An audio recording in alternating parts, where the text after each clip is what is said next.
You guys can hear all right.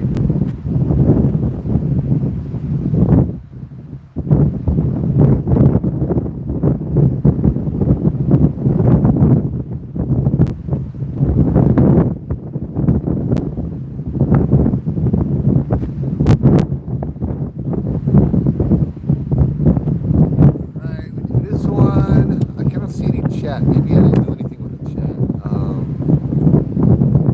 Remember, blah blah blah.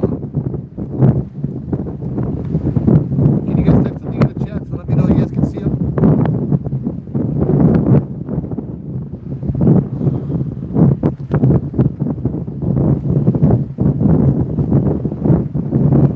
This is actually perfect right here, bro. I don't know. Nobody. I'm live now. Yeah, nobody typed anything in. Okay.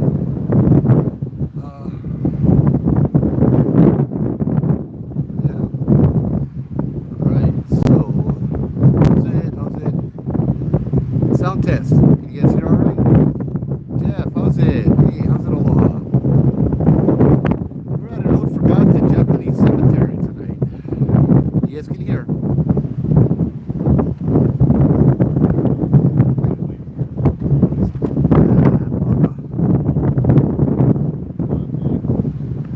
Go on. I mean, we can hear you. Yeah, we go through the stories in the bush, I think.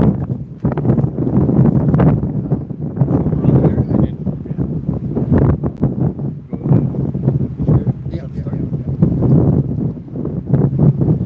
okay, I go take you guys around. I go show you guys around the area first. Then we'll go find a bush and we'll start the live. We can leave all this here.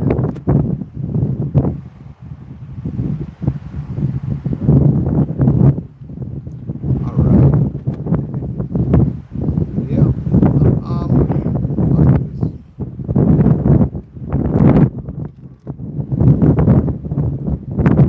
Yeah, colleague, I know. Hello from New York. How's it? Gotta get this button out there.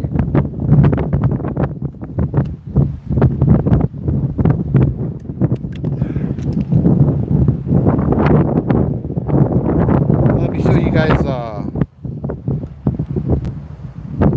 Let me show you guys what the area looks like right now.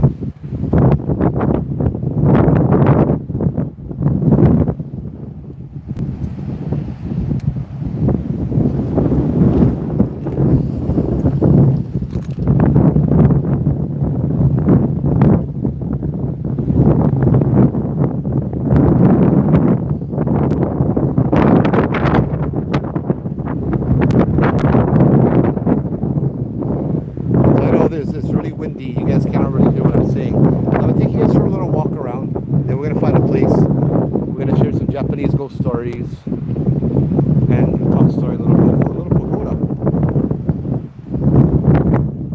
Wow.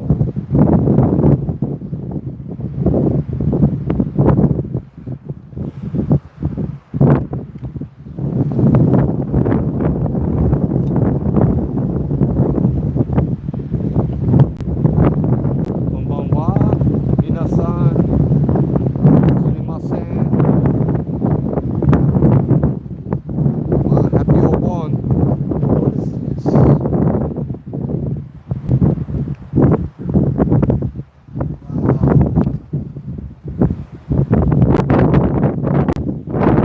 Hey, how's it? How's it? Hey, thank you for the share. Must be baby, yeah?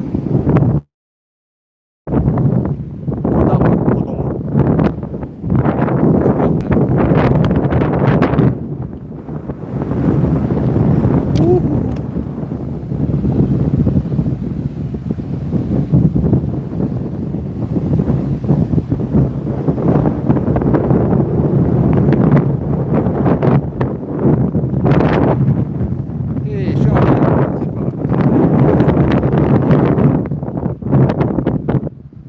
Stay on North Shore. Okay, we'll find one bush.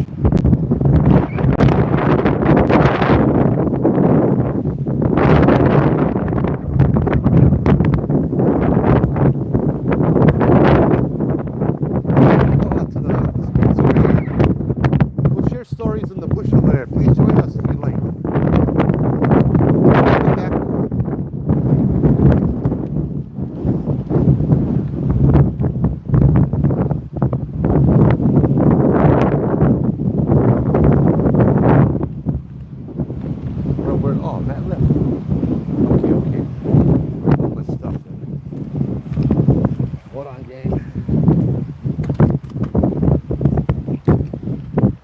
Hold on, I go set you guys up. We'll move.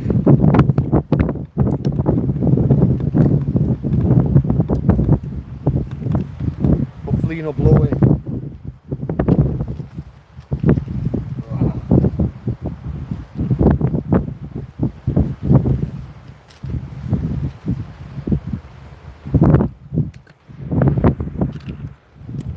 Yeah. Hey, you get him? Yeah. Oh, thanks, dude.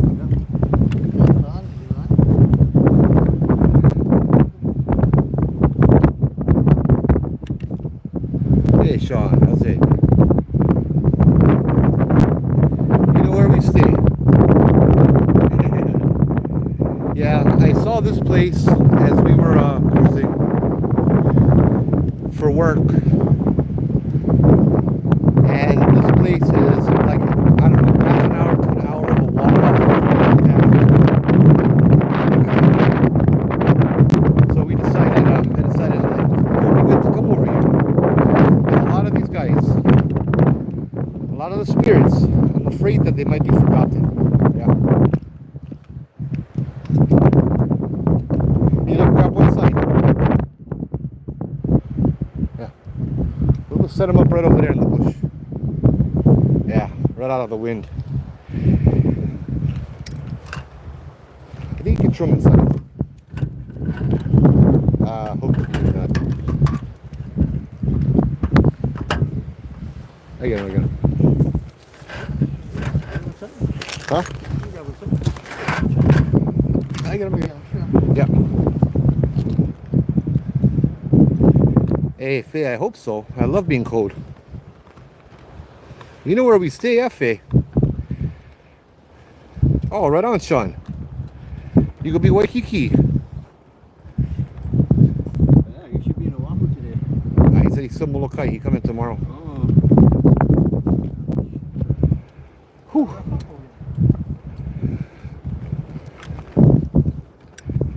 Me, you know, plans never work out.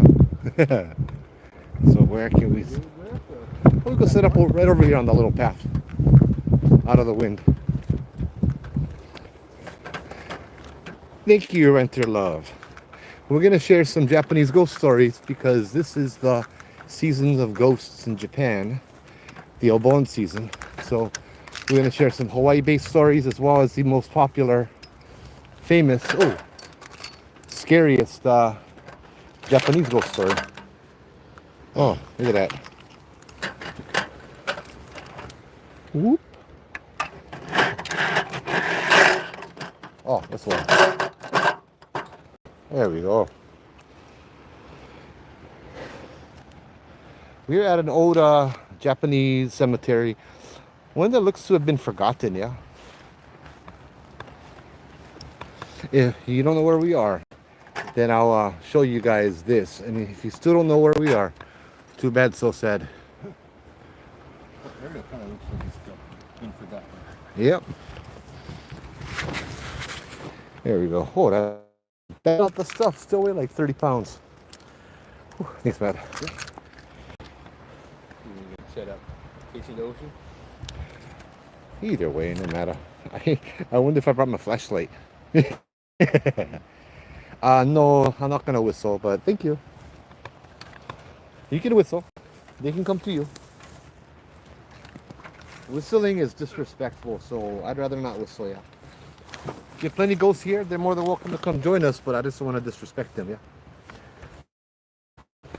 It's not how this stuff works. It's not the purpose of tonight. Hurry up. There we go. Whew.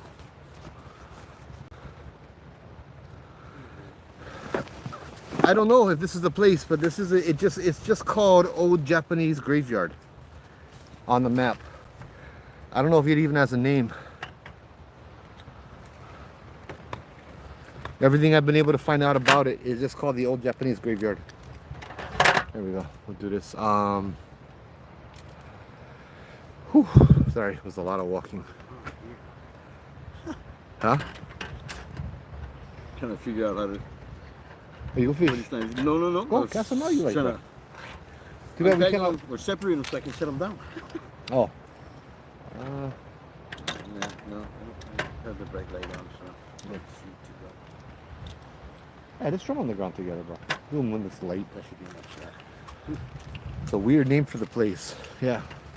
I no more. Actually, I do have a phone. I can show you guys where we are, but not the landmarks. So yeah, just see the map.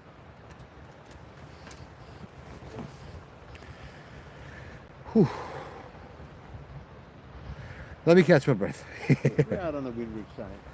Yeah, we're That's on the what it windward is. side, yeah. There you go. Of course, I gotta flip them around, huh? Yeah, no work. Japanese graveyard. That's all. I know the faceless lady stay other places. I don't know if she stay here. I'm wondering if I brought my flashlights now.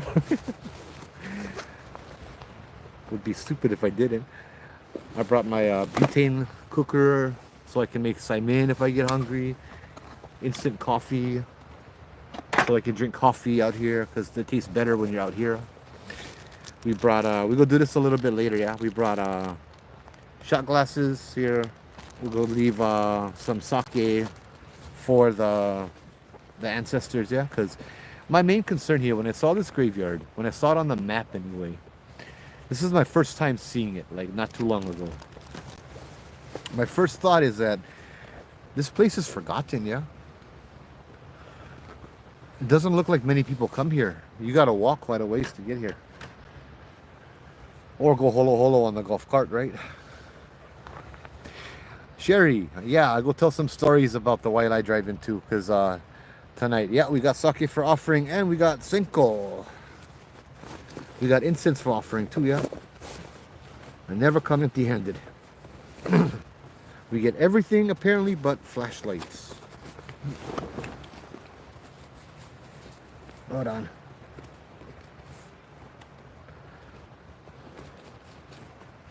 Yeah, it's I don't know if I want to put senko over on the cemetery on the headstones because it's just way too windy. I don't want to start a fire or something. Yeah. That red blinking stuff behind me. They're not natural, put it that way. Light beacon. Yeah. Light beacons, there you go. Bruh. I didn't bring any flashlights, dude. No, maybe it's here. It's gotta be over here.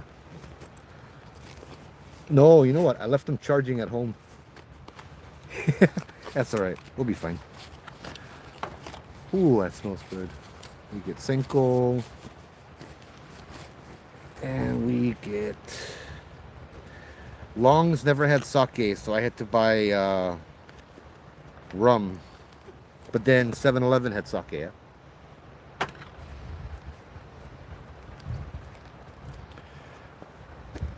Yes, aloha. You know where we are.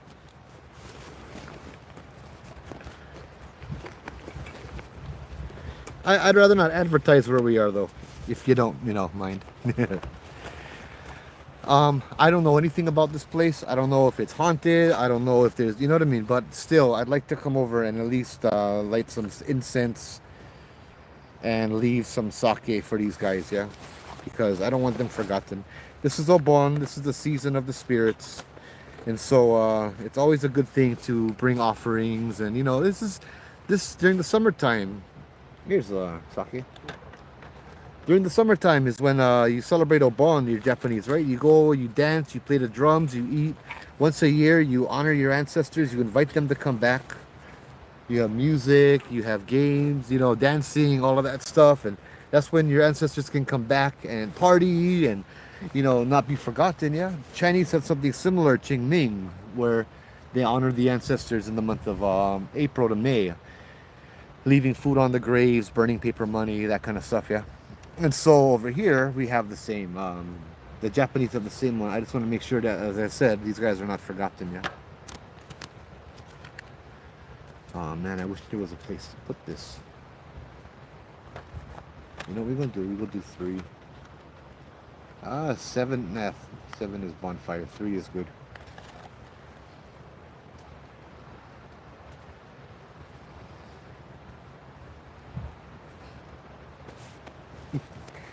Gary, I pray protection for you and your family, my brother.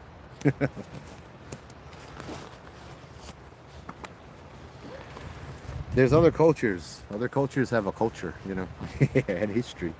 A lot older than Americans.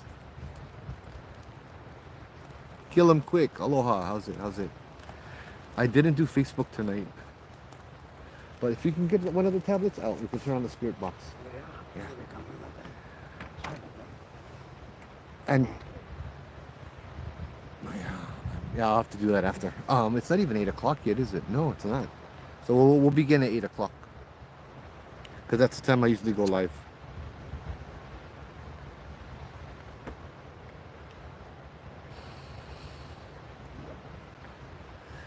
Now it's important. I know this is Chinese. I'm Chinese. I'm not Japanese, but it's important that when you have the fire like this, you don't blow it out. You use your hand. If you're to blow on it, any negative energy, any negative that kind of stuff. Oh, right on. Thank you, Pikaviks. Might go on to the incense and the smoke. Yeah. So that's the reason why you don't blow. You use your hand. Thanks, Big Kaviks. Right on. You watched Chief of War. Sweet. I can't wait to watch that. Yeah, we got apps. I got a real spirit box, but I don't like to use it very much. Yeah. And it fades like, yes, very good. I pay attention. I learn. I try to do my best, you know. As I said, we don't have a place to put this, so I'm going to hold on to it for now as I drink my Monster energy drink. Amen. Yes, I am part Chinese. I am Chinese, I am Caucasian, I am Hawaiian. Hmm? You get empty can? Yeah. Perfect.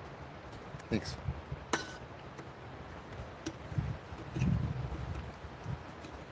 Perfect. You're the man.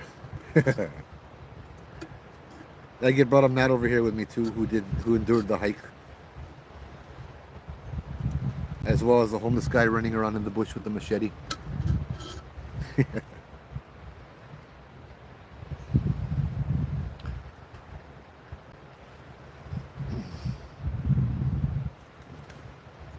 So tonight, I don't know how to stick this.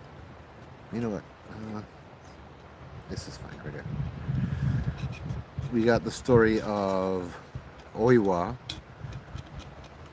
the most famous ghost story in Japan, the one that created The Grudge and The Ring and all of those other ones. They're all based on Oiwa herself.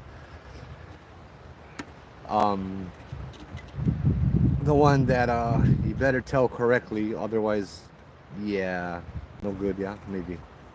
Here you go. This works. And next.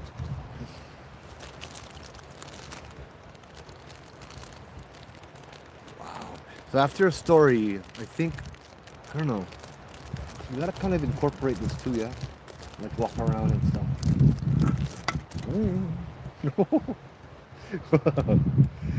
I caught it before it burnt me.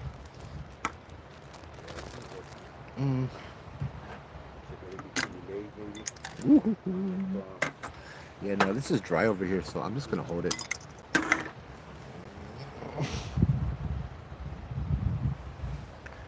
This is brush over here. I don't want to have that, yeah. Alright.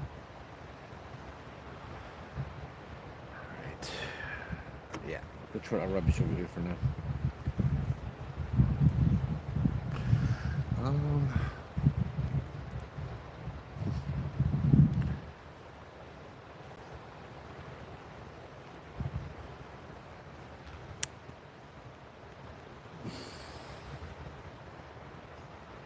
Man, I wish we could set them up over there, but it's too windy.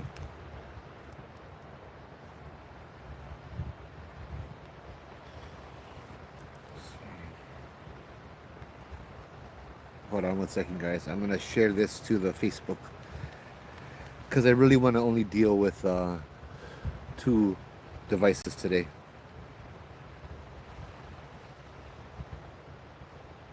Wait, is this my... There we go. Because I really want to only deal. Also, the friend that I want to honor is For those of you who know me, I'm sure you'd be able to guess. Is a Japanese friend of mine who just recently passed away this week. Yeah, let's talk a little bit about him. I don't want to tell his stories or anything like that, but not yet anyway. Hey, Sandy? But I will talk about him as a person. I'm gonna wait till we can all get together and we can all talk and share the stories, and that will be cool, you know. But Alias, thank you. Hey Janelle, how's it? How's it? Aloha. Hold on, I'm just trying to share this right here. To Hawaiian Hauntings, the Facebook group. There we go.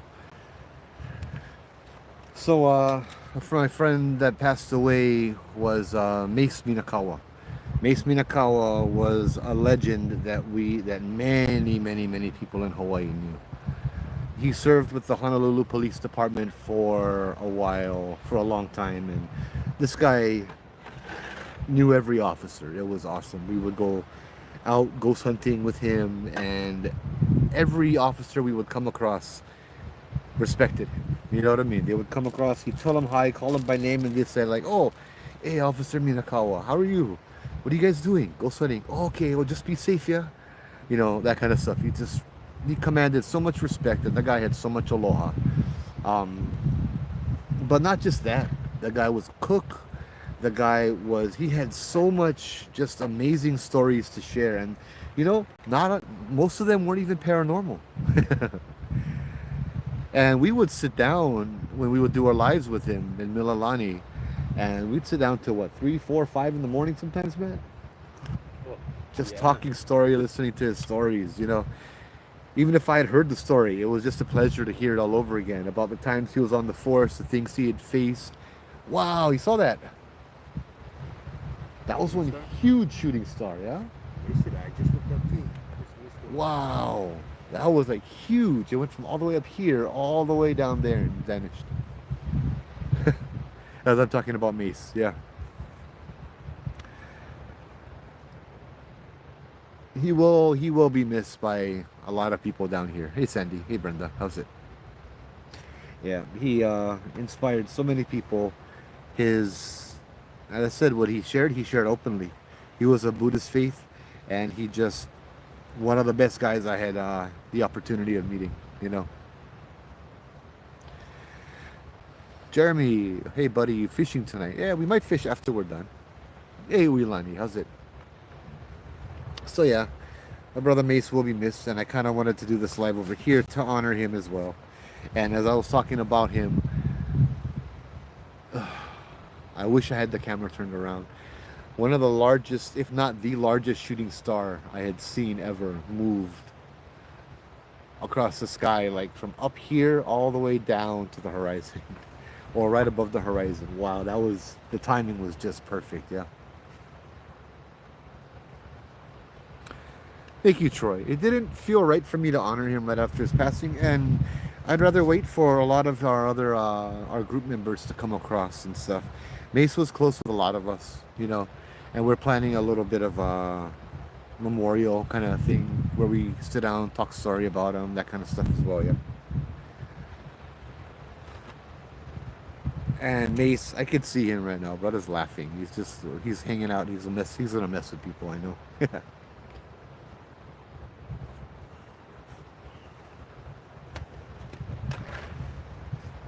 Okay. Anna, Americans make so many haunted live streams, and souls and spirits got tired and don't show up a lot. Hey Anna, yeah, I'm American, but I'm also Hawaiian, and we're at a Japanese cemetery, so enjoy. I'm on the island of Oahu in Hawaii. I'm over on the windward side. As I said, we hiked about half an hour to an hour to get over here to this graveyard in the middle of nowhere. That on the map is just called Old Japanese Graveyard. Lizzie, you talk to ghosts all the time. Me too. I don't worry until they start talking back to me. Yeah, Sandy. I got an aunt that lives in Hawaii. Tell her I said, hey, her name is Homer Galen. Okay, if I ever come across her, I'll tell her Jeremy Wilhelm said hi.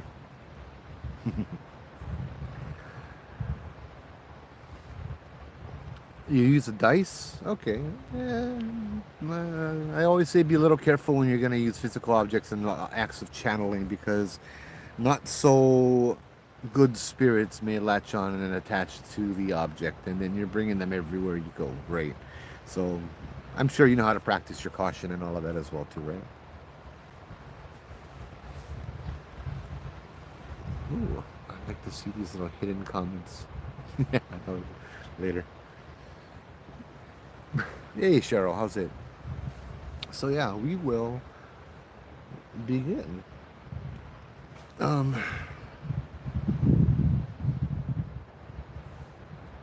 I'm gonna get rid of this first. Oh no, wait, the incense is almost down. Yeah.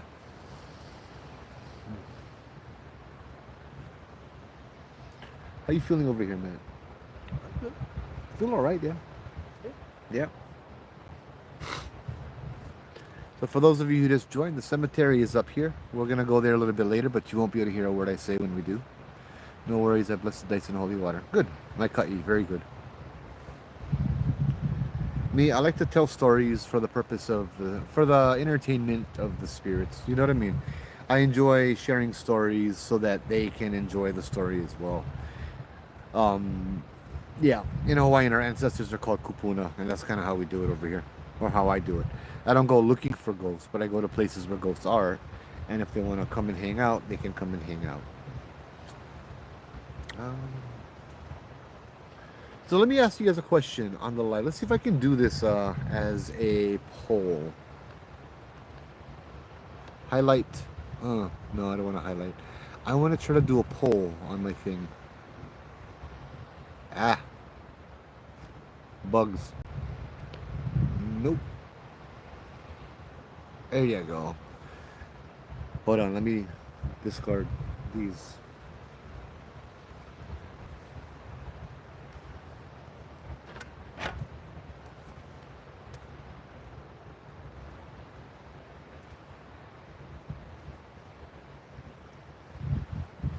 So the poll is gonna be, should I put down some of my equipment and face the camera away, or would you guys rather see me telling stories? Ask your community. Camera away with equipment.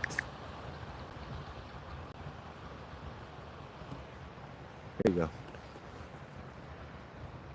I look Middle Eastern.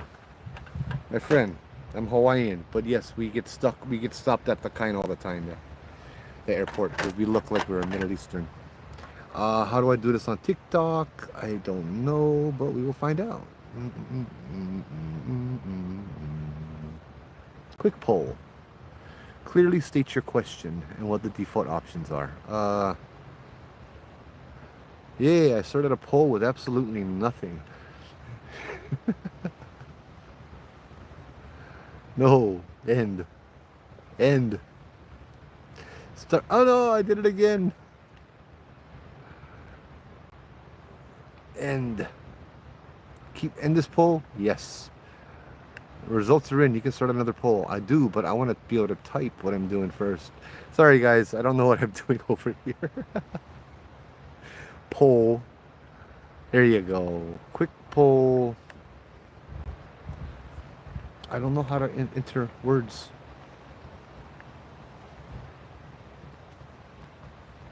What am I doing wrong? I bet you your son would be able to tell me everything I'm doing wrong. Rainbow? No, TikTok.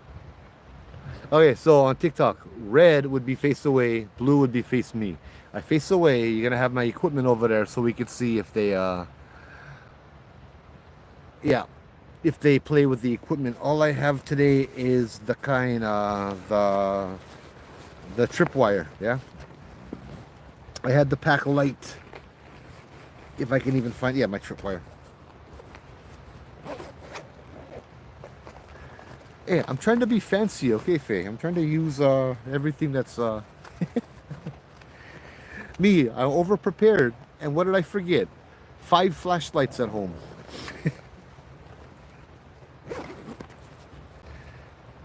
That's what I get for coming home from work at 4:30 and then leaving at 5:30. Genuine calm guy here. Oh yeah. Well, what do people do? Are they always all scared? Like, oh my God, what are we doing?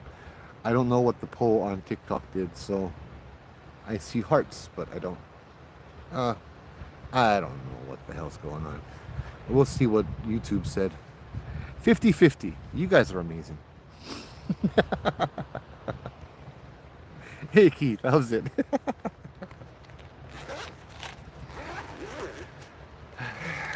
Oh shucks. It's my first aid kit and my coffee. My first aid kit.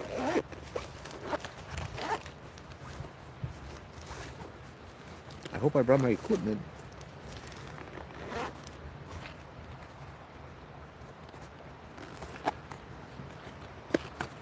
Yeah.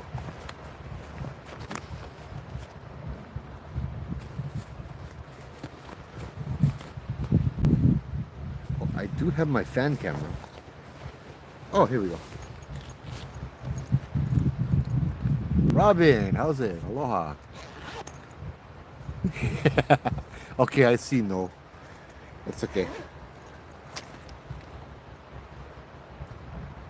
Yeah, we'll just do some stories. We're gonna do one story. We're gonna do one subject or one story, and then we're gonna go ahead and pour a glass of sake and walk to the graveyard and leave it over there with them. Then.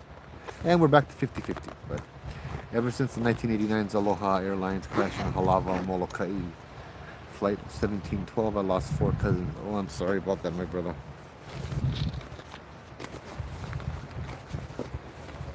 Talking about Facebook. Huh? Said, brother, you got live on Facebook? Who? AG2 Productions. No, I only have 2 phones with me tonight. I did share it on Facebook.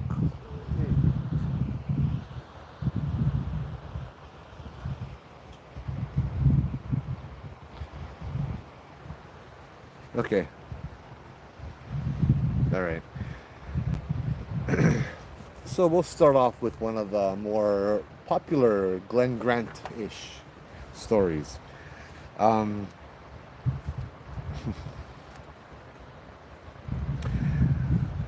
Glenn Grant, yeah, he made this obake. Obake would be ghost, or rather strange things, from what I've been told anyway, from my Japanese friends and family. Obake means strange things. So I would tell them like, oh, you get any obake stories? And they look at me like, what? I'm asking them if they have any strange stories. And so, hey Carol, hey everybody, aloha. So Glenn Grant made this popular. In fact, yeah, and I got another story to share too. Oh yeah, you know, I go do this one first. I go do this other Glenn Grant story first, because as soon as I walked into this place, this is the first story that came into my mind. When I saw the wooden fence, the first thought that crossed my mind was Paniolo. You know, old Hawaiian cowboys, right? Am I speaking double? Am I echoing on TikTok? Hi, Annie. How's it? Hard to follow chat here. I'm sorry. Konbanwa, Jaden. I don't know what speaking double is. Anybody else on TikTok hear that? So, this actually kind of reminds me of like the perfect setting, yeah? Yeah, I read all his books too. Big fan. I grew up reading his books. You know. Um, okay, well, okay. Thank you. So this story never happened here. It happened on Mokapu Peninsula, aka Kaneohe Marine Corps Base, back before it was Kaneohe Marine Corps Base, right? The story starts out, Glenn Grant, he's a collector of stories, and many people share their stories, right? So this lady had called Dr. Grant and said that her grandmother had some stories to share. And so happily, he went over to visit the house. The grandmother only spoke Japanese, this old Japanese woman that could not speak a word of English. So the lady, the granddaughter, would interpret for him, right? And so the grandmother's story went like this, right? She was an old picture bride, which meant the Japanese that moved to Hawaii, kind of like a mail order bride, they would look through this book and pick the woman and the bride that they want, and then it would be sent back home to Japan, and that bride would be brought on the boat, and then they would get married, right? So that's kind of how it worked. The story is called the Picture Bride. Um, she was the picture bride, and she met this, very handsome, this very handsome Japanese guy chose her, came down, they got married, and she had a blast, she had fun. They went on their old truck, they drove, they went to go fishing, so they drove to Mokapu from, I'm not forget where they had lived, but they drove from Mokapu. Oh, Malia.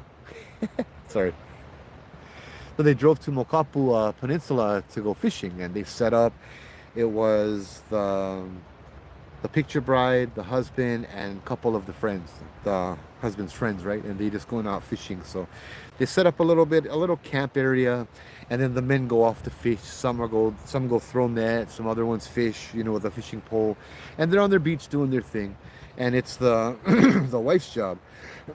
She stayed back at the camp, got the fire up and running, started cooking the rice, cooking the food. And as the sun started going down, she started to notice that they weren't by themselves. They weren't alone. All these little fires would appear a distance away. One fire went up, one fire went up. Little fires. There are other people there fishing as well, she thought, right? And so there would be noises like people talking. So she wasn't by herself. She felt comfortable. She's making the rice and cooking, and the sun is still going down, but it's not dark yet. This the picture bride, the Japanese lady, sees this tall Hawaiian man coming back from the beach, from the ocean, walking right up towards their camp, not paying attention to her or anything else, kind of like maybe looking at his net, looking at his. And so he comes close enough, and she looks up and she says, "Aroha," just happy, big smile. Hawaiians are very friendly people. She greets him with this big smile, "Aroha," and he stops and finally sees her, and he's a little shook. Then he looks at her, gives her this mean stink eye, this glare, and stares at her, and like gestures, like, "Go away, get out of here," like, leave. And she's looking at him and like, "Well, I thought the Hawaiians were nice, yeah." So she kind of sticks tongue, that kind of stuff. She's like, "Oh, rude on this guy. He'll be rude too." And he just walks away in a huff to the nearest campfire. And as he's walking away, she notices something that in her horror, she realizes this big Hawaiian man doesn't have any feet. He goes to one of the lights that look like a campfire. Boom, turns off. Then another one turns off. Then another one turns off. And within seconds, she is surrounded by just nobody, darkness. As the sun is finally setting, it's black, it's pitch black. And so, hey, no, thank you. And so, she is now scared, right? In Japanese, she's yelling, "Obake! Obake! Obake!" And she's yelling so loud. The husband at the beach can hear. He comes running up. His friends here, they come running up. And the husband's like, "Oh, well, what's going on? What happened?" And she's like, "Obake, obake." And she tells him, and the husband's laughing. He's like, "Obake. No more obake. What's the matter with you?" And she starts pointing towards where the lights were. And she's like, "No, no, no, obake." So he grabbed his lantern, and I think he had a rifle or something. And he walks off towards where the lights is. He's like, "I'm going to prove no more obake," She said that's where they were. That's where the little campfires were. And he came back a few minutes later, just completely pale, and says, "We need to go. We need to leave this area now." And she's like, "Why?" He's like, "Those weren't campfires. Those are graveyards. Those are old Hawaiian graveyards over there with headstones and everything." And so they were getting ready to leave when they realized that they were one short. And so they go back. They're walking along the shore looking for their one friend, the guy with the net. And they find him passed out, unconscious on the shoreline, right on the water's edge, right? Like the water had pushed him in, and they go to grab him, and not only is he burning hot, but his skin is turning the shade of green. He's completely unconscious. They rush him to the hospital, and he's unconscious for another several days. When finally he wakes up, and they're all over there, like, "Oh, what happened? Are you okay?" I'm so glad you woke up. This guy, he was completely out cold for days. And the last thing he remembers, he said, was he was fishing. He threw the net out, and then he heard the girl, the bride, calling Obake, Obake, Obake. So he starts pulling the net in to go join them. And as he starts pulling the net in, he had caught something huge, like this huge fish. And so now he's really pulling this thing in, and he's sweating, and he's hard work, and when he gets it up to the shallower area by the shore, he realizes that what he had caught was a Hawaiian woman. And he's like, "Oh my God," and he's like, "Oh, sumimasen, oh, so sorry, so sorry," and he's trying to untangle her from the net. He caught this beautiful naked Hawaiian woman in his net, and she gets untangled, and she looks, and she just starts laughing, and she just starts poking him, and making trouble to him and making fun. And he's like, "Oh, no, no, no, so sorry," like that. She ends up like jumping on his back, like piggyback, and like riding him around, and her legs are so tight she doesn't let go, and he's just running around until he's exhausted, and he's like sweating. He finally falls to his back, and then the woman, she stands over him, and her tongue comes out of her mouth, and it extends several feet long. And as she's standing over him, her tongue comes out and starts licking his chest, licking his stomach, licking his neck. And that's the last thing he remembers before he passed out. Yeah, Phoebe, it was a mermaid. That's how a real mermaid behaves. Not the kind under the sea, sing songs with crabs and fish and stuff like that. No.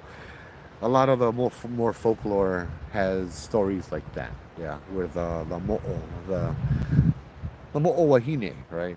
That's usually what it's called. So yeah, that's the story that came to my mind when I walked through the gates over here. So with that, let's go ahead and pour. You know what? Let's see. Let's ask the spirit box if they have anything to say. Oh, and look at the picture I chose. AI is awesome, yeah. Oh, bruh. There you go. That's for my YouTube thumbnail. Yeah, mermaids like to eat human flesh. So yeah, enjoy that. Why don't you? Scroll up, and let's go to spirit box. I want to know if they would prefer whiskey or sake.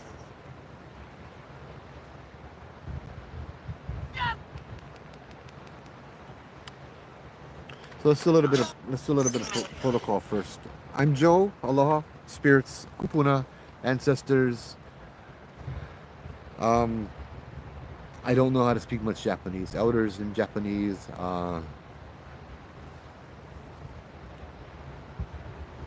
Sensei. Sumimasen. Ikalamai. I would like to bring a little bit of an offering. I keep seeing something white right over here. It might be just a light, but I'd like to bring an offering up there to the grave, and this offering is for all of the spirits, right? So for the first offering, I would like to know if you would like whiskey or you would like sake. I'm going to turn on the spirit box now and await your response. Mahalo.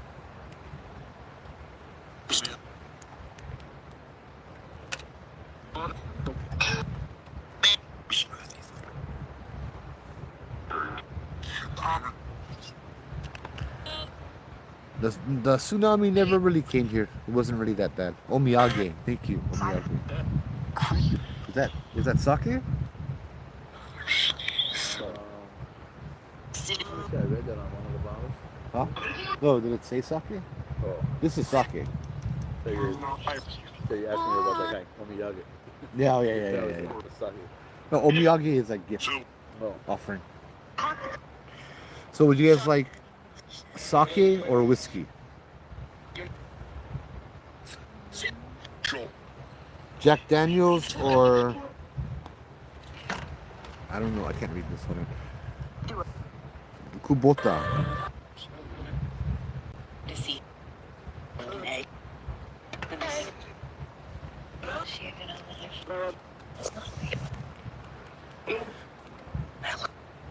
I didn't bring any tequila. Good evening is konbanwa. No, konbanwa, right?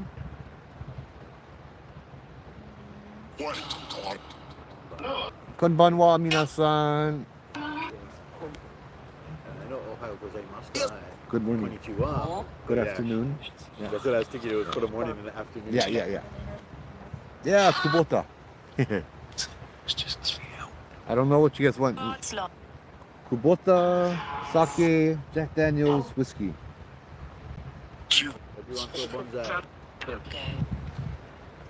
didn't make that with they do the tree cheers, huh? Banzai, yep.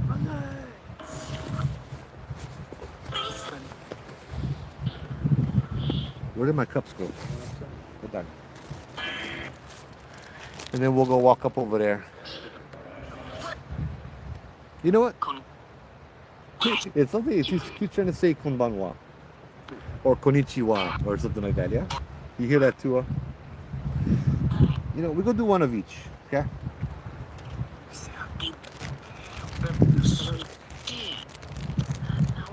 You hear snacks. I didn't bring beer. I only brought these two things. Japanese like their beer and their beer make them red fast. Huh? I said Japanese, they like their beer and their sake, but the beer makes them turn Yep. red fast. Yeah.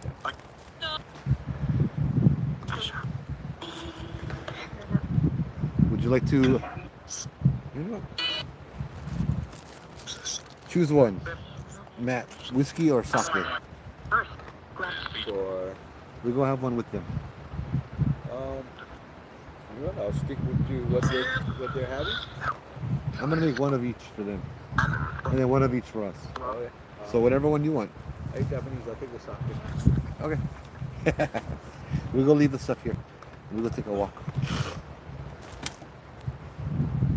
We just go bring them up there, pour them up there.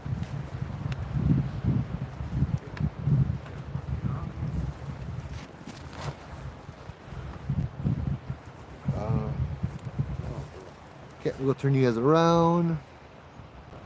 1,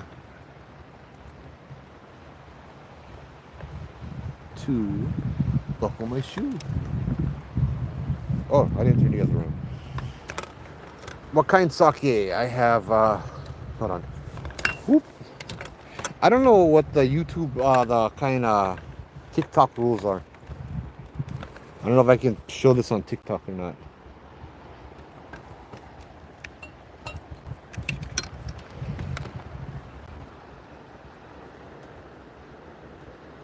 Kubota. Sure, but I'm definitely gonna assume that show us consuming. Junmai. Daiginju. Daiginjo.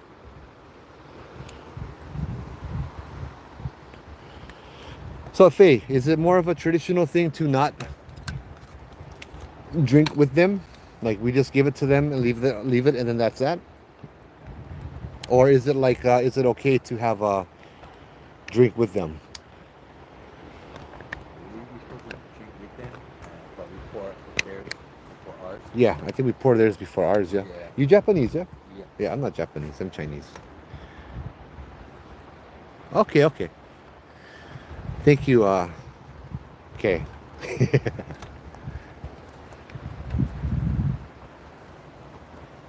You know, I'm gonna make this light a little bit brighter. That's not how you make it brighter. There we go.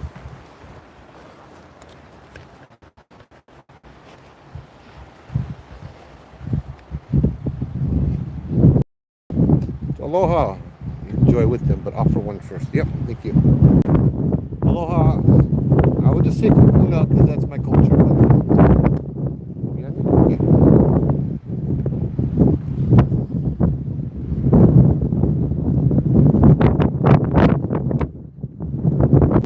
What is ancestor in Japanese?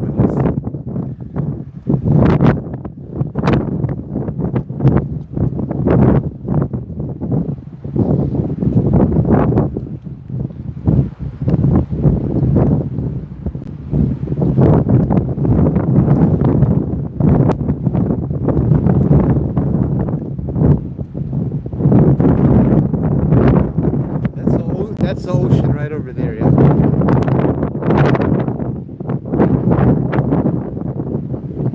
My dad used to light a cigar and puff it and leave it for his dad. Yep. I do that too. That's the Chinese, yeah. We go leave a beer can on the grave. We pour the beer. And then we light a cigarette and stick it to the ground,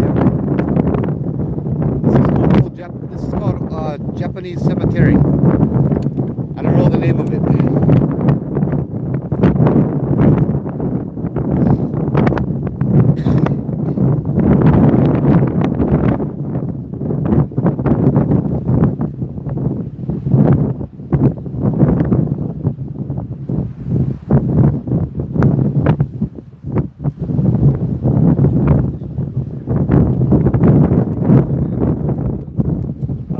Did I brought your keys with us? Yeah.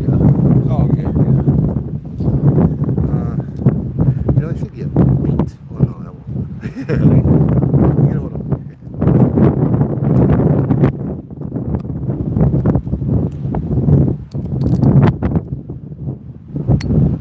Okay, Faye, have fun at work. Good night, babe.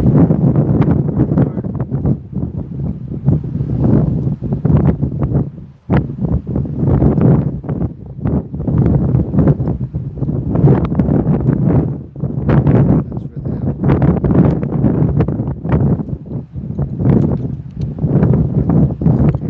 Not really quite on, but yeah.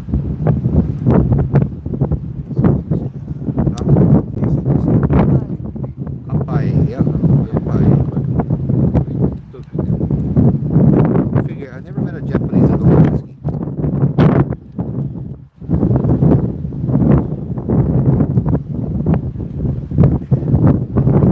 Walk up there with me, or you gonna hold this? Okay, thank you.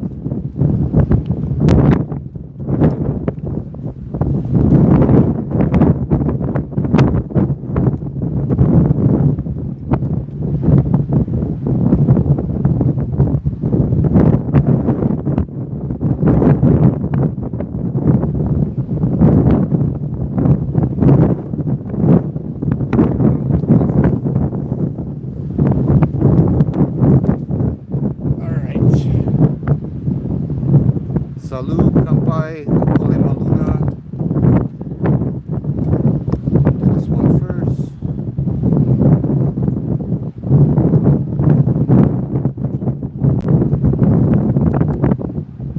Yeah, that's my special effects, Andy. I make the wind.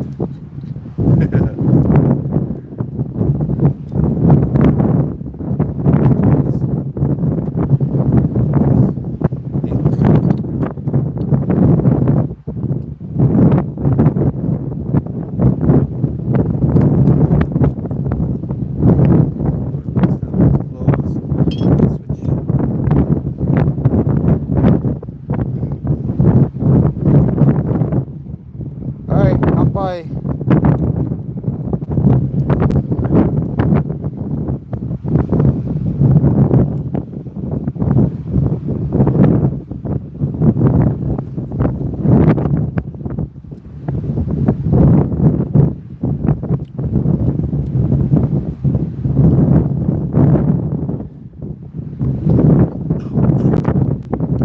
That was too much whiskey.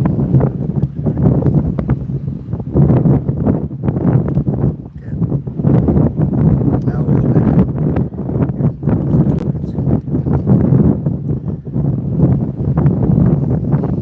Why don't we go walk around?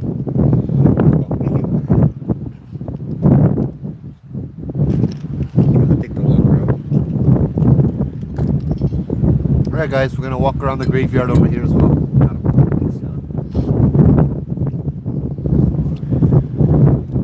did not see the date though.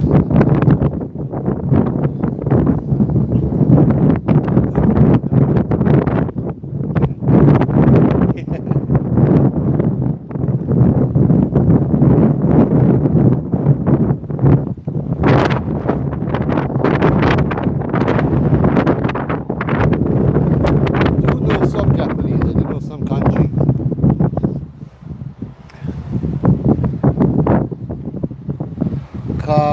Kafuta. Kafuta. Yeah, I don't know if that's his carpenter, like kapinta. Yeah. Huh? Okay, okay.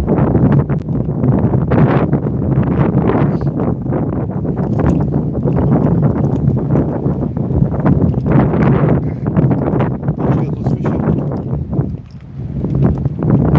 Yeah, that's awesome.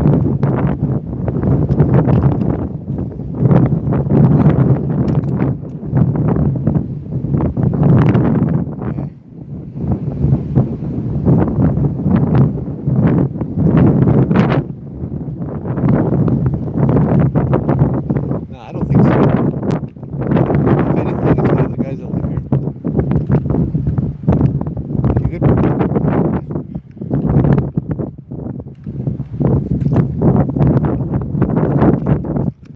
Oh, what's that? Cat. Eyes glowing in the bush looking at me.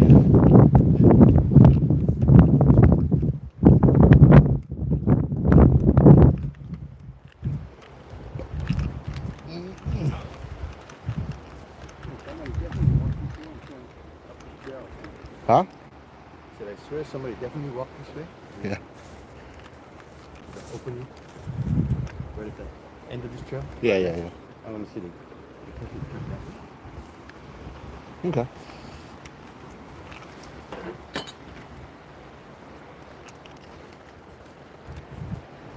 Whew.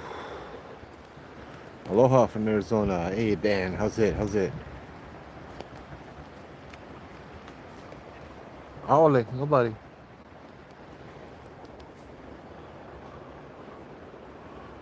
That wasn't a normal background light? Yeah, yeah, yeah. I saw the light. It looked like it was a flashlight coming towards here. Yeah.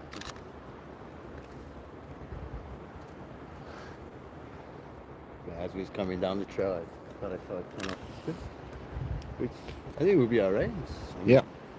Cheryl, you know where we are? We're not inside the grave. Yeah. Oh, they kind of kick us off the beach, so. Yeah. I don't think the HPD gonna come this far up. Besides, what are we doing? We're just telling ghost stories and leaving offerings, yeah? We're tying hooks. Huh? We're tying hooks. Yeah, we're tying hooks. There you go. Yeah. And we're doing a video so we can teach people how to tie hooks. Okay, so at least you saw that light too. Yeah, yeah, yeah. I saw him too. Tripping out, huh? Nah, it's okay to trip out too. You got the place for it, bro. I look at this, like the surroundings, Yeah. and if we get activity or hear noise or whatever, I find myself having a hard time detecting where it came from. There you Could go. be anything. Could be the tree, could be the bush, could be the wind. Yeah. So many options. Flip the camera. We'll scare you guys again. There we go. I can see nothing. Actually, you know what? We're gonna do this. I'll go keep you guys flip forward for a little bit. And we can see this. Oh, what the hell?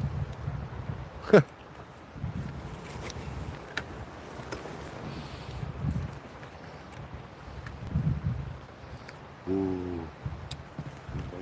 Huh? Really light. I'll go flip the camera again and show you guys this over here. Thank you guys. Thank you, Troy. Thank you, Sean. Yeah. I've lived Hawaii long enough. I've learned how to do that. I get plenty of Japanese friends. You know what? I'm gonna do this. My battery pack fell off of my thing.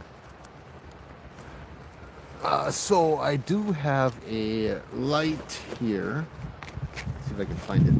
You're up here. Good. The second ghost story we're gonna tell is one of the more infamous ones in Hawaii. Yeah. This is the one that many people have encountered. This is the one at the Wailea Drive-In movie theater. You know the one I'm talking about. Oh, hello there. Oh, 1, 2, 3. Here you go. Oh, yeah, we'll do this. No better. And then we'll turn this light off to save some battery because I forgot all my lights at home because I'm a dummy.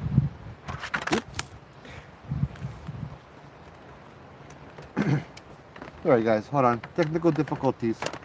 I need one producer over here. Hey, Malia, you come and produce for me. Ryan Ray, how's it? Yeah, we'll see if anything comes up the bushes.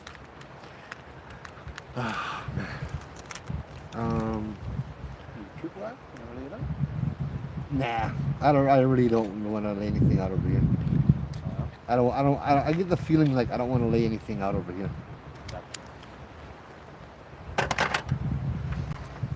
But I will. This one is the one. Let's play some music, shall we? I keep so many phones, I don't know the password.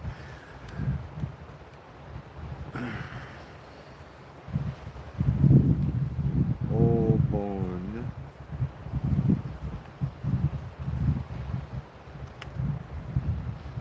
There we go.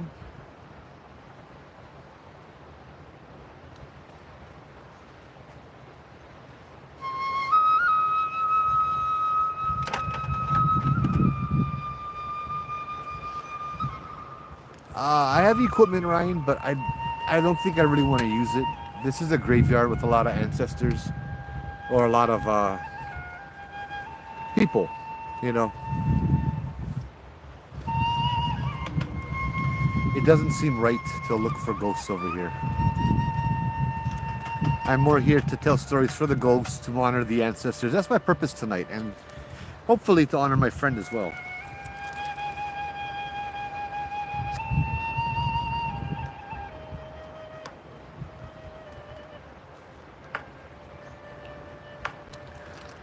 Malia, I don't think I'm gonna buy the off-roading truck. It's too much money, and it's old. I don't want to put more money into it to use it once a week. You know what I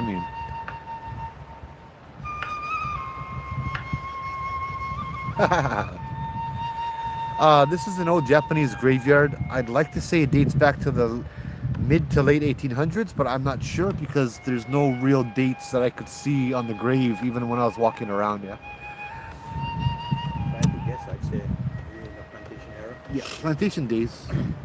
Or Yeah. just prior. I'm going to assume that all this area was sugarcane or pineapple before. Yeah. So the plantation days started 1849, hence the word 49ers, right? Because we discovered gold in California and everybody rushed over to California. So they would get a sweet deal if they signed the contract and promised to work in the fields in Hawaii for 10 years. They'd get free travel here and then to San Francisco or to California for the gold rush.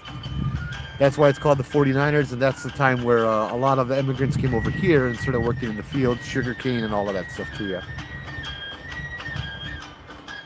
I'd rather not say exactly where this is, but this is on Oahu, up on the windward side / North Shore. It's at a graveyard not a lot of people see or go to. I didn't know it was here. This is my first time here.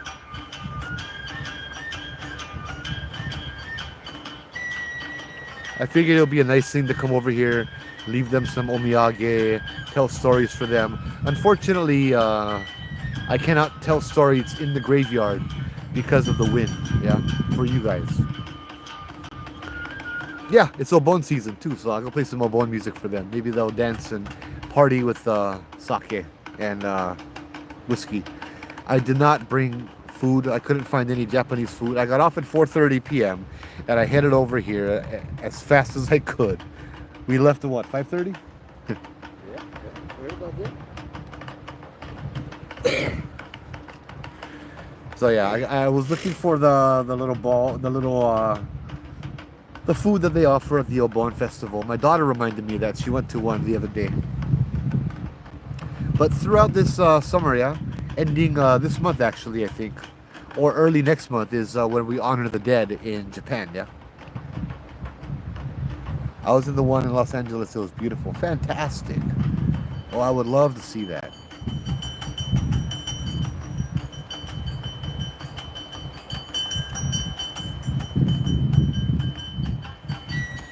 So we're gonna talk story for the duration of this song. It's another 5 minutes, and then we'll go ahead and tell stories. Joe, on Molokai, an elder told me that a Japanese woman who dresses in a white kimono, who hides her face while crying, walks around Kuala Pu'u at night. Often the elders say they heard her crying. Oh, Cheryl. When they seen her up close, but they would just leave her alone. That's the best bet. I want to describe that lady as like the one that lost her baby. Okay? The what? The lady that hides her face like that and cries. Yeah. The legend, I believe, behind that is she lost her baby. Oh, Birth. on Molokai. Not so much on Molokai, but the Japanese. Because it's a Japanese woman here he's talking about. Yeah. She lost her baby. Entity, I think lost her baby, and that's why she walks around hiding her face and crying. Oh, wow. There's a shameful story or background to leading up to her losing her baby, and that's why she hides her face with the shame, but then cries for the loss or the mourning part of her baby. Yeah.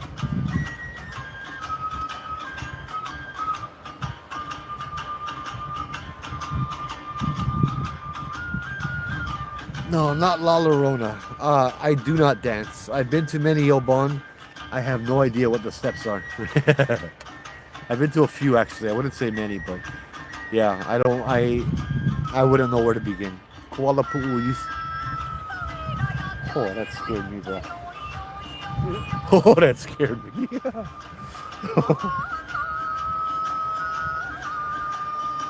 I'm sorry. I'll go read the comments. Just let me get my heart back in my chest.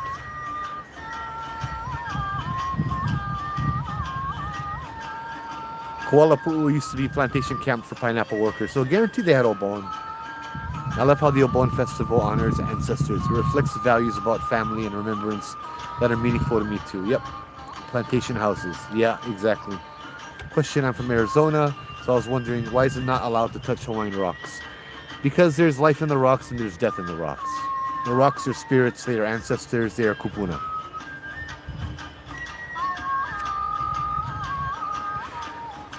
Yes, Uilani, I never expect the singing. You only went to eat. Oh, me too, the food is good. And you gotta collect the kaina, the little scarves they give at everyone. Or maybe that's just the Oahu plant, the Hawaii plantation one. Yeah, if you take home the rocks, you get a kahuna, a Hawaiian priest.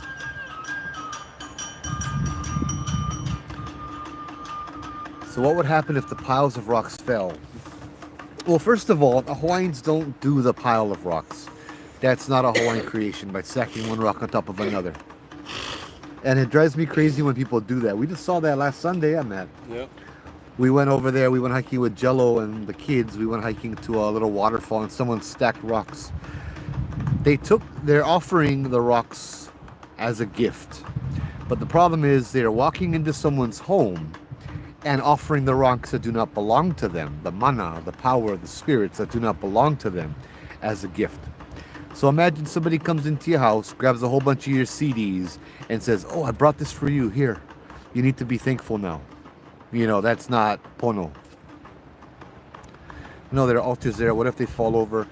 You rebuild them if they fall over, but yeah. I think you need to let them know that the altars and those stacked out rocks is two different. Yeah, the altars and the stacking of the rocks are two different things.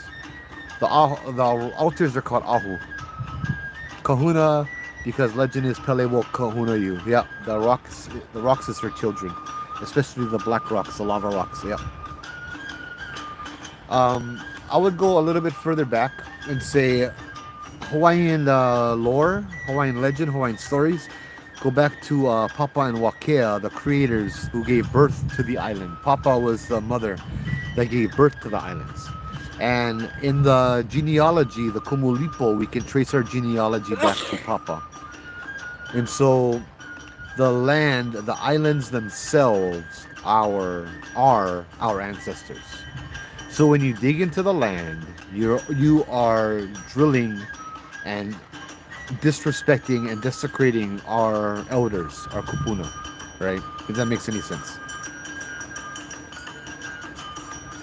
So what about the rocks that are stacked on the big rock in North Shore? I'm not sure which one you're talking about.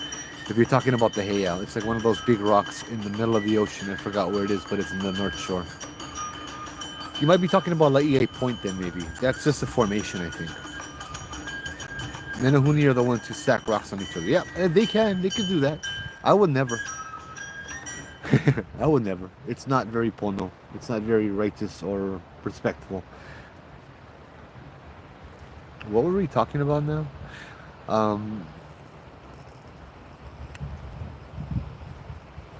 Yeah, that's why you don't touch the rocks, because they're our ancestors. If there are rocks stacked on that big rock, I'm not too sure.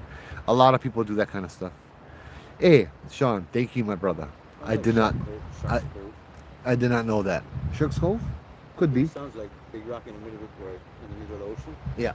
This is a tourist attraction, and so we say that's the tourist tagging up the rocks. Yeah. It's not a Hawaiian practice. Yeah, it's not a. I don't think it's a Hawaiian practice. I've never seen Hawaiian protocol, Hawaiian practice do stuff like that, where they stack rocks on top of each other, like in a tower formation. When you're stacking rocks on each other, it's to build a wall or something like that, right? Sean, thank you for sharing your mana'o, brother. You know, I've never heard of that before, and now I have. So thank you. So I go tell people, unless you want Menehune, no stack the rocks. Yeah, last time I went to Hawaii, my family went around the island. We saw a lot of rocks stacked on top of that big rock. Okay. Huh? Beating a dead horse. Yeah. No. On the Big Island, we used to drive around the Big Island. In Kona side, you would see that all over Kona side. Just rocks stacked on the side of the highway because tourists think it was fun to stop on the side of the road, grab a bunch of rocks, and stack them. Yeah. Menehune would stack mainly to build. They were builders, but yeah, Sean's right. Menehune stacked to mark. Oh, yeah. Okay. Sorry, I drank a little bit too much Jack Daniels. Whew.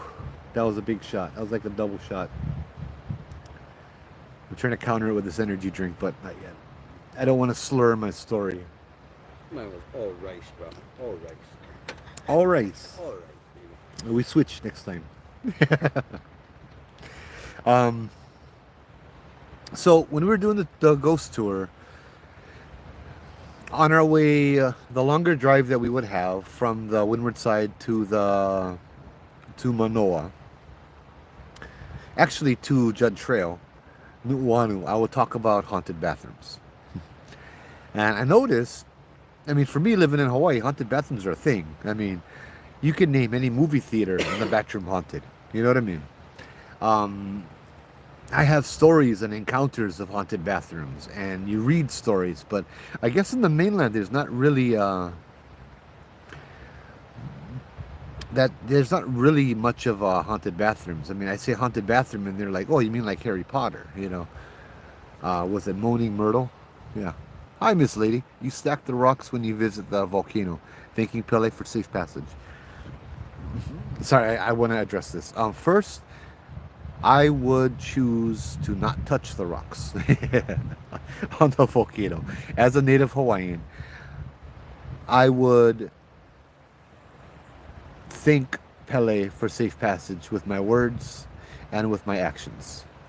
You know, I would hesitate to touch any of the lava rocks. Simply because, out of respect, I believe you leave a place the same or better as it was when you came in.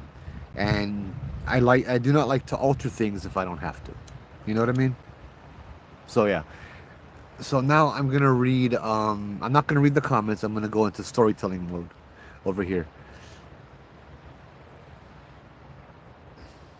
I mean, but to each their own. You know what I mean? Ole pilikia. To each their own. If you feel that that is what you are being called to do, then by all means, you follow your na'au, you follow your center, and you do it.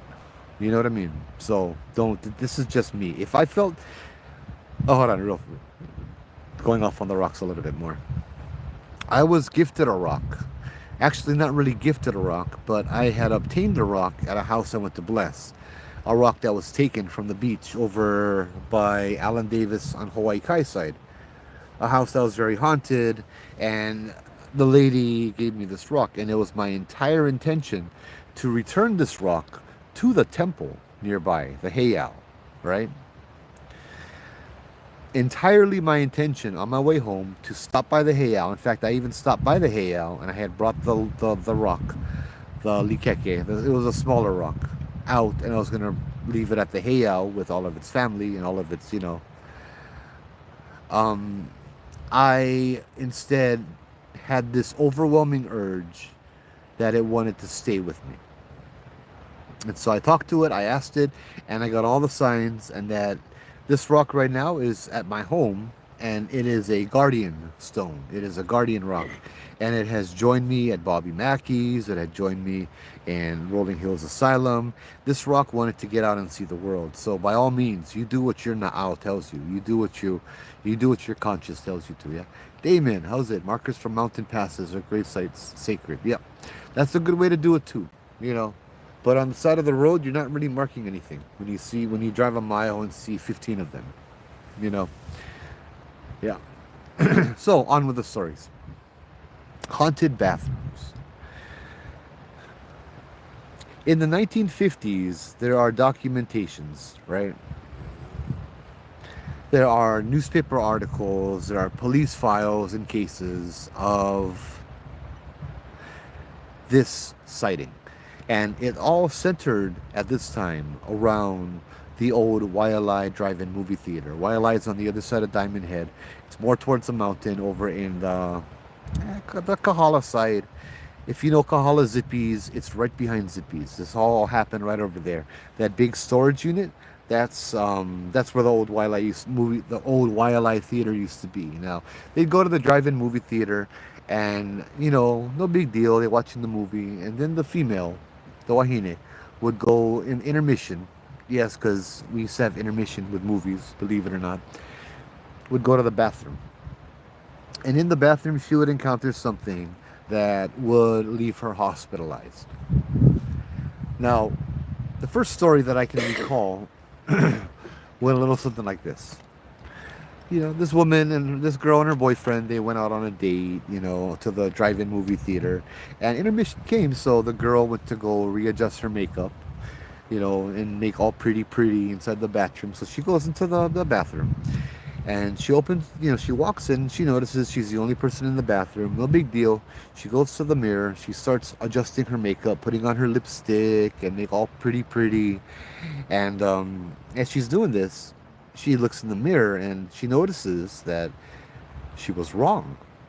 There's actually a person, a woman, behind her against the far wall, kind of sitting down, leaning up against the wall. And she had to notice this as she walked in.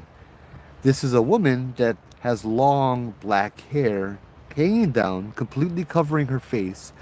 Her head is down like she's sleeping. She's wearing a dirty white kimono. And the woman turns around to look behind her and sees that nobody is there. She looks back in the mirror, turning around, and sees the lady now again, moving, shifting, standing up. This woman in a dirty white kimono then proceeds to stand up and start walking towards the girl putting her makeup on. As she does this, she slowly starts brushing the hair out of her face. Now, the girl who's putting on her makeup is now terrified because yeah, there's nobody behind her. She had seen it, and when she sees the woman's face, she lets out a scream and goes to run out. And as she goes to run out, she realizes that the door is locked from the outside. She can't get out. This woman, she screamed because, well, this woman ends up at the hospital. They get her out. They take her to the hospital because she's unconscious, and a few days later, that kind of stuff. What she saw in the woman's face was nothing. Absolutely nothing. There's no eyes, there's no nose, there's no mouth. There's just, it's just smooth like an eggshell. This is the infamous faceless lady of the Waialae Drive-In movie theater. Now, as kids, we grew up reading Glenn Grant, yeah. And as kids, we all, little kids, the faceless lady, the faceless lady of Waialae Drive-In, she's one Japanese. And I'd be like, hey, how you know she went Japanese, you dummy? She no more face. you know. But, little kid, huh? But then you read more and more. Glenn Grant goes into it more and more in the book. And apparently this is a phenomenon called the, one of two things. Either the Nopera Bowl or the Mujina. The Mujina suggests a shapeshifter that's more of a raccoon animal spirit that takes on the form of the Noperabo. So from what I believe, and I could be wrong, is that the actual spirit is called a Noperabo or Noperabo. Yeah. So this is the story of the infamous faceless lady. These sightings have continued, but I'm going to take a pause over here because I see some comments. Jubu. Yes, the ladies' bathroom. We are at a place on the North Shore that I'm not going to disclose, but if you message, well, let me just show you. If you know, you know. Let me turn around. There you go, the blinking lights of the North Shore. We are right outside of an old Japanese cemetery that we figured we'd go and do some incense and leave some sake and that kind of stuff, yeah. So yeah, what's up, Jubu? Good to see you, brother.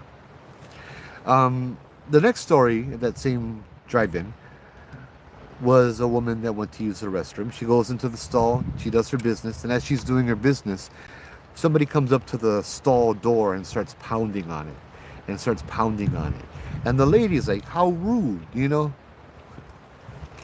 So, bro, don't call it that, Jubu. The Kabuki graveyard. Don't call it that, bro, please.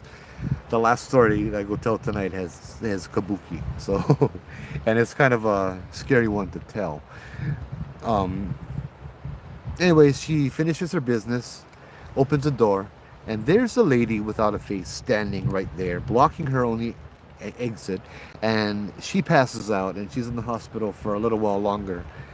And yeah, and the stories continue and continue and continue and continue. The sightings continue. When they tore the movie theater down, the sightings still continued. A group of local brothers are watching a movie at Kahala, and they walk across the street where they parked one night. And as they're walking across the street, and I believe from how it sounds, this might have been the 70s or 80s. So they're walking across the street, and they see at the bus stop this lady sleeping at the bus stop. Now, mind you, this is before we had people sleeping at the bus stops, okay? So it's like 11 o'clock, 12 o'clock, 1 o'clock in the morning. The guy goes up to the lady and, it's like, "Hey, auntie, the bus not gonna come till the morning. It's past 10 o'clock. The bus not gonna come anymore. You okay? You need ride?" He's calling to her and no response. And he goes closer. "Auntie, you okay, auntie?" No response, nothing. He goes closer. He was right next to her. "Auntie, you okay?" Nothing. He puts his hand on her shoulders.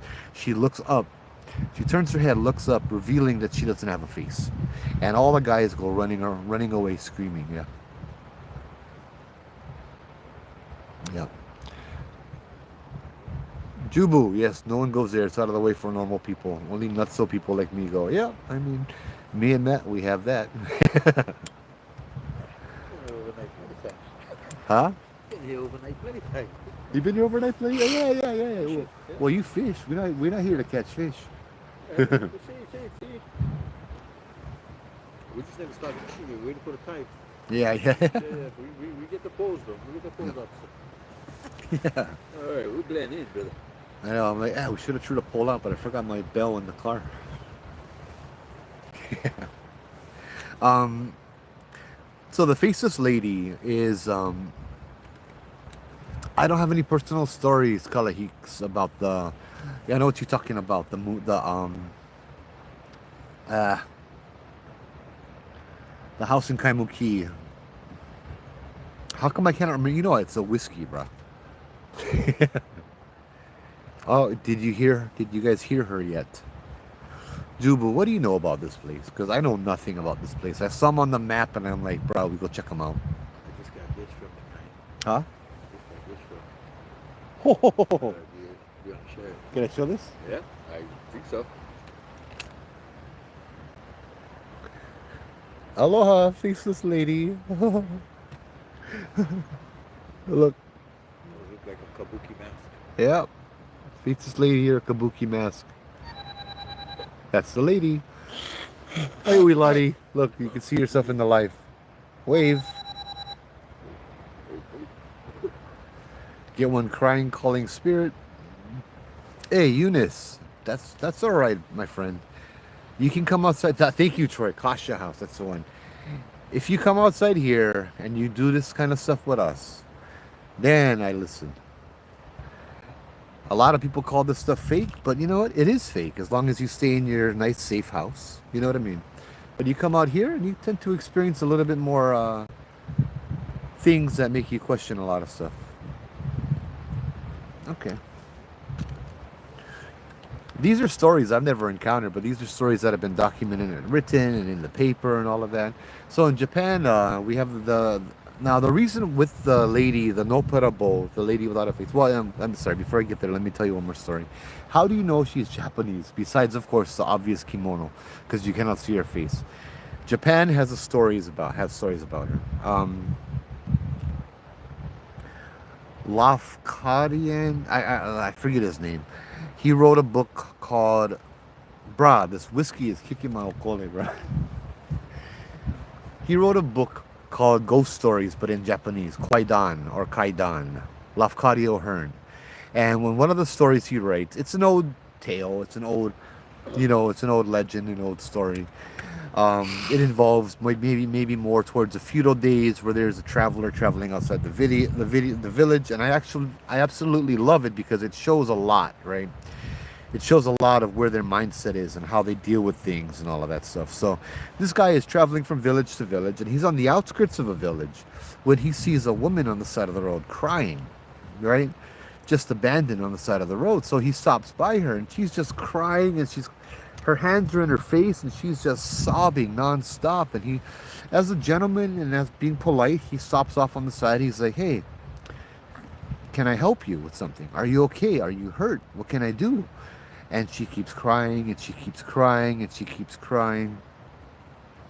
And he's still trying to console her, still trying to help her. And finally, he's like, "Hey, listen, I cannot help you unless you stop crying and you tell me what's wrong." And so she kind of stifles her sobs and, moves the hands out of the way. And she looks up at him. Like she's going to tell him what's wrong, and reveals she has no face. The guy, upon seeing this, the traveler, he takes off running into the village. As he's running into the village, he comes across a guy right outside the village who had a broken down cart. And his back was to him. He's fixing the cart, the wheel or whatever. And the traveler is just like, "Hey, what's the matter with you guys?" He's like, "There's a lady outside your village with no face." It's not like, "Oh my God, I saw an obake. Oh my God, I saw a ghost." No, it's like, why do you guys let these ghosts stay outside your village? What is the matter with you? That's the part that I always love that part. It's like, it's not, "Oh my God, there's a ghost." It's like, how come you guys have ghosts? What's wrong with you? Why you guys let these ghosts be outside your village? And then the guy fixing the cart starts to laugh, turns around and faces him. He doesn't have a face either. This was a village of faceless people. How do you become faceless in old Japan? you lose your honor. This is what I was told: is you lose face. Hiccups. How's it?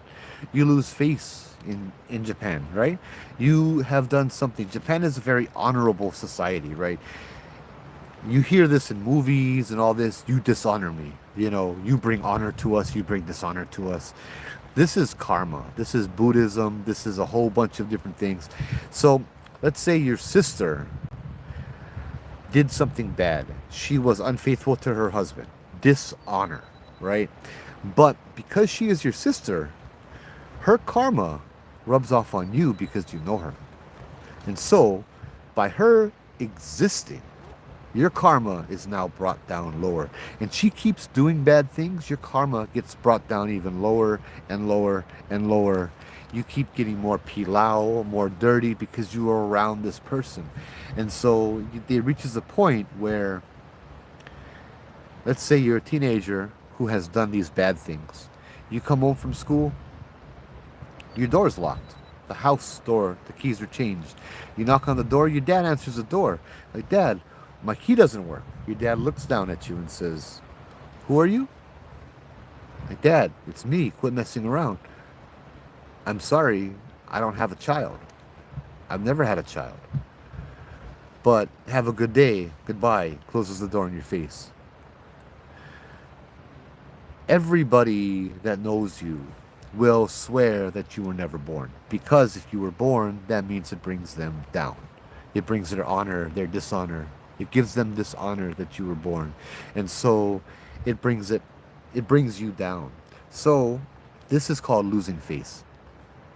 You might think, oh, lose face, shame, hide your face. No. You are literally a walking curse.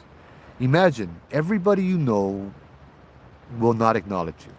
What do? You go off and you make new friends? Well, guess what? You're going to curse them too. Pretend nothing ever happened and try to start a family?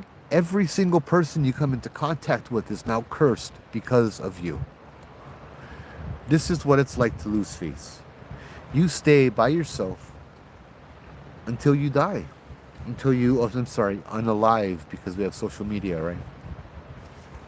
Many times you unalive yourself. And as a spirit, you come back and you hang out in places like bathrooms. Because solitary, you know what I mean? I'm a guy, maybe. I mean, I don't know about girls, but guys, nobody talks in the bathroom. Huh? You don't really start a whole conversation and vala'au in the bathrooms. But yeah, maybe girls. Yeah, girls do. Never mind. But yeah, let me see some of the comments over here. Got any ghost stories of Waimanalo? That would be for another night. I don't have very many, but we went on the back roads and something had started walking down one of the trails at us. It was really spooky. That's a TikTok term. Okay, well, TikTok censors everything, but they don't. Yeah, TikTok is blah. But, you know, TikTok is a cool platform that I can reach out to people. So, yeah. Is she always there? Kasha House. That's why you go places. Yep, that's true, Joe. That's why you go out to places to experience. I never believed until things started happening, and then things started to get real. Oh yeah, no parable, the faceless Japanese woman's spirited ghost. The past 30 years really involved so many encounters that it's difficult to debunk. The past week, my cell phone flew past me. Whoa, brother, I know where you work. When you lose your integrity. That's a much simpler way of saying it, Jubu. That's not a 15-minute way of saying it. That's just a somewhat simpler way of saying it. You lose your integrity, yeah. Yes, like the saying, saving face. The story is, I was told she was jealous of other beautiful women, and because she unalived herself for her, in her opinion, she was ugly to haunt all women and men whom she encounters. Okay, I can understand. I understand that as well. Hey, Aloha Life. I experienced here in Waianae, Makaha Valley. You experienced the faceless lady? Brad, my brother, how's it? Racing Kiwi from New Zealand, aloha. What is this? Yeah, hiccups. I go tell you one story in Kaneohe. In fact, right by your house, I think, too, huh? Right by your house. This is not one faceless lady story, but this one haunted bathroom story. Well, first of all, how you doing, Matt? Just chilling? Yes, sir. Yeah. Ooh, thanks for sharing that picture, by the way. We get one wahine around us over here. Who sent it? The phone flew by while on Foot Avenue passing the quads.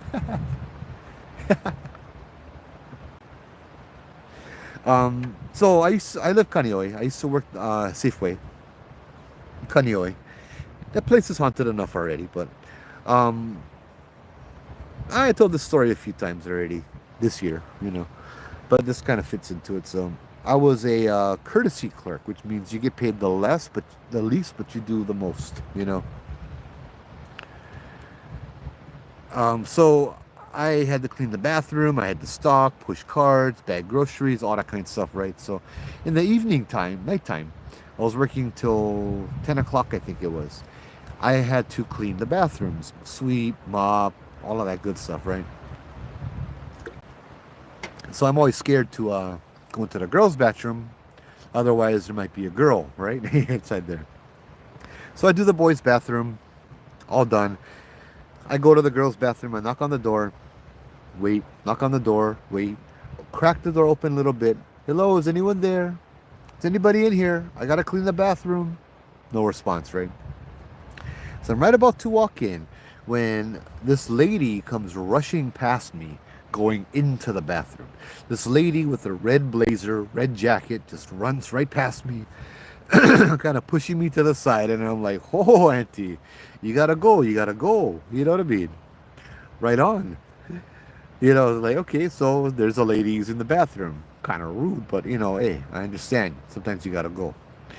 So she's in the bathroom, and I'm just standing outside waiting. A couple minutes pass, and this other lady comes up. She's like, oh, you're gonna clean the bathroom? I'm like, oh, but there's a lady inside. You can use the bathroom. She's like, you sure? I'm like, yeah, go ahead. Somebody else is in there too, so it'll just be a few minutes, She's like, okay, I'll be fast, that kind of stuff. And a few minutes later, the second lady comes back out.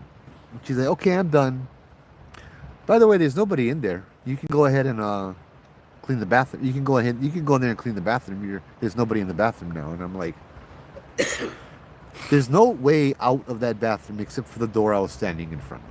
There's no windows. There's no other doors. And I'm like, I saw this lady in a red jacket. She came running by me into the bathroom. I'm not going to open the door if there's a girl there.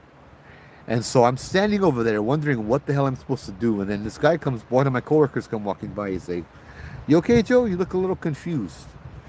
And I'm like, there was a lady that went into the bathroom, but the other lady that came out said nobody was in there. My coworker's like, oh, you saw her go into the bathroom? I'm like, yeah. Oh, was she wearing a red jacket? I'm like, yeah, you saw her go in too. He's like, no, that's just one ghost. You can go inside. She's not there anymore. So I look at him, I'm like, what? He's like, yeah. People see her all the time. So I open up the door slowly. There's nobody in the bathroom. I'm like, great, there is a ghost in the bathroom. So I cleaned that bugger out real fast. But yeah. That's right by your house, huh? Hiccups. Hiccups, you get plenty. Oh yeah. Hey, a fish pond gives me the feeling like I'm not alone when I go that side. Huh? Bruh, you don't know the half of it, bruh. Ghosts gotta go too, huh? Yeah, I guess you gotta go, huh?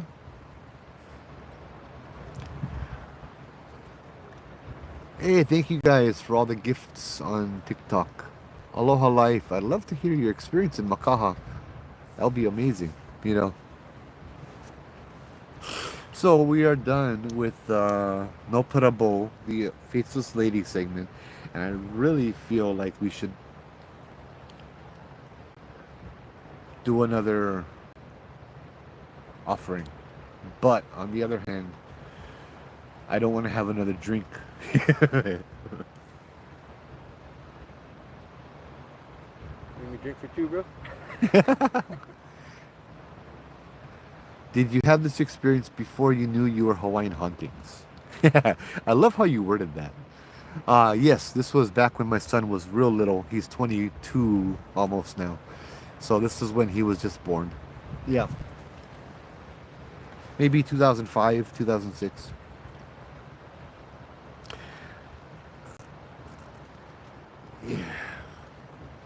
I am driving, but don't worry, the walk back will definitely, yeah. I'm not, when I drink, I just, my tongue just kind of gets a little numb. That's all. So shall we walk back? Let's go walk back up and let's go pour them another drink.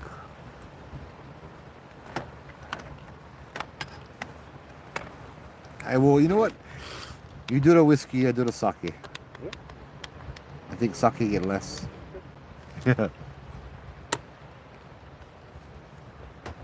Should I leave the light on? Yeah, I'm gonna leave the light on here.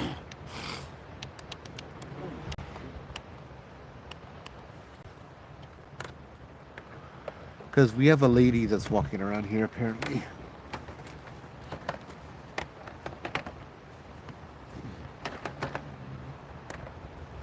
Oh man, a kabuki lady, huh? Sake is more. Well, I'll pour less. I had like a double shot of whiskey because I wasn't really paying attention. Because I figured, brah, Aloha Friday, huh?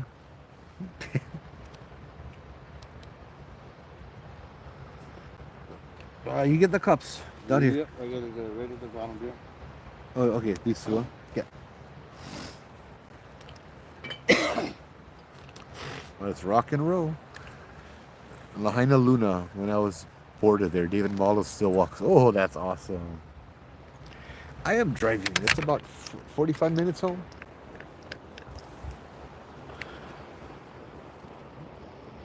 Wow, look at that moon. Very cool. You ready?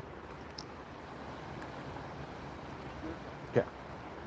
I also get this too, so we can have, I get the kind of water boiler and one fire and stuff, and I get water so we can drink coffee too. I might have a cup of coffee after this.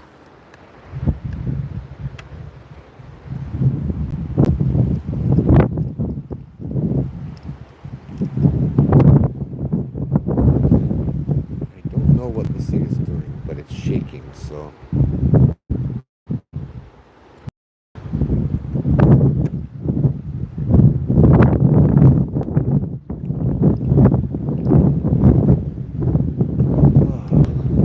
I am not, see, I'm kind of scared of Japanese ghosts, kind of scare me. Anybody watch Thunderon? Oh shit, okay, I'm like, oh, there's a light over there. Yeah.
leave the only on here. Right here. This place feels good. Right here. No. This place feels right. And there's no wind here, but it's not one baby. Yeah? I'm not leaving whiskey and sake for one baby. Yeah?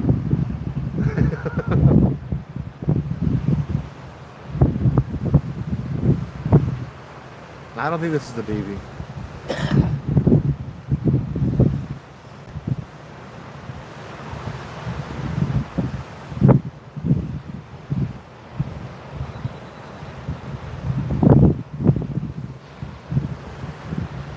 Jubu, tell me which ones I need, bruh. Yeah. That feels good, but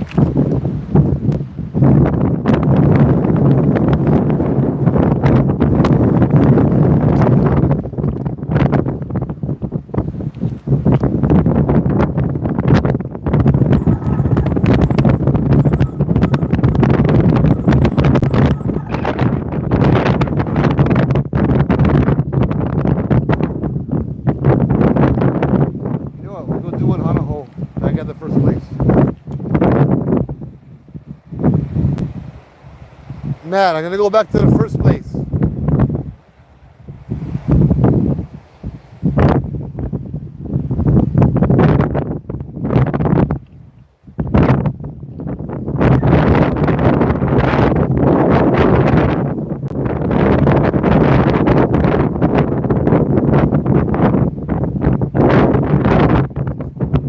Oh, that's Matt.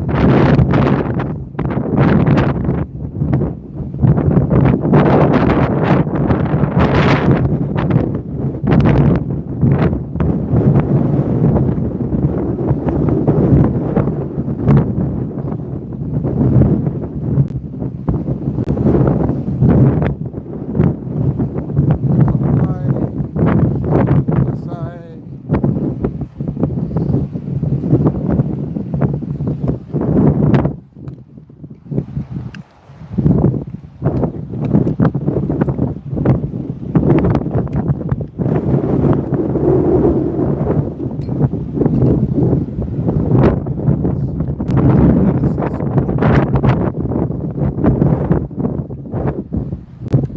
Ooh. Good, bro? Yeah.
You good?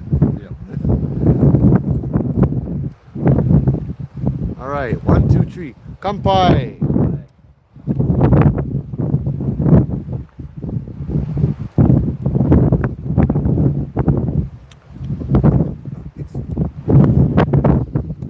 That's your phone.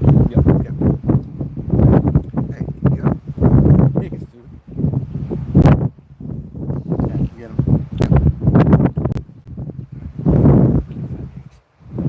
Yeah, still swing 'em around like that.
guys say on here?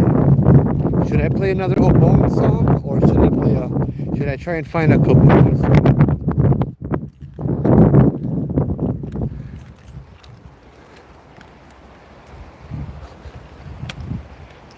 Should I play a kabuki song or an Obon song?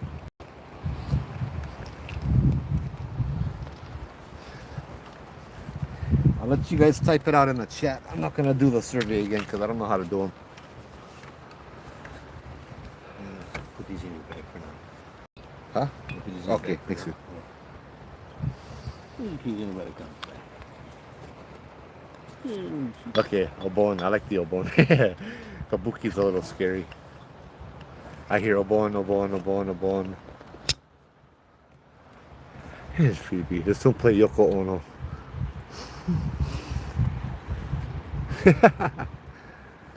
Sandy, it's Obake with an E. Depends on who you ask, though. Gotcha, Jubu. Thank you. I just had that thought in my head. That's why I brought it up.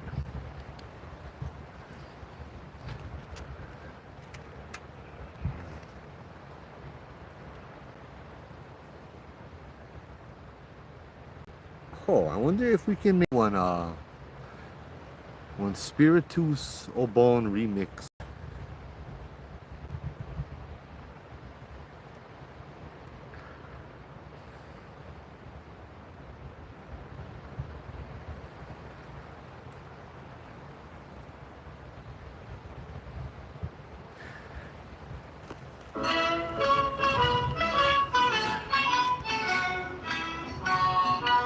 No, this isn't it. This is not an Obon song.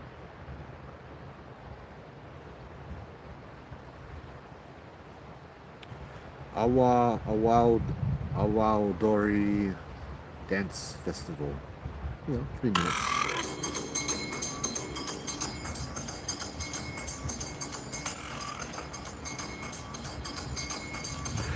Oh, I figured, bruh, this is not Obon. What the heck? That is not Obon. Yes, Obon meets techno.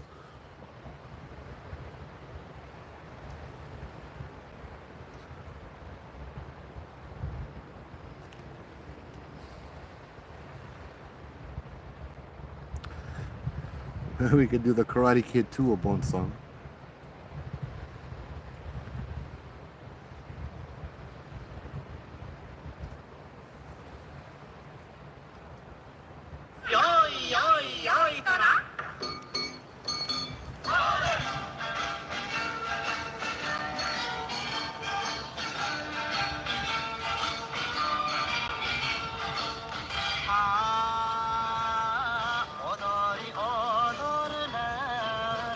I wish I brought my speaker.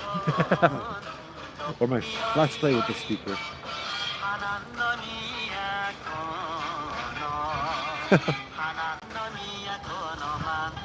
No, this is Obon songs.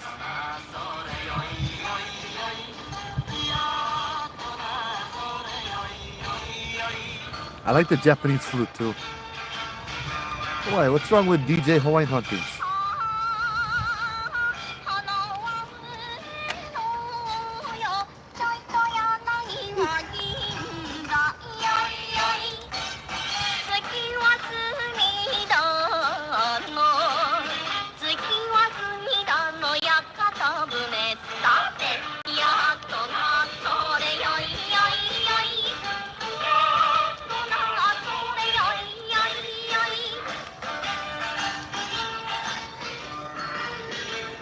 This is Tokyo Onda.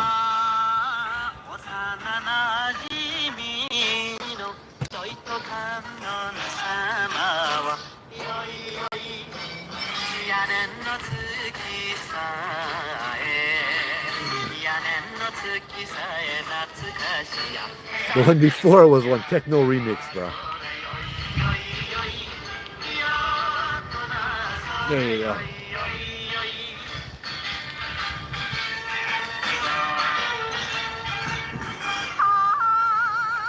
Let me see, Jubu.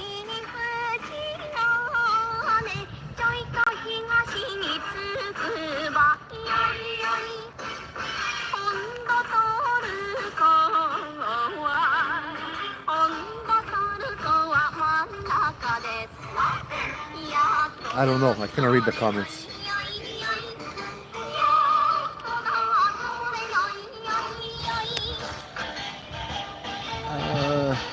This was posted 6 years ago.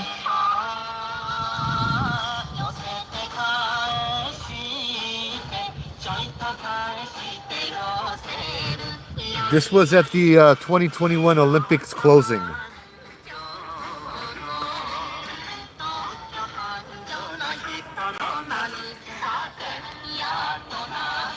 But it's 60th anniversary, so there you go.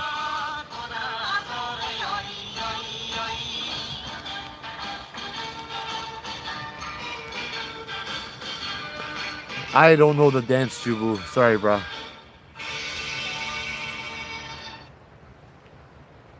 Okay. Do the dance. Tokyo Ondo is a fight song. Oh, that was a fight song. That wasn't an Obon song? Obon classics. So yeah, okay. I don't know what year the song was from. Hey, Kalamai. Sorry. It says 60 years though, but that's the name of the album. I did watch a video about this graveyard. If you want to see it in the daytime, YouTube. What was it? Japanese cemetery? Old Japanese cemetery. Wait, let me see what I YouTubed. What I YouTubed.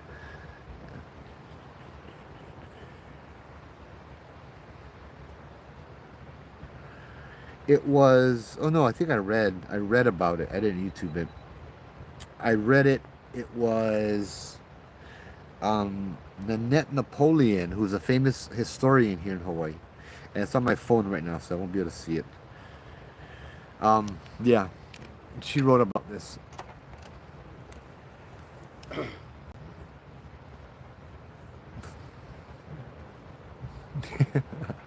Jubo, I wish you was here. You could do the dancing, bro. You can dance with me. You know the dance? Yeah, you Japanese. You know the dances, huh? No. Just the kind of dances that I can do with you. Oh, okay. That's not really. Jicky kind of. Oh, I was gonna say that's gonna take one different platform. Yeah. It's totally off subject. Sorry. No, that'll be OnlyFans. Yeah, that's paid subscribers Discord only. Oh, hey, Sean, no problem, bro. With the tsunami, I was sitting at home thinking, bro, everybody going nuts over here. And I felt I had to do something because, yeah. You know what's more important than going gas station, like the other 40,000 people in your city, and getting gas at the same time is getting your medication, food, water, that kind of stuff is more important. Yeah, you can live without gas, just not comfortably. It's not Hawaii. This is Hawaii, bro. You're not gonna, you know what I mean? You're not gonna like freeze to death because it's winter. Anyway, one of the things I like to think about that it was written about this cemetery that I looked it up today when I read about it was this was like God fun it, I forget. This was a cemetery with very simple people, plantation workers, that kind of stuff. And whenever I think about that, I think about what their lifestyles would be like, right? I think about how they lived when they woke up, what their motivations for waking up is, what their motivations for doing their work and all of that stuff is, right? Hey, Anna, this is old Japanese cemetery by the beach. I don't like to say which one, but I don't even know the name of it. It doesn't really have a name. That's how old it is. But like, for me growing up, we always have the hopes of, we will become one star, you'll get plenty money, you'll be rich and famous, These are the motivations. This is how we aspire to be, right? Is rich and famous, have a good job, have a nice car. But the people that are buried in the cemetery, that was not their motivation at all. And when I thought about this was first thought about at Aiea Cemetery, when I checked that place out one day. Their aspirations in life was to raise a family. It was to provide a roof over their heads and clothes on their back and food in their stomach. And that was the extent of it. how humble that is, how simple. And you know what? They succeeded in life because they were able to do this. Our standards now is much, much different. You are you succeed in life if you have two houses. So you can leave one to your kids and one to each kid or something like that. You're married by your material wealth and your material values. But these people were, I mean, they were measured, not married, measured. Yeah, Oahu, Ana. Up by the North Shore. So yeah, this just it's so humbling to be around people who had such pure values. You know what I mean? You're right, Jubu. It's a Western idea. We talked about this. It's your worth is measured in your paycheck. Therefore, priests must not be worth a lot, huh? You know, it's just I don't like it too much. You know what I mean? I like how it is, how it was, and I like how I am too. That is the best way I've ever seen of spelling of Minahuni. Tobias. How's it? No, I don't. I tell stories and I do this kind of stuff if anything happened over here. That is awesome.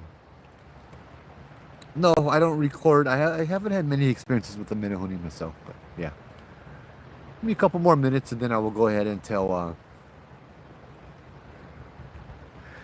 guess, the final ghost story for the night that I was planning, which is the Oira. Oira, the the most famous Japanese ghost story. Yeah. Hey Anna, you just missed it. I talked about that. The ghost story in the Kahala Mall bathroom. I didn't mention that she's in Kahala Mall now, the faceless lady. Bro, that's creepy. You walk into the bathroom and it's all mirrors, yeah? Just to make it even better. And YouTube just farted. Huh. Yeah.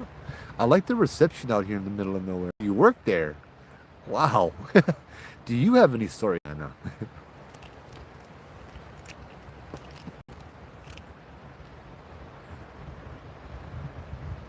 Menahuni hide even from the Hawaiians. You know, they hired even from the Kanaka Maoli.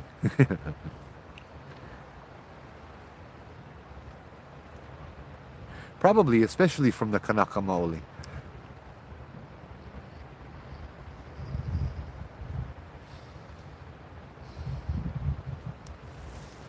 Yeah, shout out to Lord Jubu if you guys don't. You guys like the ghost stories in Hawaii and the exploration stuff. Lord Jubu on YouTube is the one to go to. Yeah, you guys gotta check him out. Um, the Kahala, how the Kahala story went. It's about the story about the lady without a face. Not from the mall, but I remember going Morgan's Corner at night and the Pali. Haha, I'm usually there. Every week I'm usually at the Morgan's Corner on Old Pali Road, yeah? After the huge tsunami, the people of Japan were having experiences of the dead showing up in cabs. Uh-huh. I heard that same phenomenon in Samoa after floods and all of that.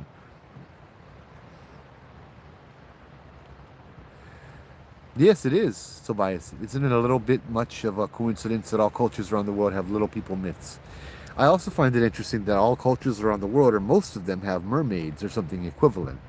Mermaids, kappa, mo'o, and many, many, many others. They may have one or two differences, but ultimately they look the same, they behave the same, and all of that stuff, right? If they spot you at night, the Menahuni, and you sleeping, they might just prank you, and you never know. A best friend's dad works for Hawaiian Airlines and has a bone-chilling story. Ooh. Hey, Jubu, the 2 to 3 years, it's still a lot of work, a lot of videos, brother. You do good work. I know I've enjoyed watching them. You learn a lot of history, and it's not like the kind you see on the TV where, oh, we go look for ghosts. No, you go to places, brother, and you actually learn the history. You actually learn the culture. You actually learn how to respect the place and about the place. You know what I mean? It's not, oh, we go try call out the ghost and see what comes.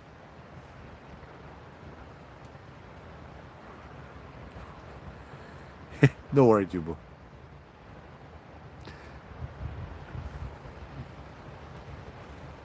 All right, so hopefully I can get the story right.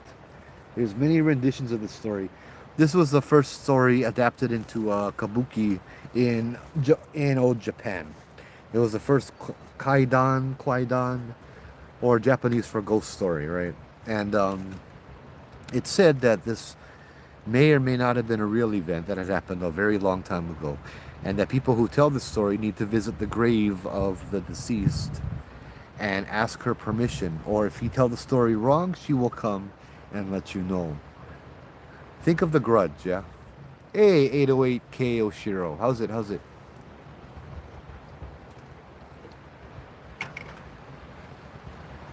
Ooh, I like to hear that. Okay.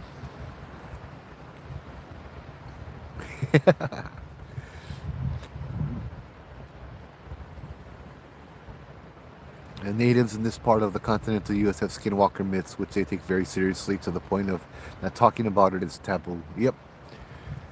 You don't know how many people I've had jump on my live saying, oh, you're looking for skinwalkers. Oh, you're looking for Bigfoot. Bro, it's Hawaii. We get night marchers, not skinwalkers. Wasn't the Kaimuki house was haunted by Akasha, close spelling, not a kabuki, Akasha, a man flesh-eating spirit, man-eating, flesh-eating spirit. Yeah, but it's a theater story, yeah. Um, so I'm gonna do a horrible job, I know. So let me introduce you to the main character here, or one of them, Oira. Oira-san was, I guess the scene starts off with Oira-san, as she is mourning the loss of her father. Her father had recently been murdered by some bandits, so her and her mother are mourning the loss of her father. Yeman, who is her husband, is a ronin, a kind of unemployed slash dishonored samurai. He has very sketchy work. That is her husband, and Oira's father was trying to facilitate a divorce or a breakup between the two of them. Oira is this beautiful, beautiful Japanese woman, and a beauty in these standards were measured by her long, black, silky hair that she loved so much, and she took very good care of it, brushing it regularly, making it shine, making it silky smooth, that kind of stuff. She loved her hair. That's what made her beautiful, right? And so she's mourning the loss of her father as Ieamon comes into the scene and swears that he will avenge her father and all of that stuff. Little does she know Ieamon was actually the one who murdered her father. So Ieamon goes out and does his bandit thing, does his other thing to make money or whatever, and meets a doctor. See, I forgot the girl's name already. Unfun it. The doctor tells him that the doctor's daughter, is in love with Ieamon and wants to marry Ieamon, and he has her blessing, but they need to get rid of Oiwa first. Oira. He says if he marries his daughter, he will grant Ieamon all of his money, all of his estate. He would be rich, he would be wealthy, he won't have to worry about money. And his daughter is younger and she's beautiful and all of that. And so the doctor, in some of the stories, the doctor gives him a cream, right? A moisturizer cream, it looks like. So Ieamon presents it to his wife, Oira, and Oira puts the cream on, rubs it in her hair, puts it on her face. You know, this is a fantastic, beautiful gift, right? And so she's just enjoying it. Whereas after a day, it starts to leave these horrible burn marks, horrible scars, right? And now Ieamon, seeing his wife like this, knows what's going on, right? He hires his one of his men to take her out and kill her. I'm sorry. I'm trying to. I told the story a while ago, and I listened to it a bunch today. But there are so many different versions. I'm trying to choose which one to stay off. Um,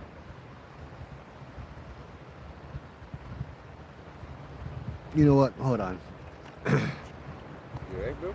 Yeah, I just completely forgot the story. I blame the whiskey and the sake.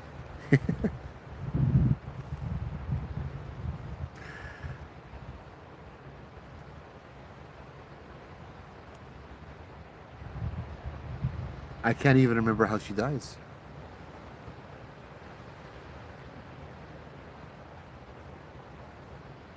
Where's So, it at? huh? Where's it at? Huh? Where's the story from? Or where's it at? It's Located Japan. It's in Japan. in Japan? Yeah. Let's have somebody that died. Woman. Yeah. I'm sorry, I forgot this. Not enough information for me to help you out. Yeah, yeah. It's a Japanese ghost story. You I know, was trying you to don't, do you don't know 21 that one. questions, but yeah, well, I failed on that one. My bad, bro. No, don't worry. Bruh, I cannot. I told this story. I actually wrote down a whole bunch of notes on this story before. Was it a personal event or a story you heard? It's the first Japanese ghost story. First Japanese ghost story. You know, I'll just go with the AI interview. The story revolves what? No, this is not even it. This is what? This is not even it.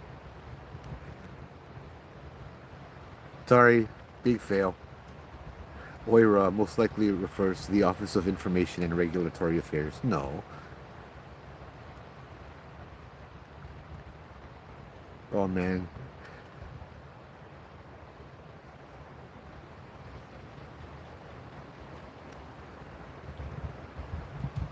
That sake hit me. Uh,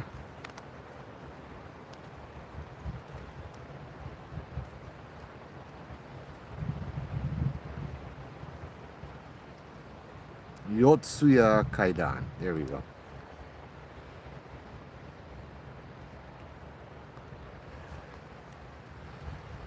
Okay. Oume was the doctor's daughter. She had fallen in love with, I'm just going to read it. She had fallen in love with Iemon. However, believing herself to be less attractive than Oiwa, she doesn't think Iemon will ever want to become her husband. Sympathizing with Oume, father the her father schemes to have Oiwa disfigured by sending her a topical poison disguised as facial cream.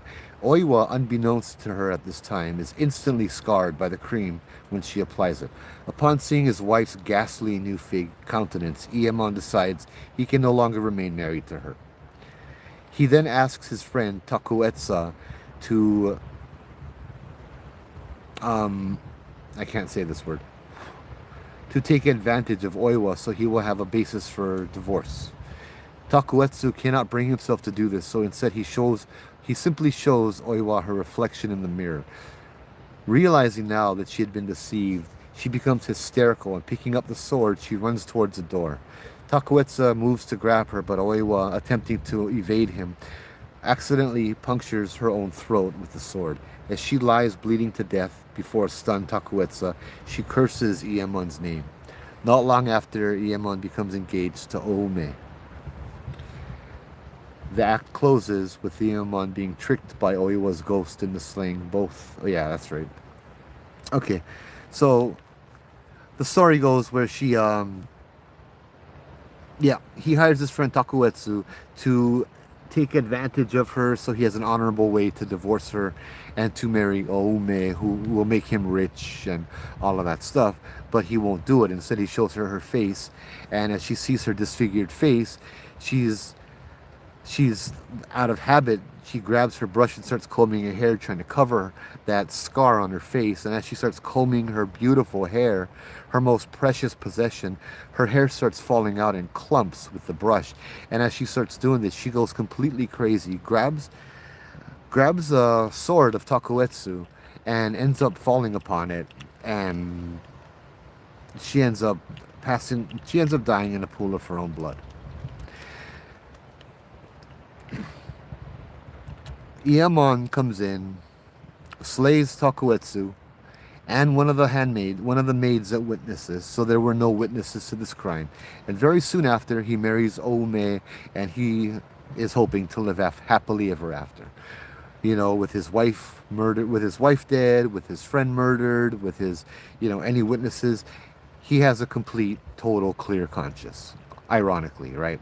So he finally marries Ome, and their first night together, as he's going to sleep, he looks down upon his younger, rich, beautiful wife, and instead sees the disfigured face of Oira glaring back at him. He raises his sword and slays Oira again, thinking it was her, and then is greeted by the horror that it was not Oira, but it was his new wife. It was his new wife that he enslaved. Somebody comes into the room, running in. He looks and he sees Takuetsu, his friend that he had slain, running into the room. He grabs the sword, slays his friend again, Takuetsu, the ghost that has been haunting him now too, and it turns out to be the father, or the doctor. He looks upon the body of the doctor, realizing what he did, and he flees and he runs. And everywhere he goes, he sees his wife's face, Oira, glaring at him. One of the scenes is he's walking and there's a lantern, a fire lantern, hanging down. And as he's looking at the lantern explodes, and out of the fire comes Oira, crawling from the top down, falling onto the ground. He ends up, I believe, taking his own life. But yeah, that is the basis for The Grudge. When you look at it, The Grudge or The Ring, you see features that are very similar to Oira. Some of them depict one of her eyeballs traveling down her face because of the poison and the topical cream, or the scar. Let me show you guys some of the pictures over here. Some of the old Japanese pictures, right?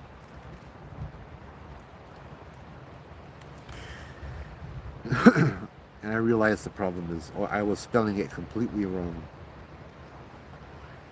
Oira. No. What is the matter with you tonight, bruh? Sake does not like me.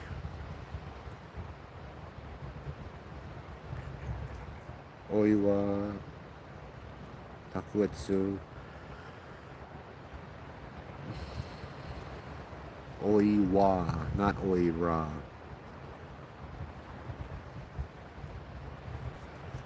There you go. Here's some pictures. Oh, let me just pull them up better. Bruh, I just want the picture. What's the matter with you tonight?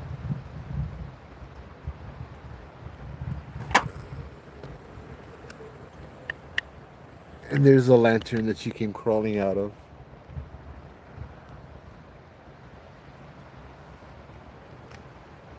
Yeah, the scariest for last, which of course is the one I failed in the most.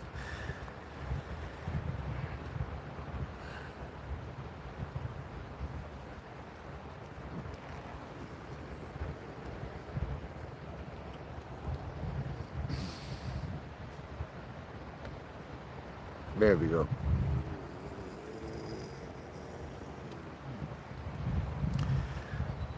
Oh God, there's a lot of pictures of her. Jesus. She's combing her hair and it's falling out.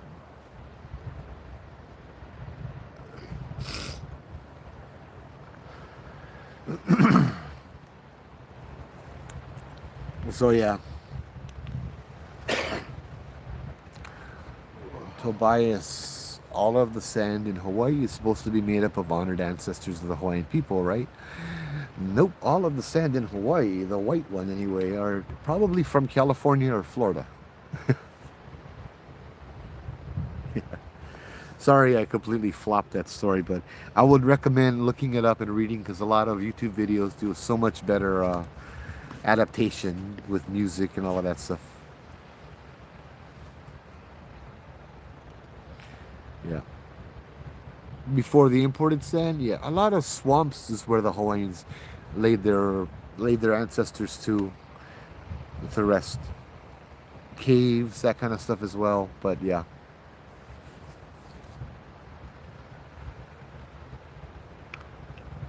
All right, now let's do a little bit of spirit box and see what's gonna come through, if anything. Bruh.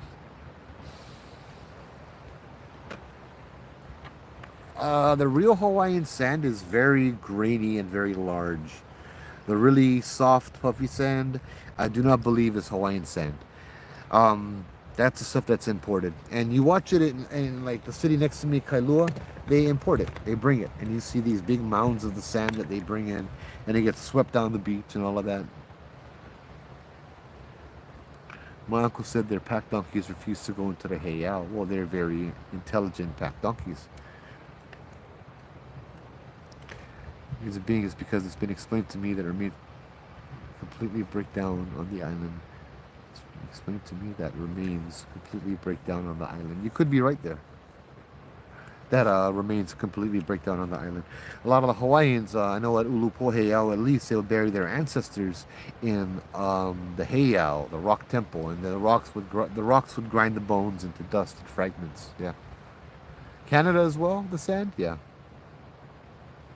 I don't doubt it.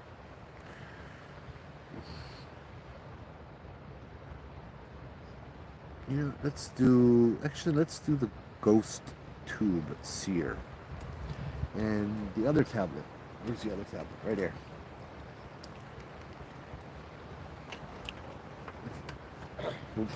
Holy shit. Sorry. I thought you were sitting next to me. No. Oahu, Ocean Mama.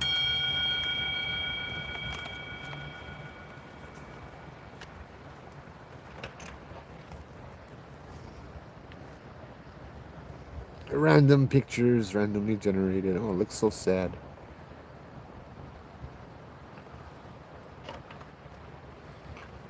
I'm gonna turn on the spirit box if anybody is here and would like to talk.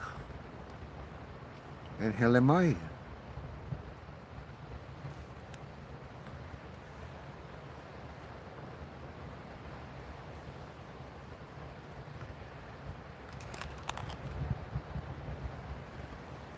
Welcome. No, I don't want to join the hostile. All right, let's do.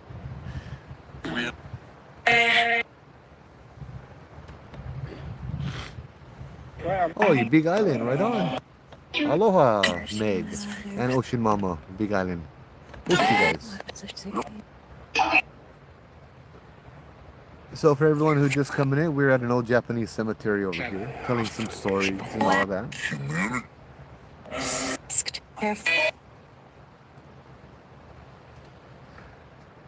Yes, Waikiki is man-made, not naturally made. Waikiki was filled in. It used to be a lo'i.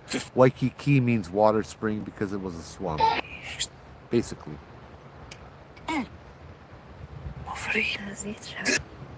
That's the spirit box I'm playing. Hey, thank you.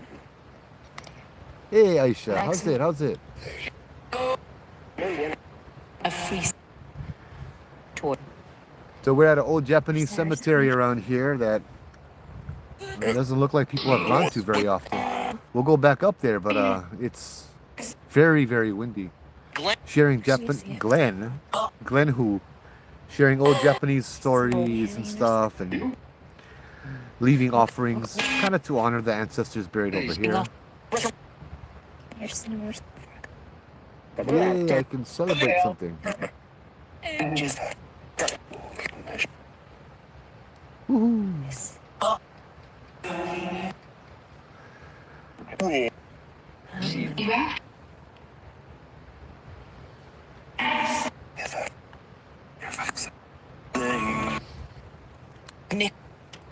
Hey, all right.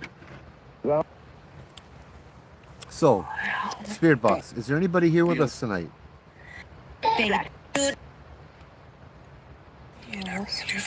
No. There was a woman here earlier. Can you tell me about her?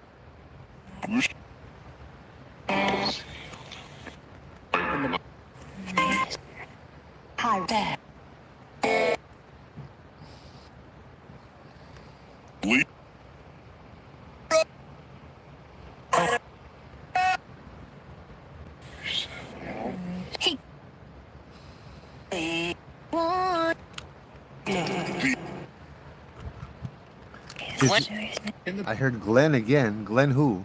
It said I'm dead. Well, we'll offer a prayer. Glenn who? Does. Is it Glenn Grant? What? Yes. West. Half.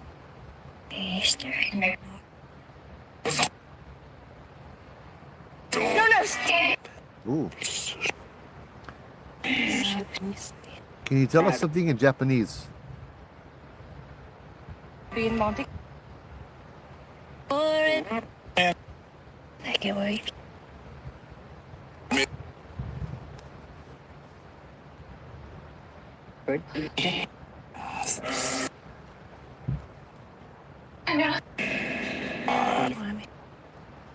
Yeah. You hearing that? You guys are hearing a lot more of that. You know what? I'm gonna try to concentrate on the spirit box. Hello. Hi.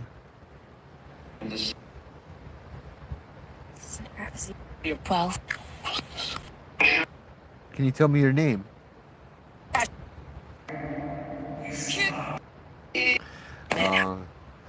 Namae wa?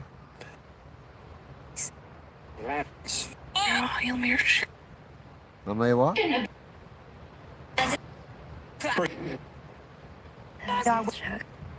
Ed. Ed.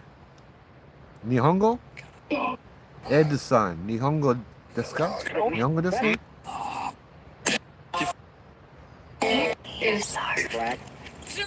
Nihonjin. Was- That's what I'm thinking, Sean. Yeah. Okay.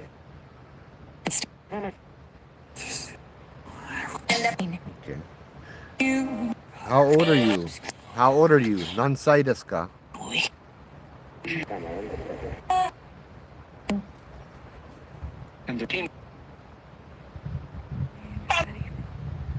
To the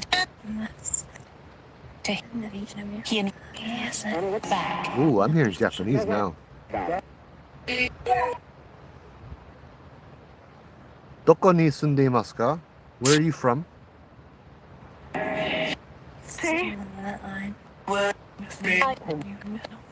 Doko?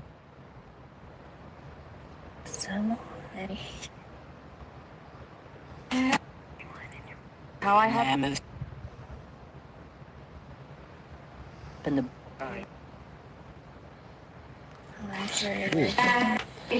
I'm getting pictures and it's not even dinging.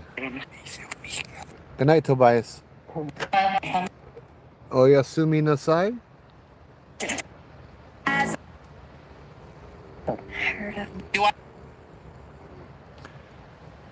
So Glenn Grant, I told a bunch of his stories tonight. He was very fascinated with the Japanese, yeah?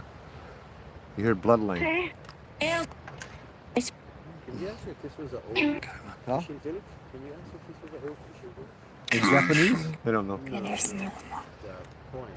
This is an old fishing village. Old Hawaiian fishing village.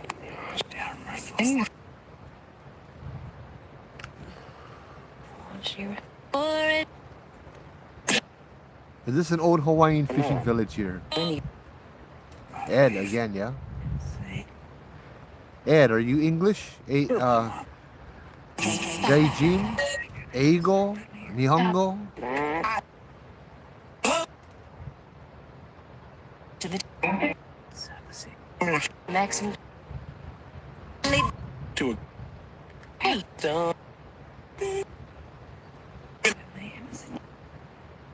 Why am I hearing that? You heard that? I'm hearing equipment. Like a EVP in the bush over there. Like the EMF detector. Sounds like a noise though, right? You're talking like the REM pod? No. Yeah, maybe the REM pod. boy Because isn't the EMF just the lights that go up? Yeah. I don't know what I'm in here. What? A ton of voices on the beach. Well, You've been hearing voices on the beach? yeah, I haven't heard it recently. Yeah. But earlier, which is why I asked about a village. Mm. Seems like a community's down there. Okay, cool. We're on Oahu. It's like, how am I hearing that through the way the wind Yeah, yeah. through these bushes? This side. But it seems so distinct. Yeah. I can't make out the words, but it sounds like a group. Hmm. This. Curious. You know what I'm gonna do real fast? I feel like I have to do a better job at this. And so, because I lack the ability to, I'm gonna go ahead and just play you guys a video that I listened to. That was a really good one. Sorry, I'm gonna be a lazy ghost storyteller right now.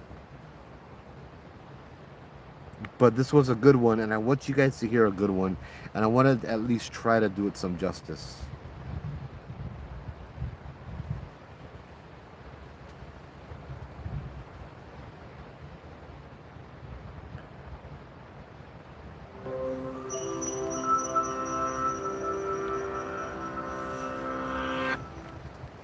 Looking at her father's brutally murdered body, Oyewa was sick with despair. I can't show Her the father video. had been Oyewa's only hope for ending her marriage to the cruel and dishonorable samurai, Ieman. And now, while her husband and brother-in-law vowed to find the culprit, Oyewa was trapped in her unhappy home with only the household servant, Kohei, to witness her suffering. What the grieving woman couldn't guess, however, was just how close the killer was. There we go. After Oyewa's father tried to end the marriage, it was Ieman who murdered him in cold blood. Hearing of her troubles, Oyewa's wealthy doctor neighbor sent some medicine to soothe her. However, when Ieman went to offer thanks, the doctor revealed his gift. Well, I just hit the. His beautiful young granddaughter was. However, when Ieman went to offer thanks, the doctor revealed his gift was part of a sordid scheme. His beautiful young granddaughter was madly in love with Ieman, and if the samurai left Oyewa for her, the doctor would offer him great riches. Ieman happily accepted this bargain, and eager to marry his new bride, he sent a man called Takuetsu to dispose of his poisoned wife. But when Takuetsu arrived in Oyewa's room, he was appalled. The poison had swollen her eye, and her hair fell to the floor in bloody clumps. Taking pity, Takuetsu told Oyewa about the doctor's scheme. Furious, Oyewa lunged for a sword. Takuetsu wrestled it away and flung the blade across the room. But when Oyewa ran to confront her husband, she stumbled, falling against the sword. Wounded and poisoned, Oyewa cursed Iemon's name as the life left her body. At the discovery of his wife's demise, Iemon arranged to remarry that very night, but not before killing his servant, Kohei, who heard Oyewa's death. While Iemon celebrated his wedding, his friends nailed both corpses to a heavy door and sunk them in a nearby river. That night, Iemon reveled in his successful scheme, but suddenly, his bride's sleeping face shifted into Oyewa's tortured features. Iemon acted on his violent instincts, slashing her throat. But when his fear subsided, he realized that he'd killed his new wife. He stumbled out of the room and into another monstrous figure, wearing the face of his deceased servant. The samurai ran his sword through the man, only to discover he'd slain his new grandfather-in-law as well. Iemon fled the house, running frantically until he came upon a moonlit river. Here, he stopped to plot his next move, fishing, as he thought. Soon, his fishing rod began to twitch, but the harder he pulled, the heavier his catch became. Finally, a wooden door broke the river's surface, with Oyewa's writhing body on one side and Kohei's on the other. Iemon ran for days, finally taking shelter in a mountain hermitage. Over the following months, he tried to convince himself these horrible visions were just illusions. But his nightmares never relented. One night, as he attempted to walk off another bad dream, a nearby lantern began to crackle and tear. The paper stretched, larger and larger, until Oyewa's ghost appeared in a blaze of fire. Iyamon begged for mercy, but Oyewa had none to offer. Over just 24 hours, the spirit slaughtered his parents and friends and tortured the samurai with ravenous rats. Only when Iyamon was truly hopeless did Oyewa enlist her brother-in-law to secure bloody justice for her and her father. In the 19th century, Oyewa's quest for vengeance was one of the most popular kabuki theater performances, renowned for its grisly narrative and groundbreaking special effects. To depict Oyewa's iconic transformation, designers hid bags of fake blood in her wig.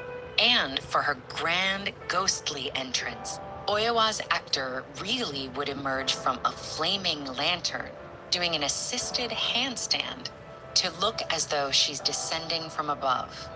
Today, Oyewa is considered Japan's most famous ghost, and her image continues to inspire counterparts in film and television. But those who retell her story still tread carefully, often asking her spirit's permission at her rumored grave in Tokyo. In this way, modern storytellers continue to give Oyewa the respect and fear she so rightfully deserves. There you go. For more spine-tingling...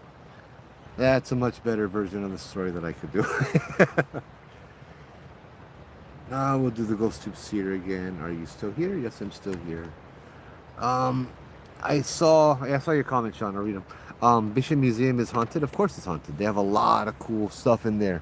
I never went there ever. The place makes me mad how they display our ancestors as exhibits other than respected artifacts. Yes, I understand that as well. I go with what the ancestors do. They, we'll do this. This one here. I know that a lot of them, they go around and they're still there.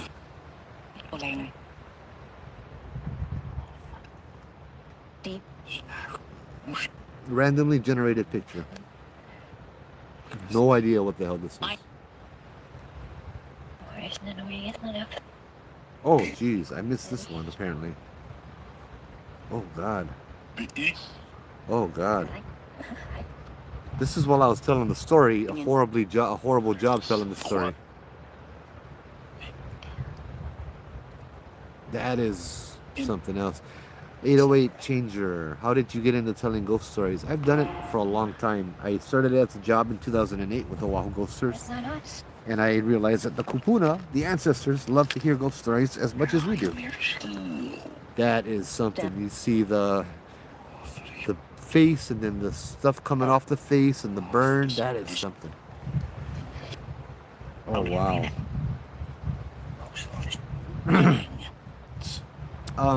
Bishop Museum, you have Prince Albert. Prince Albert runs around over there. Also, I don't know if you noticed, man. Yeah. When that video was playing, that branch was going crazy. Huh? The one in front of us? Yes. I was feeling no wind, but this branch here was going up and down right in front of me, like boom, like that. Which video is this? The video I just played, the one with the ghost story. Oh, telling the ghost story. Yeah. Flaming. You're welcome. Sorry. Yeah, the picture that the lady was in. Yeah. I understand. I think that they do the best they can to teach the history with what they have. You know, they do the best job that they do. And they do a lot to show respect in that place. And I can see the effort, and I appreciate the effort. But I guess it's all in the mind. Should history be shared or should it be reserved? You know what I mean? I like personally being able to go over there and see Kamehameha's Mahiole. I like going there and being able to see Kuka Ilimoku's ki'i or Ku's ki'i and stuff like that as well. Social. His tiki statue of these that were like 200 years old and that kind of stuff. I love being able to see that. I think it's really educational and you can feel the mana. That's the part I might love the most. Hold on, I gotta get something out of here. Come eat. Come eat. Aloha kupuna, you get kakao. Then why you tell me to come eat?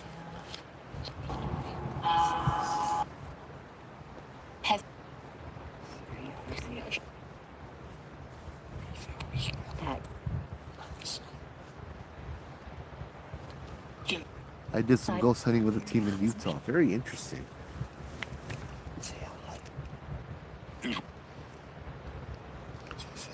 The supernatural is just amazing in so many levels.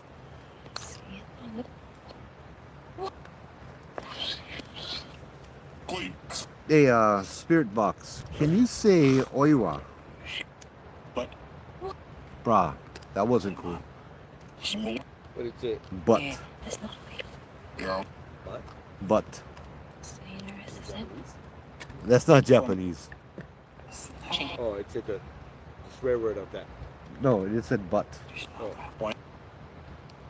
Here's a story. Here's when you see a story. See? Next random picture is the story. Hi, user 961946.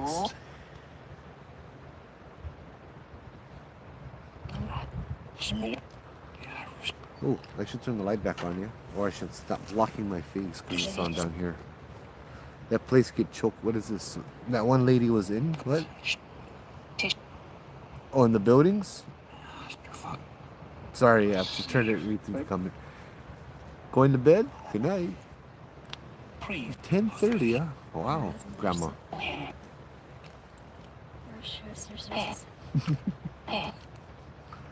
We still got a mile back.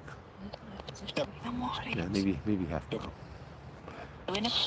The preservation of artifacts is outstanding. There's so much more that they actually have that's not on display. Yes, I know. Which museum is awesome.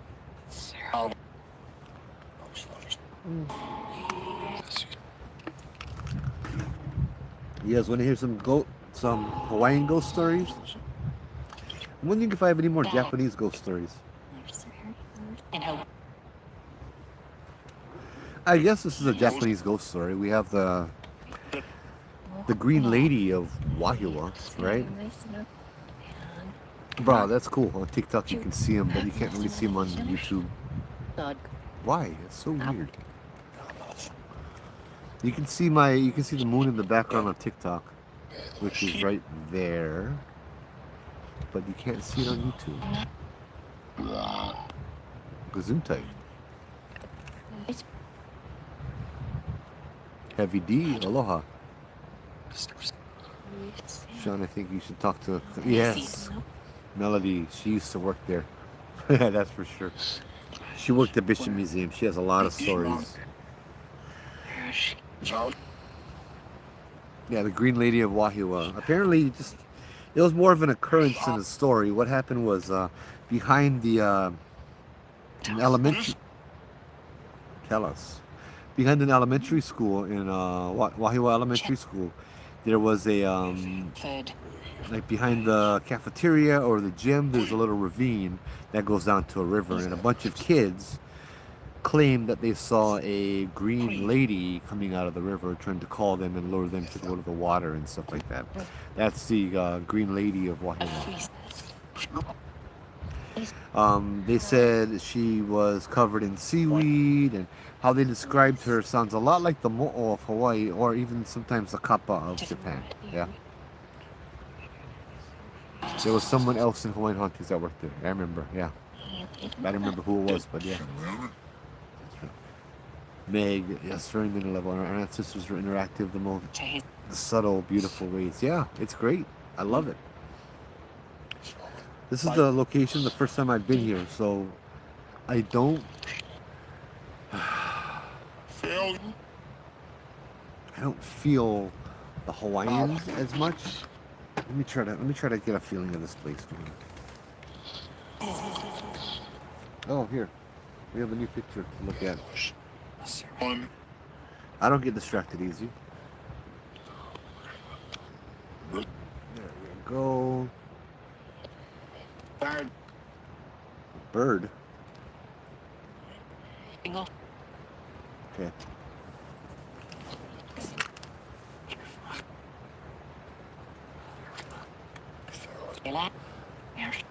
I'm doing good, Caleb. How you doing?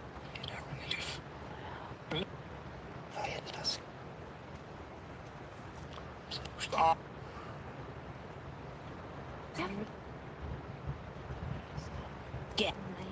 They're here, but they're not really close by, and they're not paying attention. Nope. One is there. Like trees.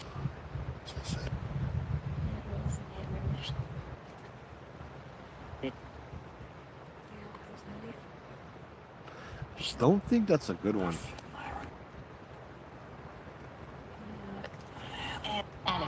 Hey, Mark, how's it?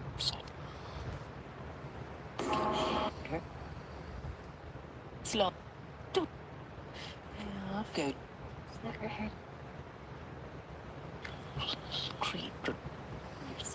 Creep. Huh. I love the randomly generated pictures. We just had this one earlier. So much for randomly generated, huh? We-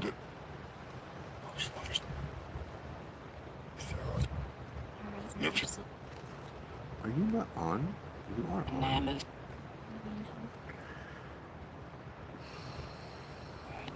Well, Power.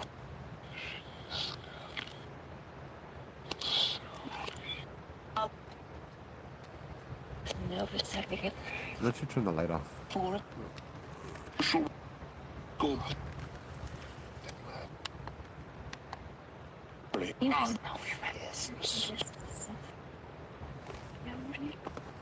Creep.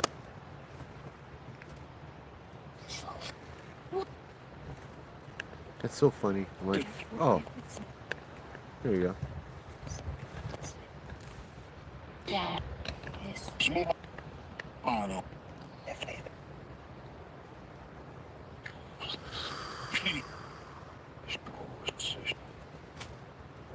Sick. Son of a bitch. You heard that, huh? You heard that? Half. Yeah, what are you hearing? Are you hearing? I heard something. I heard a big loud noise in front of me. Like something fell. What the fuck? I didn't hear that. You never heard that? No, I think Right there. like, Look at that.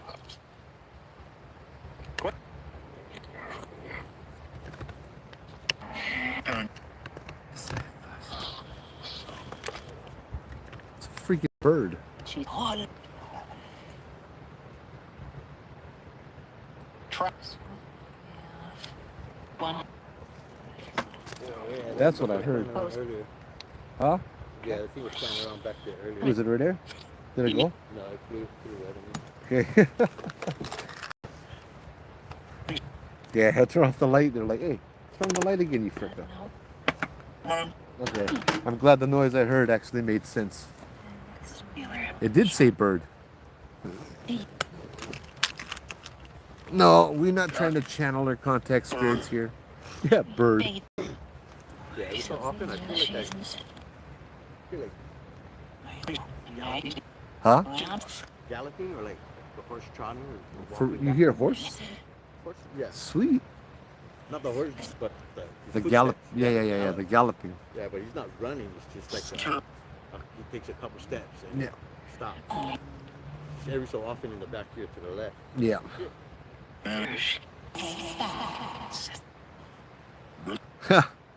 That was the. Yeah, that was a bird. As I said, this place reminds me of Paniolo, yeah? I have no idea what kind of bird that was, but I hope it's not the kind of bird that cries. It sounds like a baby crying.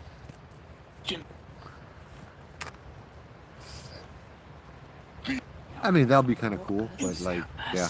Aku birds, aku birds, Huh? aku birds, Aku birds. aku birds. Yeah. Yeah, that's what aku fish.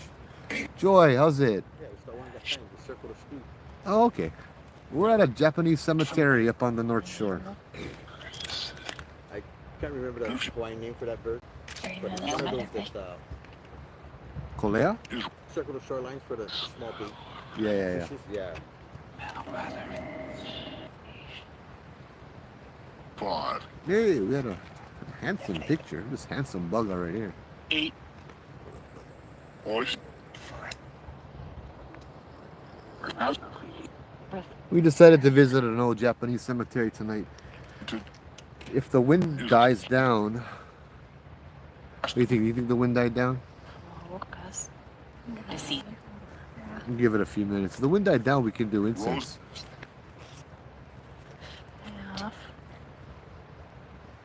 I think it's the kolea that makes the noise of the baby's crying.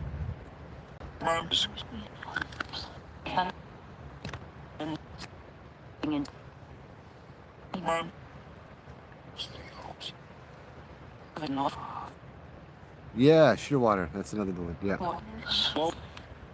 Matt, did he say aquabird? Yeah. Hey, Bugs, how's it?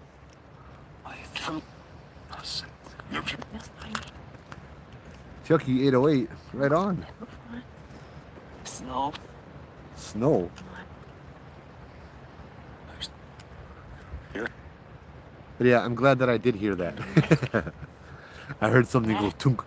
I look in front of me and it's a bird. Let's turn off the light. Anybody here tonight?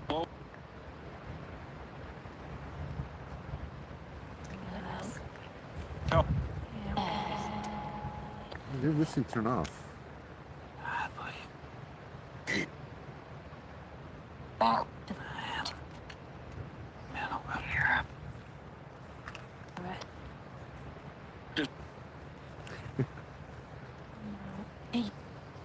Bird. All right.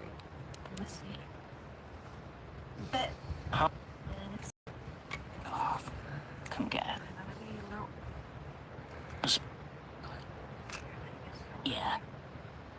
Yeah. Let me see if I can find a more Japanese ghost stories. One of my goals is to go to the No. Okihagara. Bruh, social media. So much for freedom of speech. Yeah? The unaliving forest. What about Hail Mary? Cute.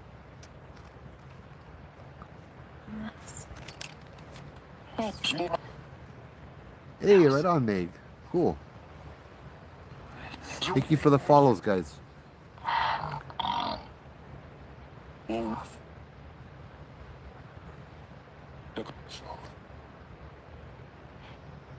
Okay. You smell that? But what?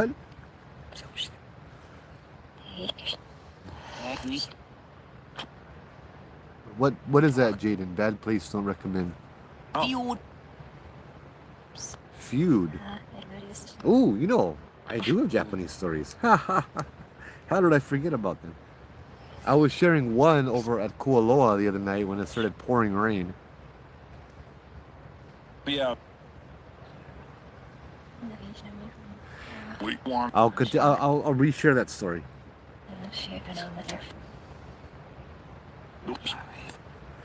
Um,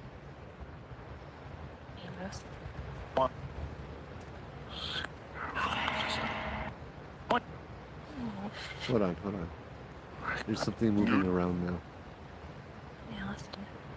Chickens. What?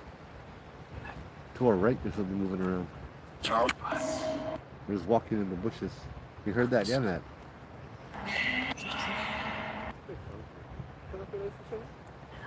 Wait.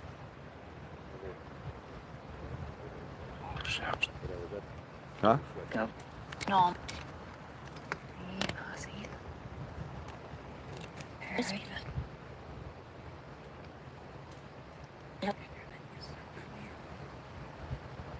unstable connection. What you talking? I guess 4 bars 5G unstable connection. That was a spitting sound, yeah? I never heard that. It was something like. Yeah, come on the fruit. Yep. Oh, yeah, I'm like Aloha. trying to keep up with chat, having a text message conversation. Yeah. Aole pilikia.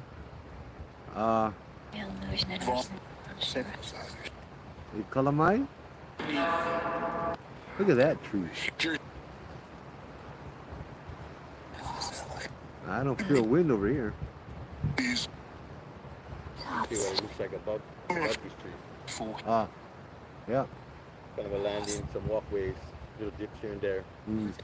And then it opens up to different areas and sections to the beach. Really? Yep. I went to go walk over there earlier. Yeah. To make sure. It was still light. Yeah. But if there's anybody out here, I'm aware of them. Yeah. Right. Aole pilikia. Oh, brah. Yeah. That's what I said. Based on the way surroundings are here, or we hear something, or Something is there's going some kind on of now. activity, Bruh. Yeah. I think it's very hard to pinpoint it. Yeah. It could be coming from just about anywhere. I don't know. Yep. Oh, this is cool. This is interesting. Right. Ooh. Are you feeling a change? Huh? In the area? Yeah. You feeling a change? Yeah. Girl? Right. See you.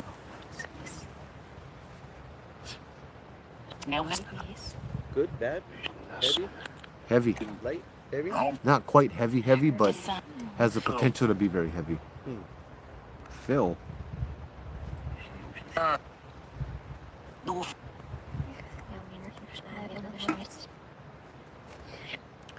Okay. What is that?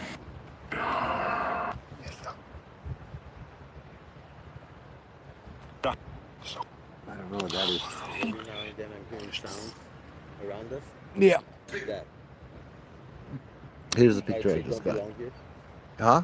I'd say that don't belong here. Sounds that don't belong here? Yeah. Like I can't see that sound being made Yeah. in this area.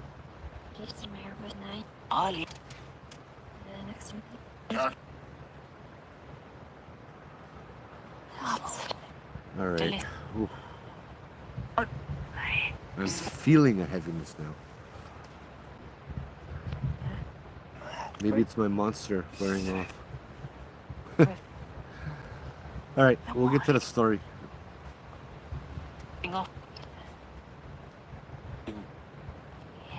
These are kind of cool pictures.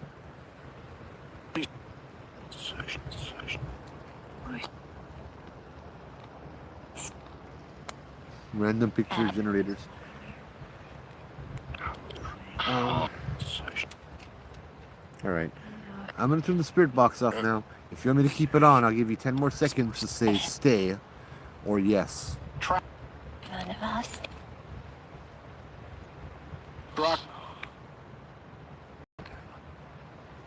All right, 10 seconds. We said feels like male spirits sucking around. 2 male spirits. Feels like male. Male energy circling around, but still get that lady. Yeah, that lady is the one I'm feeling. She going big head, yeah? She going big face. Kind of like a vulture, almost.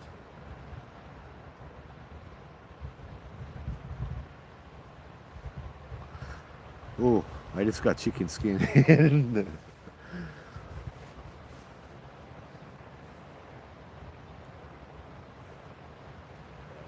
sorry, bro. Everything is so dull for me. It's dull? No. Yeah. Yeah, it's just This I don't know if feels... it's blocked off or it just not on point tonight, essentially stuff. Yeah. No, it's okay. We got a key.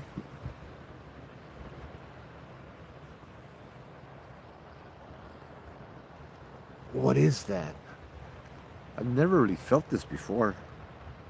So It's a lady.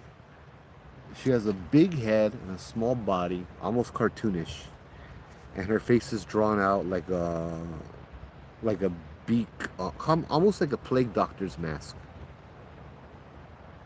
Yeah. And I'm getting one headache.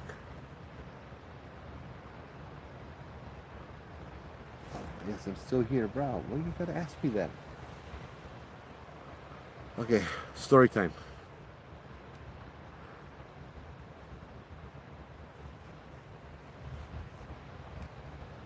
Oh, you've been here before, Uy. Is she a watcher of the cemetery? Does she watch over the graveyard?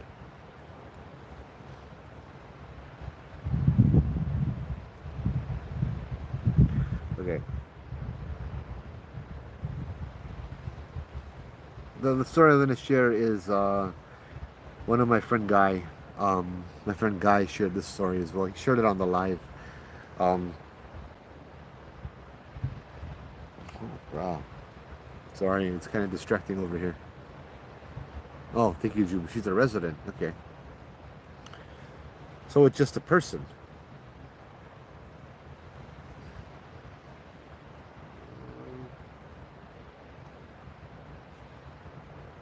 Sorry, I'm getting distracted. Ugh.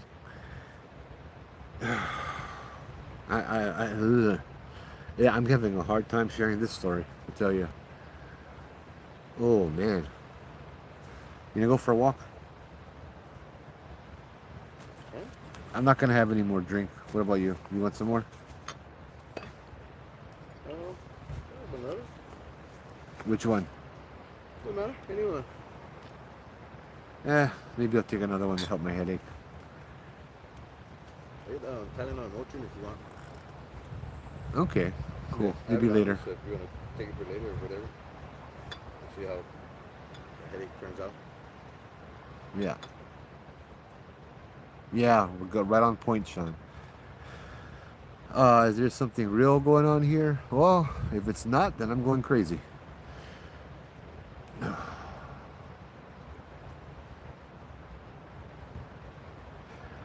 Oh, man. What is this? Why does this thing not make noise? This looks like a Japanese house. Look at that. With two balls.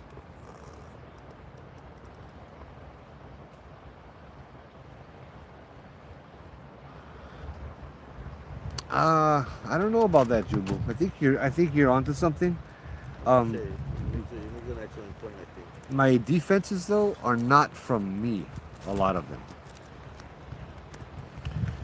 You know what I mean? Yeah. It's okay. All I have to do is pray.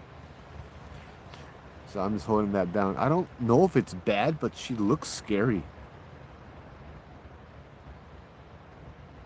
Who Lonnie? Are we talking about the same one here? Yeah. Okay. She may be trying to intimidate you. No, she's just checking us out. This place looks somewhat haunted. Yeah, I know. Somewhat. I think there are marks of cars there. Yes, this is a little trail that people can drive on if you kind of have off-roading capabilities. I don't get bad. You hear voice, you hear people talking English. Could be. This is a Japanese cemetery in Hawaii, so it could be a lot of different languages.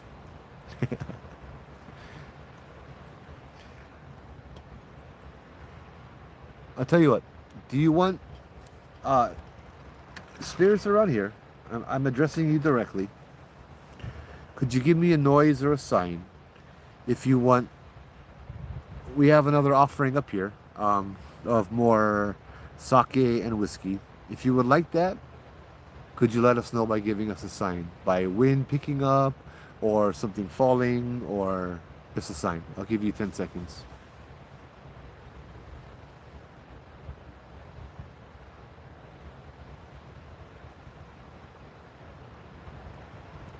Okay. Do you want me to play some more Obon music? Looks like that tree is saying yes. She's something there, but she ain't the problem. Yeah, I don't get that she's bad. It's just, why does she look like? I mean, I'm sorry, Ekalamai. I don't mean to be insult you at all. You have a very distinct look. So maybe what might help you out is in Japanese culture, one distinctive feature is that they have like oftentimes a bigger or rounder face, more long. Yeah, So yeah. I don't know if that's maybe That- exaggerated image. Yeah. But that could be just one of, like I said, one of those common traits. Yeah, as they come back, they can exaggerate traits and stuff like that. And yeah, you're onto something there, dude. Ooh, man. Either that, or maybe she's wearing a mask like how they use in the plays for their storytelling. Oh, kabuki. Yeah. That's what Jubu was talking about. That's The kabuki. Yeah, so yeah, on yeah. the picture that I showed you, Yeah, if you look at it good, in the tree, yeah. It looks like a kabuki mask. You're right. Yeah. Let's see if I can pull up a picture of a kabuki mask. Let's first connect to the internet because we're, yeah.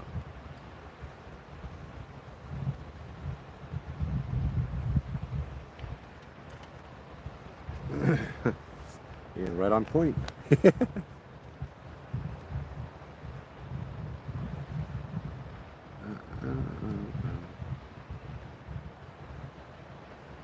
Discoverable, please connect so I can do this.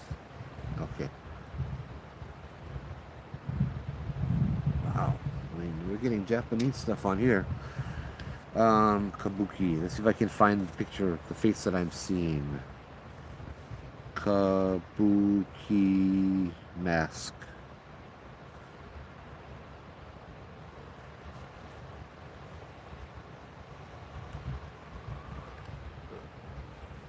To invite the ghosts, you need to talk about them. They will appear. Oh yeah, I know.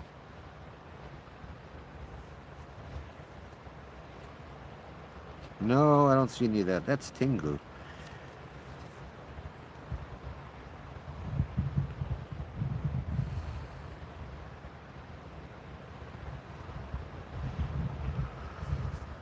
Long kabuki mask, long face.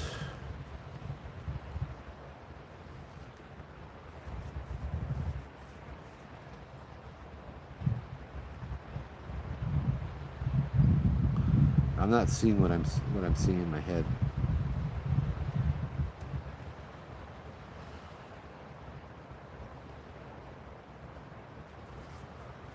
Here's some pictures of kabuki masks.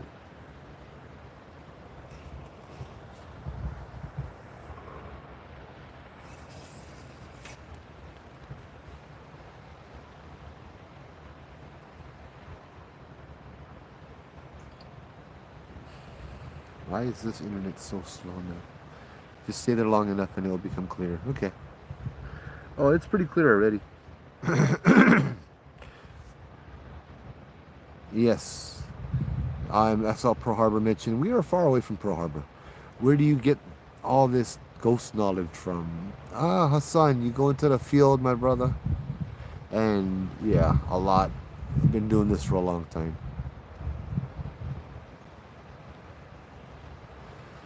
The Oni mask is actually, yeah. Well, yeah, those are the Oni masks, but there's also the Tengu. And you know what? Since we're talking about earlier tonight about friends who passed, there's also Jeff Tarumi who mentioned something. Here's a Tengu mask right here. The Tengu mask has an interesting story about it as well.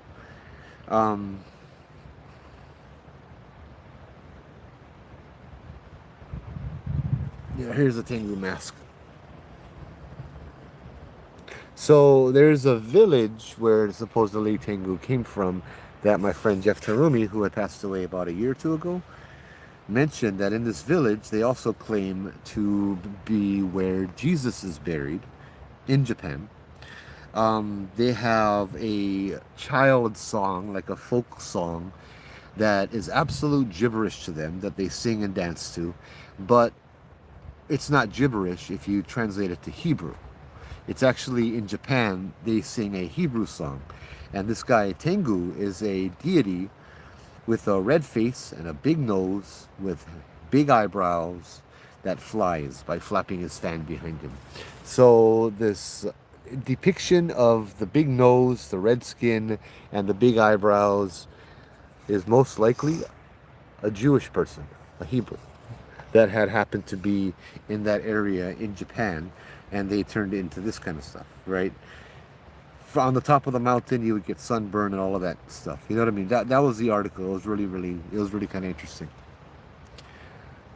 So I know, but in case you stay around the time we usually leave, you should see more signs. It's the signs of the others. Only masks used for samurais. Hebrew is a sacred language. Yep. You need to walk deeper. Yeah, we can, but the problem about walking deeper is you stop hearing anything because the wind picks up. Did we get any other pictures? No. So let me share a story, then we'll head up. A story from my friend Guy was, I feel it's starting to clear up a little bit in Lyft. When he was younger, he and his friends would go drinking, yeah, in high school, and they would go to the graveyard right outside Waikiki. He said specifically the graveyard they would go to was, I can't even remember the name, but I shouldn't drink when I'm doing the live, man, I swear.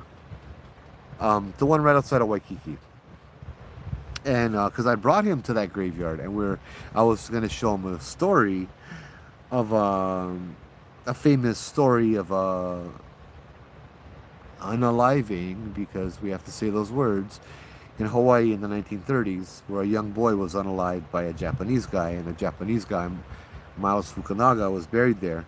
So we went up to the headstone, and while we're driving in, guys telling me the story that they used to go drinking here, and they had he had a really creepy experience one night. They were drinking at this weird headstone, and they were just sitting on the headstone. It's a pretty big one, and so they were drinking on it, and then one of his Japanese friends got up and started doing this Japanese chant and walked around the stone a few times doing this chant. And everyone was thinking, what the hell you do? He never said anything. He just did it and sat down and waited. And when they left, he was kind of bummed out that nothing happened, because something apparently was supposed to happen, but he didn't say what. So they all walked home. They walked on King Street. I think it was King Bertania. I forget what street. Anyways, they all walked home their own separate ways. Guy went off to the left, and everybody else went off to the right. As Guy was walking home by himself, he had about a mile or so to go, and it was like 2 or 3 in the morning, and all of a sudden he heard the sound of these cats coming out from under the houses. This mewling sound coming out from in between the houses, from the roof. Just this whole procession of cats, this big mob, just started mewling and mewing and following him down the road. He's like, what the hell? This is creepy. This is weird.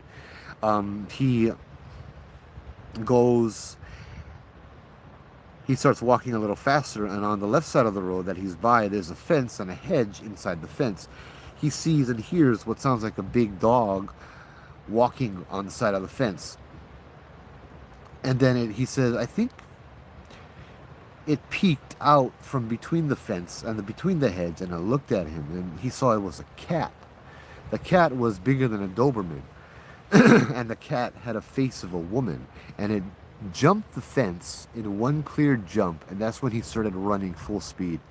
This big cat with the face of a woman chased him all the way back to his apartment, his house.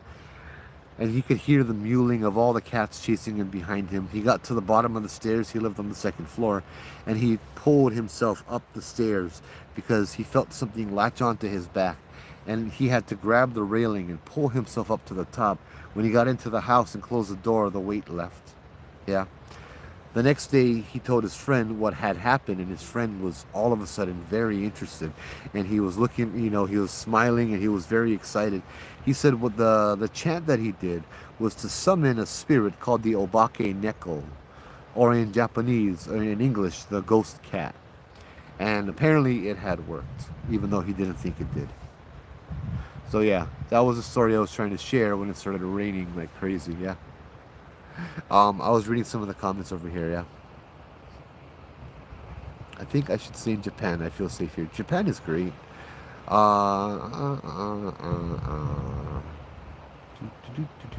You believe in ghosts, must believe in God too. Yes. Hi, Demon Slayer. How's it? Hawaii reminds me of Adam Sandler's 51st Dates movie. Yep. Oh, there's a lot of comments I missed on that story. Birdhead Tengu. Could be. As I said, what I'm seeing in my head is almost like a plague doctor's beak, that mask. But a woman's face. Ironwood has her lore. Yep. Try walk nighttime on Molokai. Yeah, that sounds scary. Try camp up Kahuku trackway in the back. That full-on Blair Witch. No good for mediums. Okay. Are you in Japan? No, we're in Hawaii. We used to camp there on the weekends. Jubu makes sure why things be witchy hour. Ooh, one good thing like Macau Reserve. Oh wow. Okay. Grab a Bible. Yeah. I didn't bring a Bible. To invite the ghost, you need to have fear. Well, I don't want to invite ghosts to feed off of me. I invite them to come hang out, yeah? Alright, shall we walk? We will finish up the offerings. And you know what, I might have a little bit too. Because I kind of, oh yeah, it's right up here. You have the stuff, Matt? The cups? Should be very soon. I started sharing the story, and two pictures came up very quietly. 1, 2. Oh, beautiful. 1, 2. Yeah, I love that picture. Clowns.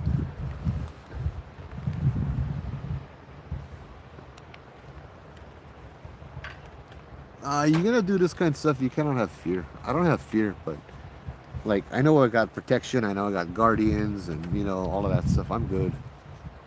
Although I am a little wary because this is Japanese. And I am, yeah.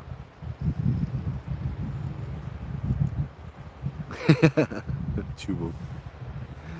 Well, it's fun, bruh. We're gonna leave all this here again.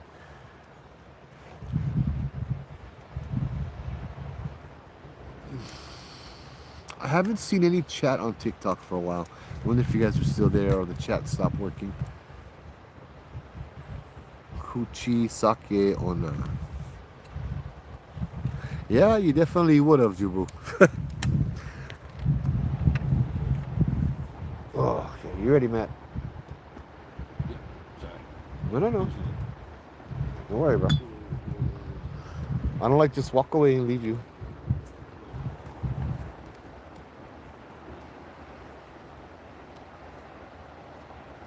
Reduce the light? I mean, I can. But don't you guys want to see what we're doing? I'm going to move this down so no more the shadow.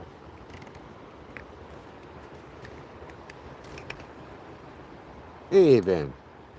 Thank you.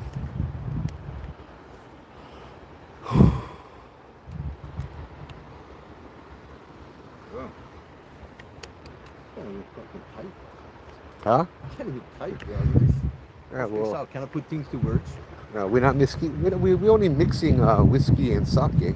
Well, it's not even from that. Like, this is kind of how I've been all day. So he's thinking for every type. Let's go fall off the pocket.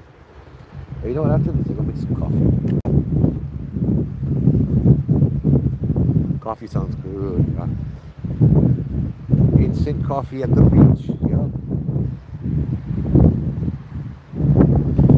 So the reason we're doing the offering here at the grave, I want to let everybody know over here, is that's, to me, that's the center point. And I would like the offering to be to everybody in the cemetery, yeah? However, I do not wish the cups to be blown around. and littering the place. So with that said, we leave it over here at the same place. With the permission of the head of the ancestor buried within, we ask that they allow you to partake as well. Yeah.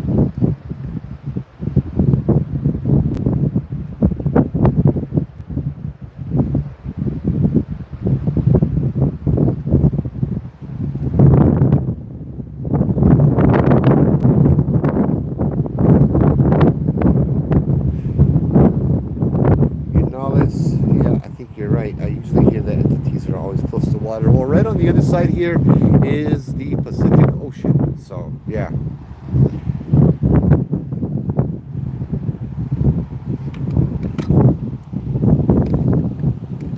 See, this has a perfect place. Those two little circles over there are perfect to put it. And here comes the rain. Yeah, be alright. Huh? I think we'll be alright. Instead of the sprinkle. Jocelyn. Sure about that? Oh, yeah. That's blue sky, not black cloud. Yeah. Look at this. Just one above us.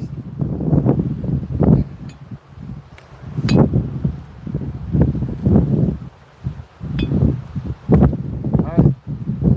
Once again, konbanwa minasan. Dozo.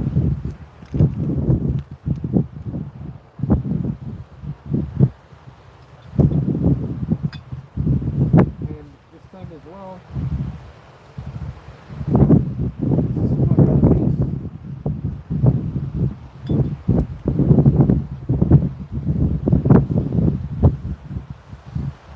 Mace, this is for you as well, bro. If you are here, you're probably wondering why are you here.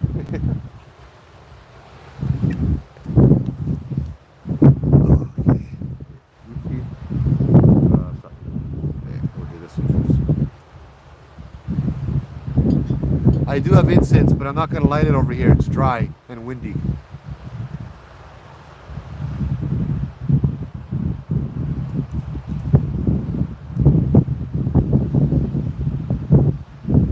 You know, we'll do a shot each of each one. Sure. Yeah.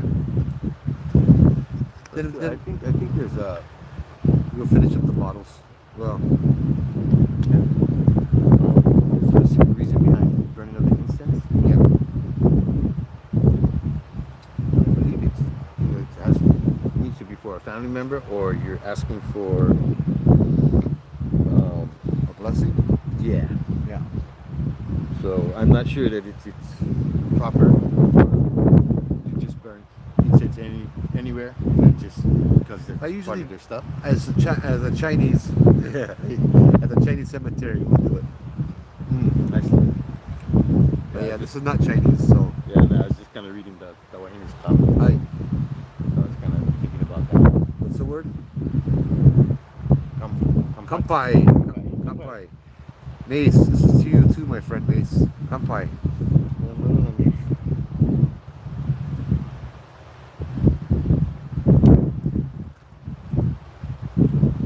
I remember my Uncle Gary taking us to the Buddha temple when we were younger. And we each got to burning incense, but it was, Yeah. yeah, it was Which one? The one at doing right off, coming down, New One? yeah, Temple Valley. Valley of the New Cows. One. Okay. But if you're coming into town, off to the left. Yeah. Yeah, so he was kind of teaching us back then, but I don't remember specifically, so I can't quote or Yeah. comment factual or Yeah. Can you guys hear all right, or it's still too windy over here?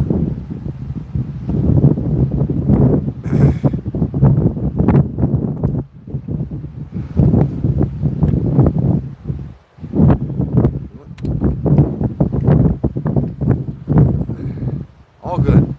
Yeah. Arigatou gozaimasu. Thank you.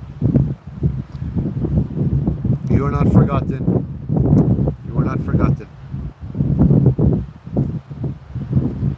Sometimes family members no longer live on the island. That might be the case for many of the spirits over here. We would like to acknowledge you during the season season of Obon, we would like to leave you offerings of the sake and the whiskey and the stories. We do that in hopes to honor you, and to hopes to provide you honor, entertainment, and to welcome you back just for a night, if anything. We will go back over there to the tree and we will play some more Obon music. If you feel like dancing, we're going to play another song and try to liven the spirits up a little bit more. Arigatou gozaimasu and mahalo.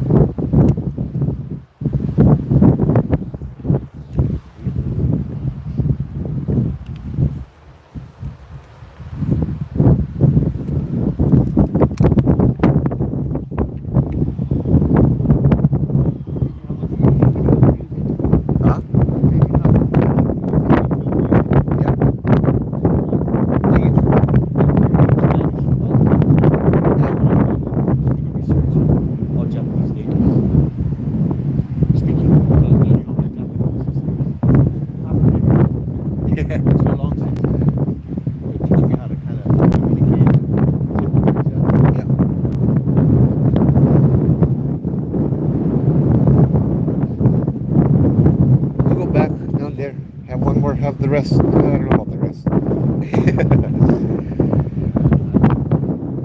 I take one more for Mace, and then go maybe have some coffee. Go ahead.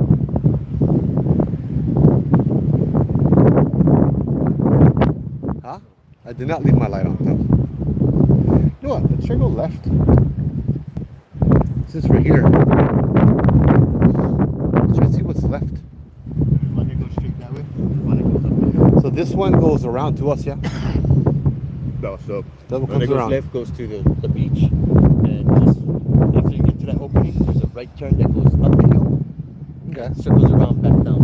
This trail right here to the right. Let's turn this up a little bit more. No, that's down. You want me to get back to the table? You want to walk around? Yeah, sure. You good? You get light? No, I use my head. Okay, thanks, dude. We get good reception here, bro. I cannot believe. I don't want to bring incense, Yanalis, because it's a fire hazard. Yeah. It's very dry and it's very windy. I will show you guys the ocean, though. The beautiful, beautiful Pacific Ocean, the Kai. I don't know how far away it is, so we'll have to see. We'll probably get blown away too.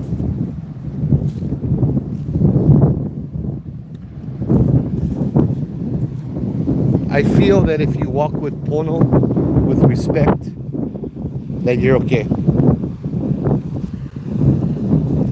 And if I get a warning to turn around and go back, I will.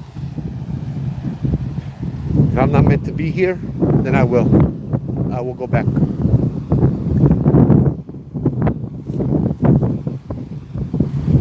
Oh, this is soft, soft sand. Pothole.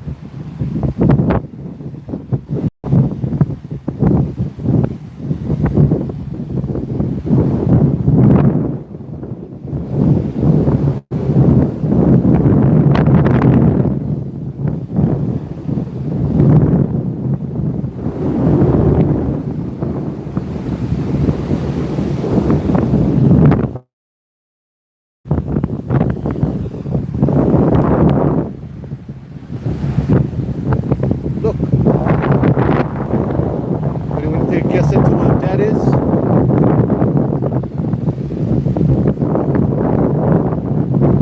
Oh, hello. Hope you're alive.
need to bother the wildlife for curiosity, you know.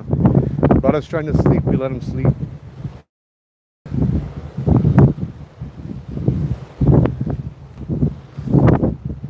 Yeah. I'm coming back, Matt.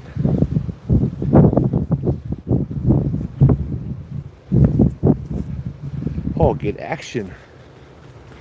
Get action back at the camp. Bro, this would be the perfect place for bring one tent. Oh, cuz.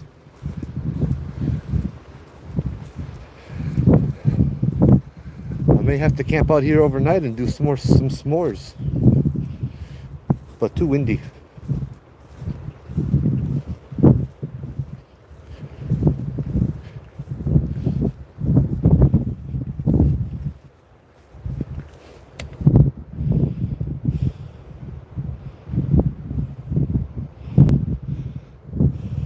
No, Jaden, he said help it.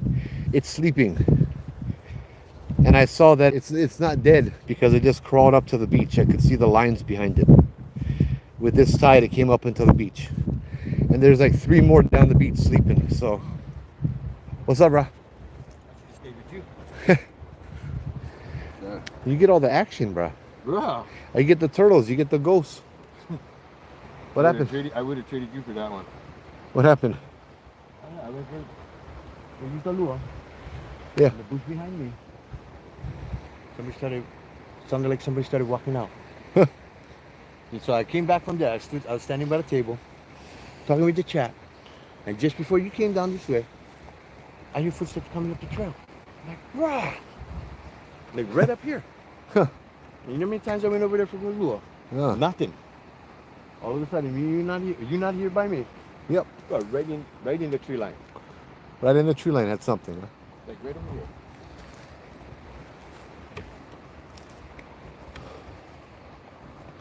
I like how you have the. I'll go try the green light. I'm about to go here.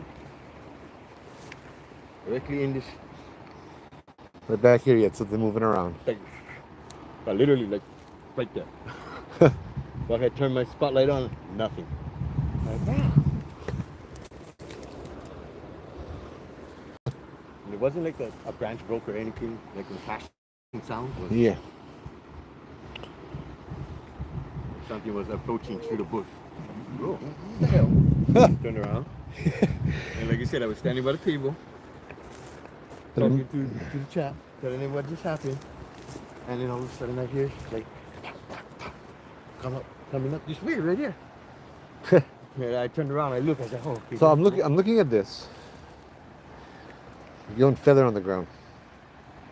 So it's very possible there's a nest up here somewhere.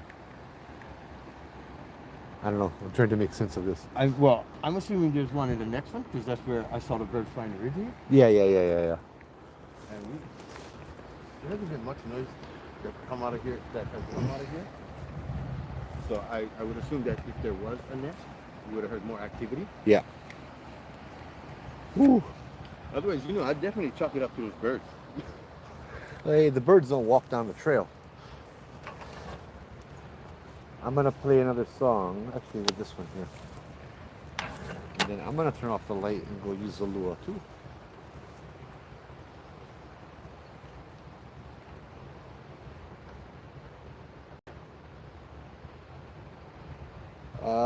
Search for Obon songs.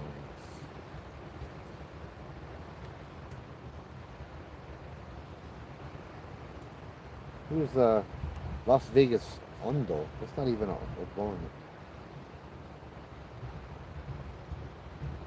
Yeah.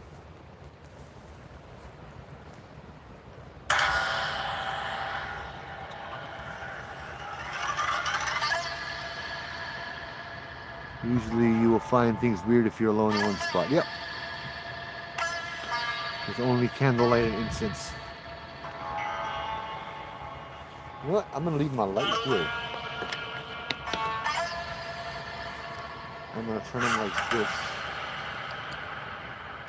There you go. Much better. I'll be right back. Yep. There's no question.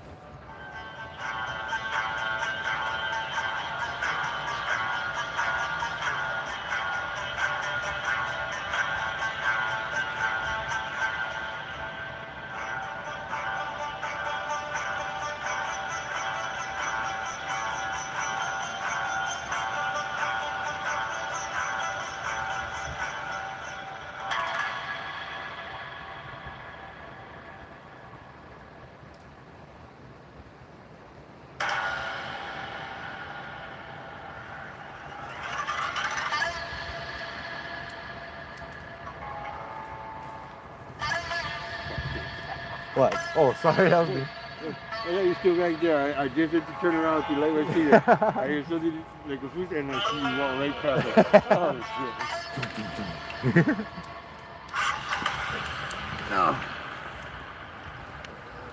So, whew. That's not Obon. Ah, it says Obon. No, it doesn't say Obon. I'm sorry. I'm just playing random Japanese music over here. Obon music.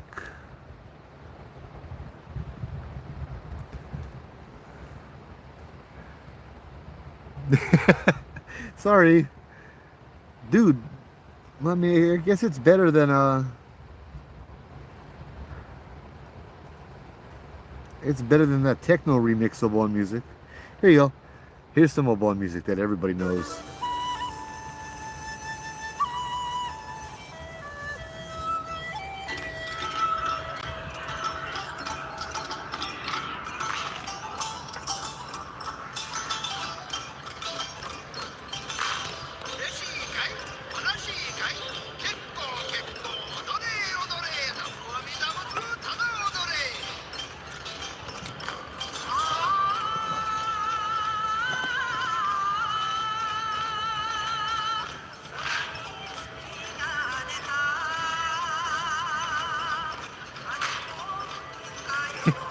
This comes up with Obon.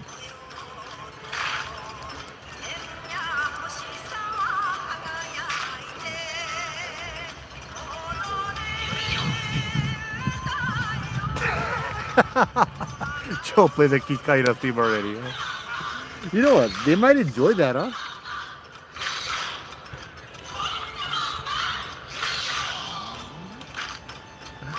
I type in Obon music and this comes up. No, blame me, blame YouTube. Okay. So, Kikaira? No. Maybe they, what you think? What kind of music would these guys like? Oh, watch what horror movie Japan? That's okay. It is Obon. Yep, Karate Kid 2. What should we play that the Japanese from the early 1900s would like?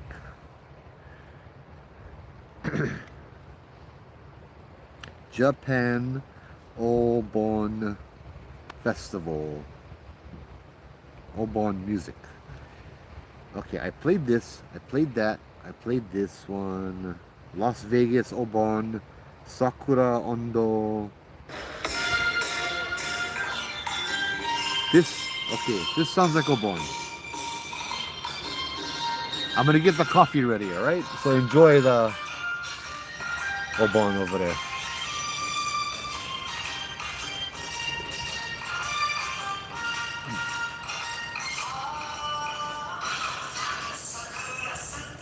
Japan horror Obon music.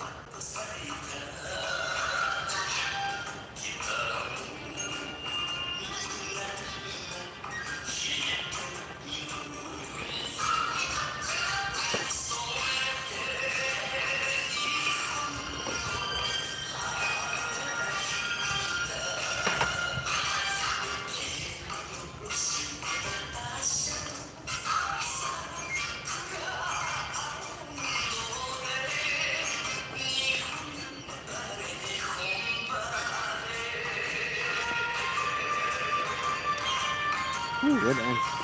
Ah.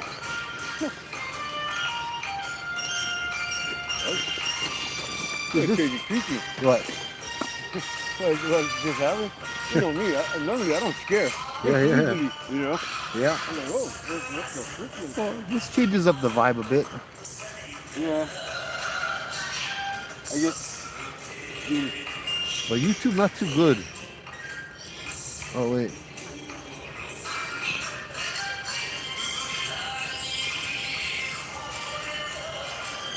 I guess maybe feeling so out of touch tonight or not on par with the surroundings. Yeah. I didn't think I would see or hear anything or feel anything. Yeah. So that was kind of like, it was like, oh shit, hey. Normally when I'm in tune, I hear it all and it's just, I kind of listen to relax and tell you about it later. So how often you go come back here by yourself? To go fish? Yeah, but that's the thing too. I go fish by myself all the time, you know what I mean? Like,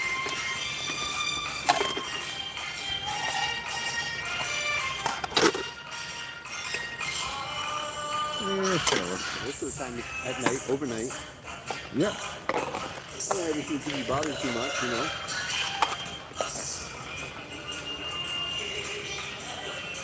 Holy Bushi. Hey, I can look up that. You guys find good music songs to play? Type them in chat. If it's relevant. I mean, like Japanese kind of stuff. Bro, what's this one? Oh, hi, bee. Bro, how come the bees always like find me?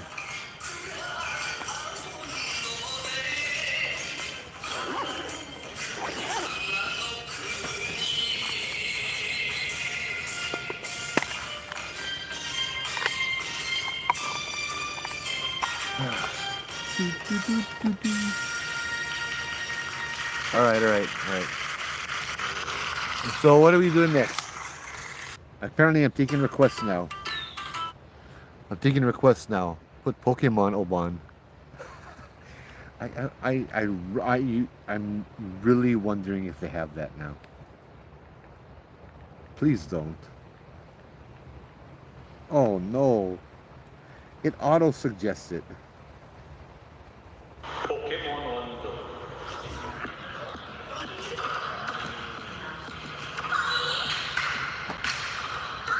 Oh no. This is called the Pokemon. Oh no.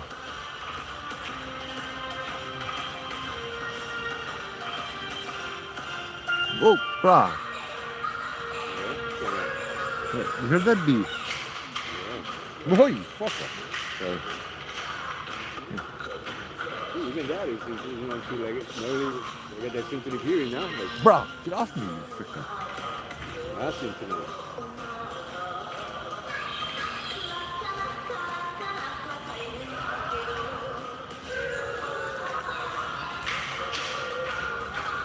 I think I have an analogy to that.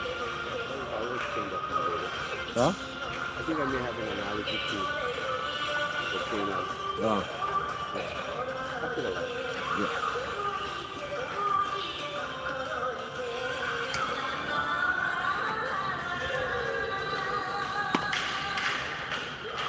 Yeah. We got the coffee making. They played this in Los Angeles. Oh no. What is that, the squirrel dance?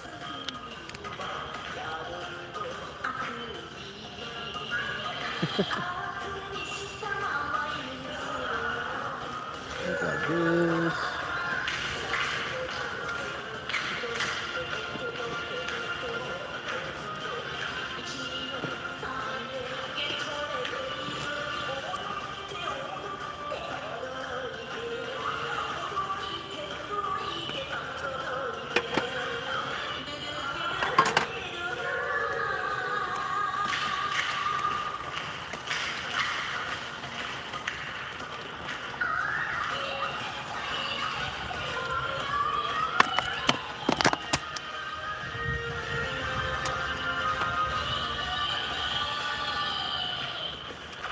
Bruh, where did the cap to this? It's somewhere around. I'll find it.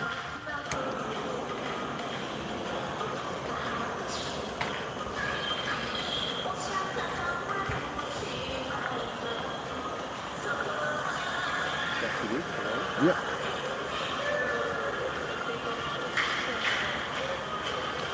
Took it off. Put it here. Whoa, shit, sorry.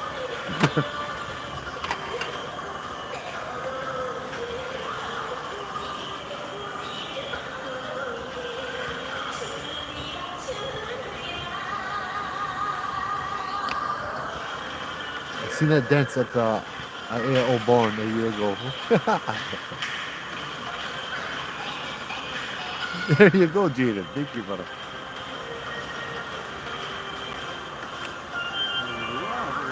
Yeah, me too. What do you think this should be that for?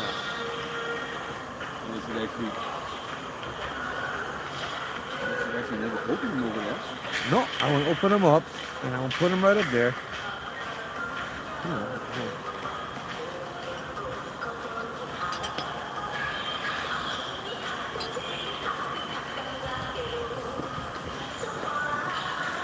Beer cap, yeah? Huh?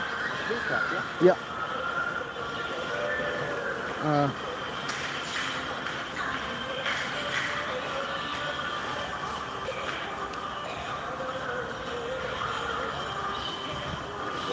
Where is my other one?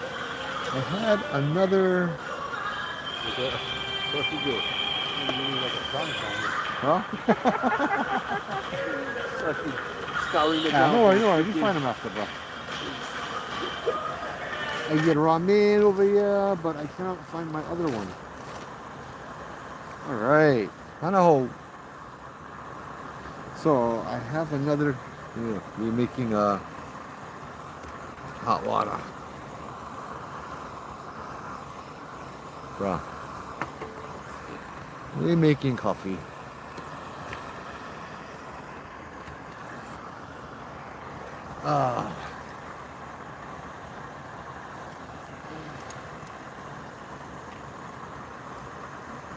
Obon dance is to kind of to call a spirit, yeah. It's to honor the ancestors, yeah. During the summertime, they do Obon to call back the ancestors that have passed away, so that they can dance and eat and party with their family before sending them back to the other side for a year. And so what happens is places like this that have been long forgotten by people or long forgotten, I don't see any offerings up here. I don't see, you know what I mean? So it's nice for someone to at least to remember them, even if they're not a family. That's kind of how I see it. And I'm glad that I can make it here tonight, and I'm glad that I have Matt with me over here too, so I'm not by myself. Where is the one that I am looking for? Bruh.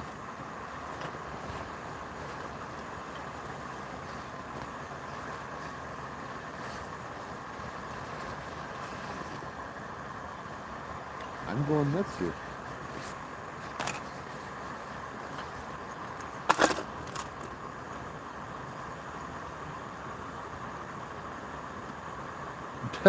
Gotta say hi to the little boy. He's kind of kolohe. Mind if he pulls your shirt? Just one of you guys may encounter if you're there long enough. Yeah, no worry. I've had my shirt pulled a lot before. As long as the boy has his whole face, I'm fine.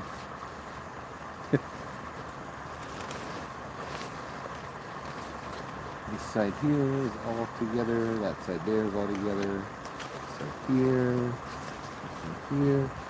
Draw. Well,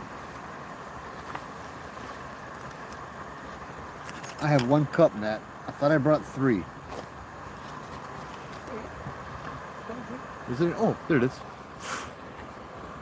That's what I'm looking for the whole time, bro. The water boiling. Yep, the water's good to go. I just spent the last 5 minutes looking for something that was in front of the camera. 1,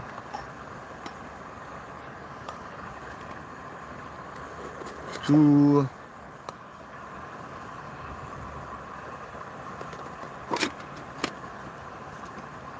All right. Let's stand up and do this.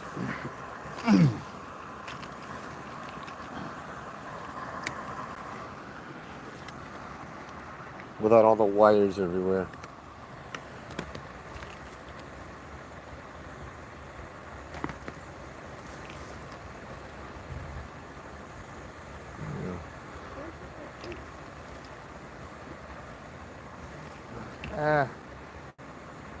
Not quite boiling yet.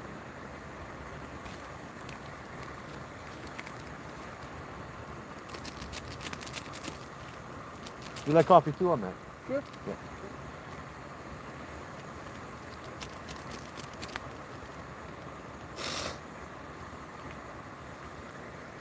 funny, yeah. We never encountered no homeless people or nothing, huh? Out here. What I was kind of telling you, so well off the beaten path, yeah. Yeah. It's good, I think. I like it. I don't ever seem to be worried over here. Yeah. Okay, now the bugger is boiling.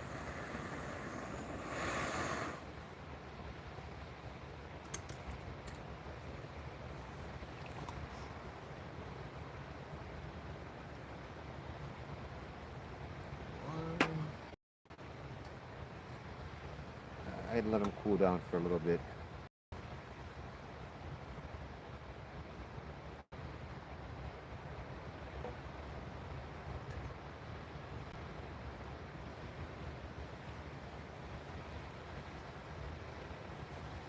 Okay, here.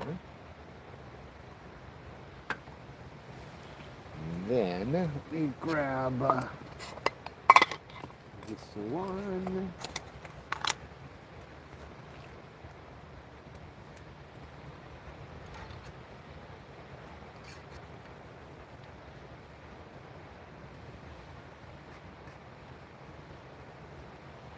Oh, go stay pushing this away.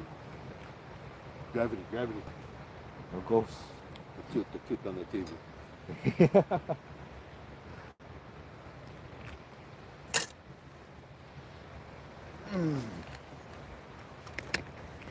Alright, maybe let's go turn the bugger back around. Still want to take that last shot before the coffee? Huh? You still want to take that last shot before the coffee? Sure. You don't have to. Here. Yeah, sure. We might as well finish it up, huh? And we gotta. I understand why you had brought that up. Always better to decline, huh? Travel without the open Ooh. containers, huh? Yeah. Ah, no, off. No, down. Two down. There you go. Oh, there you go. Celebrate, yep. I cannot read anything now. I'm blind. I know I'm Chinese. I know about the Chinese. It's like it's called grave sweeping or Qingming. You sweep the shrine kind of thing. You take care of the graves, you honor the ancestors, you bring food, you drop the flashlight. Oh. You get paper money. Huh? Yeah, I hear him.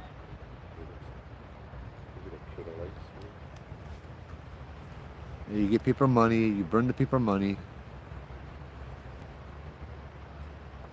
Hey, Bubba, how's it? You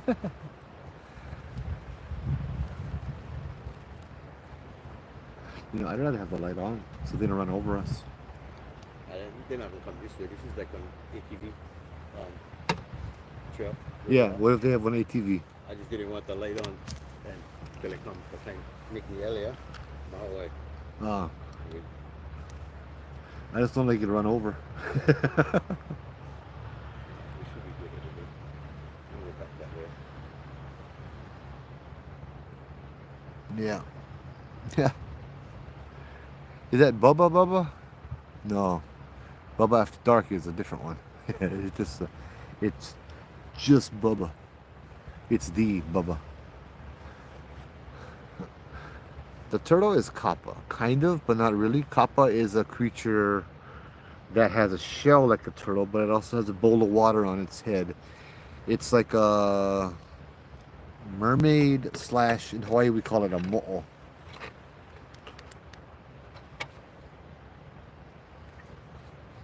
Yeah. Bubba came out last week, was it? And he came to Hawaii, and I got to meet him. Cool guy. I actually did bring cucumber before, and thinking that the mo'o and the kappa were similar, they're not. They never liked it. The mo'o didn't like the cucumber. They looked at it like, what the hell? They prefer more softer things like papaya, avocado, that kind of stuff. I remember that very clearly. Ooh, the bug is still hot. Oh yeah. TikTok, close your eyes.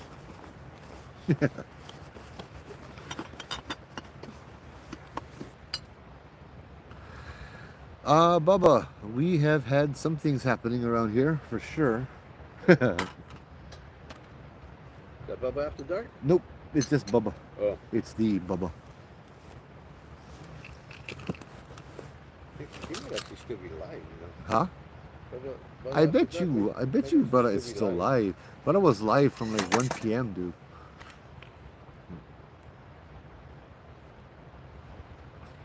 Let's see.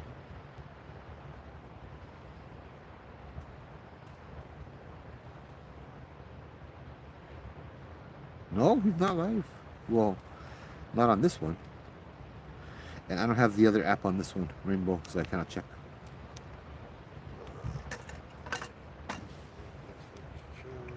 What were we doing again? Oh yeah. Where the cups stay? We're done.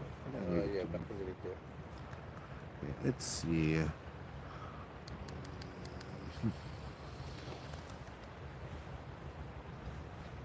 Clear. God, they both look clear to me. Nope.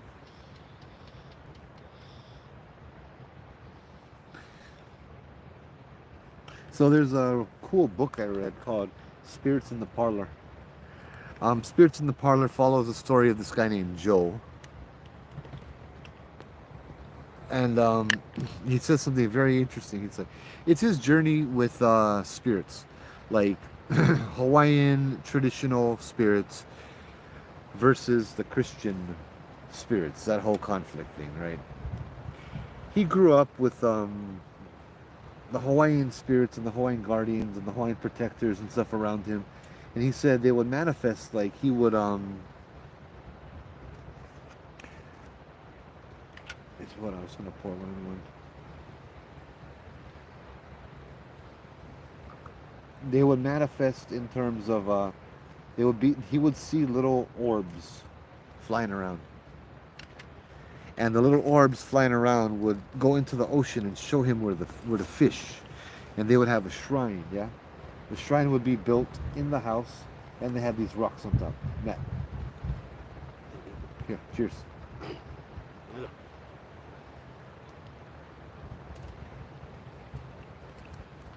And as a kid, he would sit down and he would watch when mom and dad would pour shots as an offering to the spirits. He would go over there and he'd watch the shot glass full of alcohol start bubbling and bubbling and bubbling of like whiskey, and it would keep bubbling until all of the alcohol was gone and the color was gone. And when it stopped bubbling, he would go over there and drink it, and it would just be regular plain water. Yeah. That was a part I remembered from it. That was really cool. He would watch like the offerings be taken by the spirits, kind of thing. Those are guardians of waterfalls. Yep. Also the ocean too. Anywhere is the place graveyard. This is Mo'o love raw fish. Oh, that's good to know, Sean. Mahalo. Thank you, Mike. I feel better doing a whole kupu to them now with raw fish.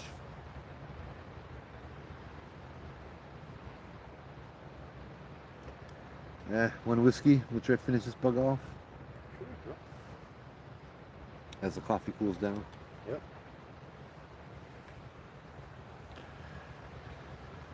Yeah, kappas and imps are Sorry, TikTok. Kappas and imps are different entities.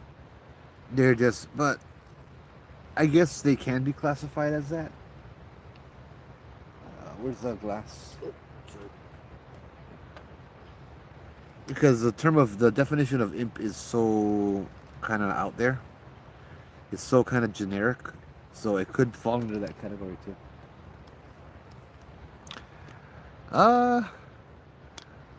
We might. Nah, I don't think so. I did bring fishing pole though, but that's basically as an excuse.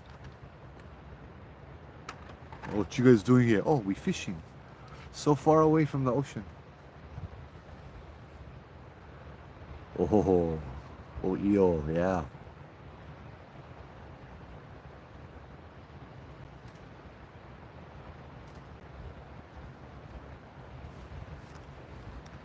Tell me when you're ready. No rush. Whenever. Huh? Whenever. Yeah. I'll take it slow, man. Yeah. We wait forever. Just want to It'll get this cold. thing done. Yeah.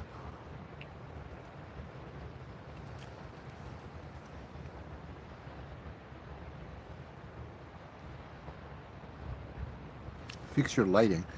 Eh. Ooh, there you go. So, I tried to empty the bottles. We empty the sake. We got coffee right here, so.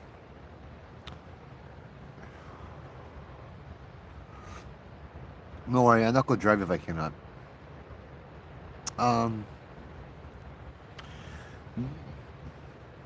Guy also shared another story. The guy's Japanese Filipino. He shared a lot of cool stories, so I guess we'll do a couple stories of that guy had shared. One of the stories was his one of his uncles when he was younger. He remembers the uncle had a birthday party, like turned 60 in his 60s or something like that. He had a birthday party, and it was a big thing held at a community center, and everybody showed up. And as he walks up to give the speech, give his thank you speech, he all of a sudden goes down on all four legs and starts barking like a dog, and just starts yipping like a dog and barking like a dog and wagging his butt like he's wagging his tail and all of this stuff. And he's, and it's like, and everyone starts laughing and laughing, but he doesn't stop acting like a dog. He continues acting like a dog. Like everything about him is like a dog.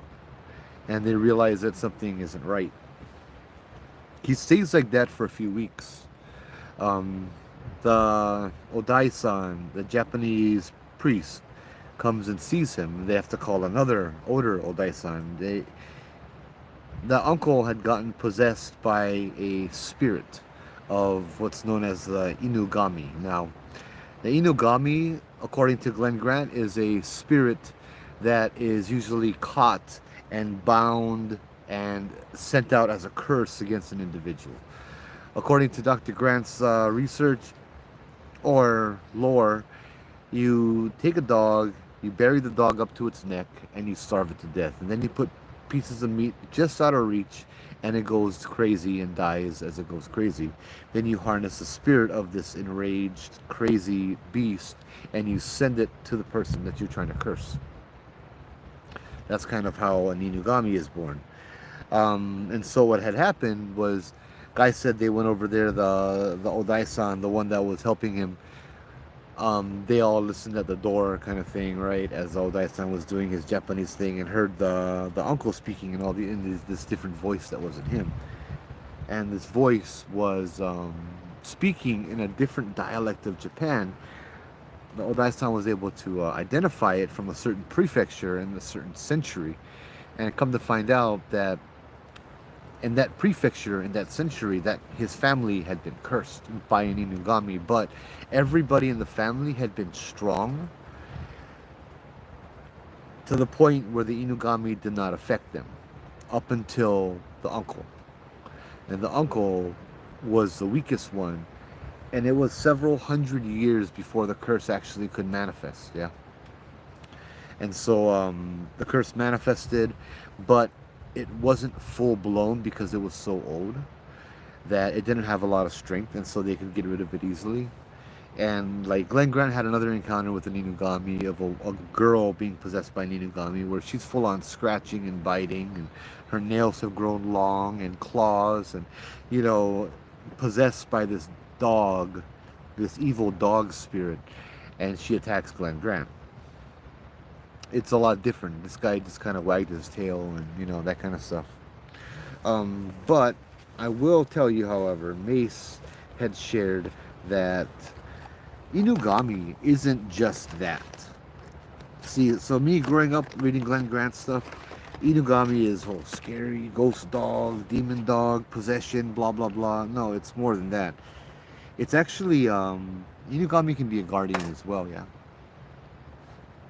So that's something that Mace had taught me that I always like to bring up and remind myself. My entire life had been different, but you know, Mace is Japanese. He had some very amazing stories. Let me recharge this phone because now my other phone is dying. So I got two phones charging up now. Do you guys have native burial grounds that are haunted, like the Native American burial grounds that kind of look like little hills and are very, very haunted? Yes, we do. We have heiaus, we have burial mounds, we have all kinds of stuff. In fact, 1800s we have plague pits. You know, and yes, they are very, very haunted. Well, I wouldn't say haunted as much as I would say sacred, but that's the same with the Native American, yeah. Have you guys visited the most haunted place in Japan? Are you talking about Aokigahara, the forest? Not yet, but I would love to go there. That's on my bucket list. Hopefully next year. Is that the one you're talking about? Unalis? Yep. I would like to spend the night there. But it's not what we think, you know, the more and more I research it. It's actually a very common, popular area. The the forest where people go to unalive themselves. It's just one section of the forest. That forest is about a size of, I think it was a third of Oahu, the whole island over here. Yeah. In haunted houses, yeah. Protocol of asking the Mo'o guardian for permission of swimming in the lake and falls is to pick a tea leaf, throw it in the water. If it floats, you can swim. If it sinks, the guardian is, yep, telling you no. Yep. You throw the tea leaf inside and yeah, same thing. Yeah. My grandpa used to tell me that her, so I always remembered that as in, if it float, actually, you know what? You know what, Sean? I heard the opposite. I've heard if it floats, if the water won't go into the water, that's because there's a mo'o in it. And if the leaf goes into the water, then you're good. Because there's no mo'o, because now the water is blessed. But then I've also heard that one too, so I just won't go shishi in the water. Hey Keona, how's it? My grandma used to tell me that her granduncle used to get possessed and turn into a pig. He would pray in Hawaiian and throw salt at him till he got out of it. If you don't mind me asking, what side of the island was the granduncle from, or your ohana, if you don't mind me asking? Because I'm wondering specifically. Yeah, I'll wait. I'll wait your answer if you choose to answer. But we're on this side. We can tell his stories too, and maybe he'll come. You don't hear the voices? Tripping? Huh? Tripping? You don't hear voices to the right? I'm hearing branches moving. Tung tung tung tung. Like yeah, like branches rubbing up and hitting each other. I'm not hearing voices. I was hearing that a lot. I hear muffled conversation. I want to say it's coming from the beach, but the beach is actually a pretty good distance from Yeah, where that's we're it. at. You It's all the turtles know? No, I didn't. on the live. There's a few turtles on the beach sleeping. Oh, No, we left them to sleep. I didn't want to shine my lights I on. think it was in that. So Keona, so Kamapua'a is what we're talking about here. Yeah? Ooh, yeah, that's big.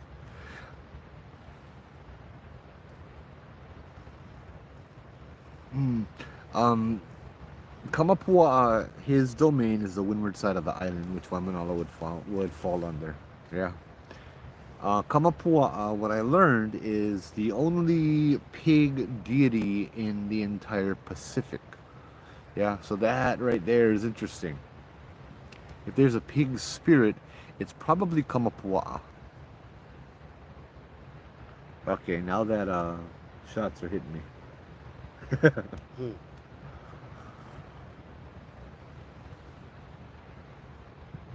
But I'm not slurring yet, so.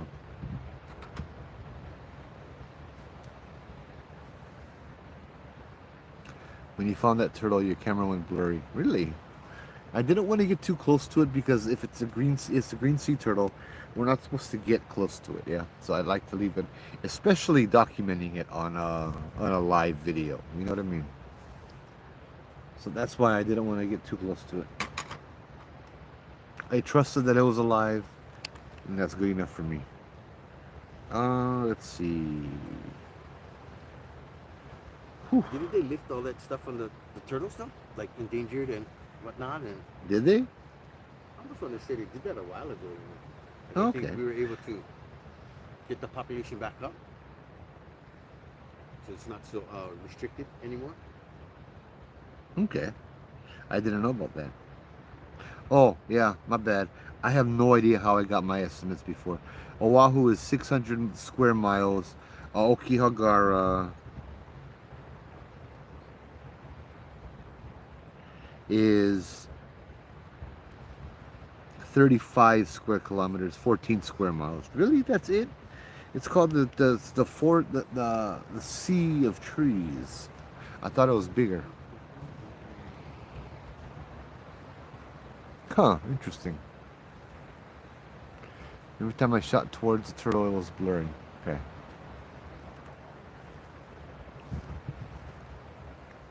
Oh, man.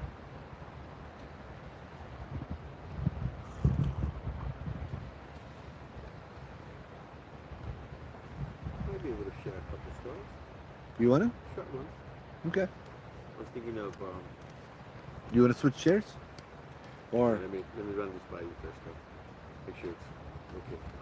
brother, you don't need to run anything by me. I was thinking of sharing maybe the camouflage incident we had at 13 turns. You want to share that? Thinking that one and what the hell was something triggered a story in my head in the chat. I'm trying to find it again. Sorry. I've been wanting to share two stories. That one and the flying thing. On the pulley. You've been waiting, or you've been trying to share that? I've been waiting. It pops into my head, but it doesn't seem like a proper time to share either of those stories every now and then. Thoughts there, but the words won't come out, huh? Yeah. You gotta trust your intuition.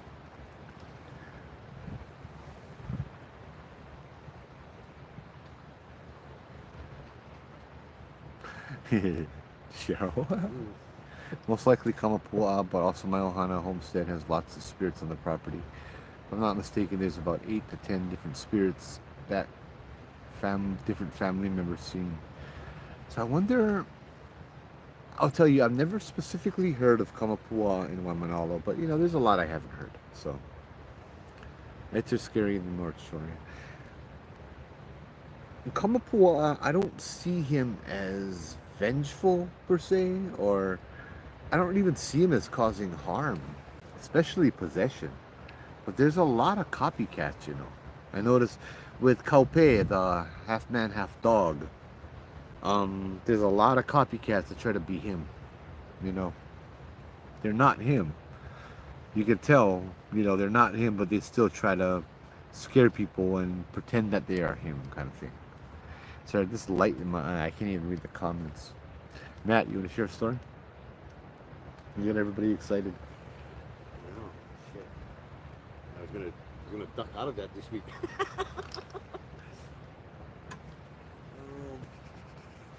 You got a couple more to share? I got weeks and weeks of stories to share, but you want to share one? Come sit down. Share first. Let me gather my thoughts, so I can maybe do the story justice. I'm feeling the alcohol hitting me. I wanna. You drinking your coffee? Yeah. Yep. Okay, good. You can make another one. We have a bunch of coffee. I seen Kamapua a tree in Waimanalo once. What is a Kamapua a tree in Waimanalo? What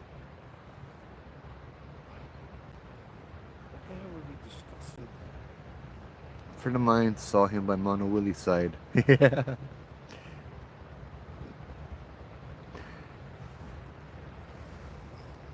I don't know about Waimanalo. Can't think of Waimanalo. Anybody still on TikTok? I haven't seen the chat move in like an hour.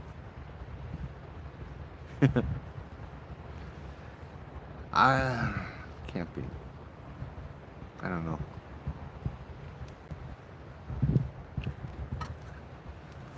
So have you? So okay, I guess I'll share that story then.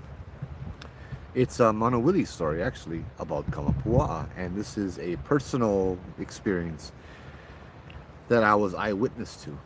Um, I think I get 8 people on TikTok that are sleeping. Oh, hey Ben, how's it?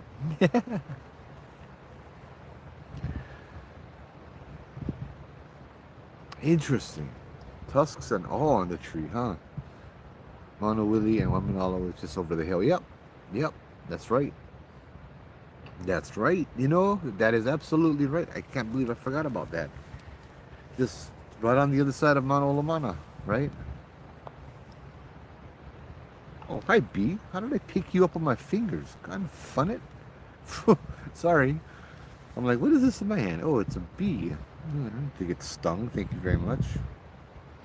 Um. All right, so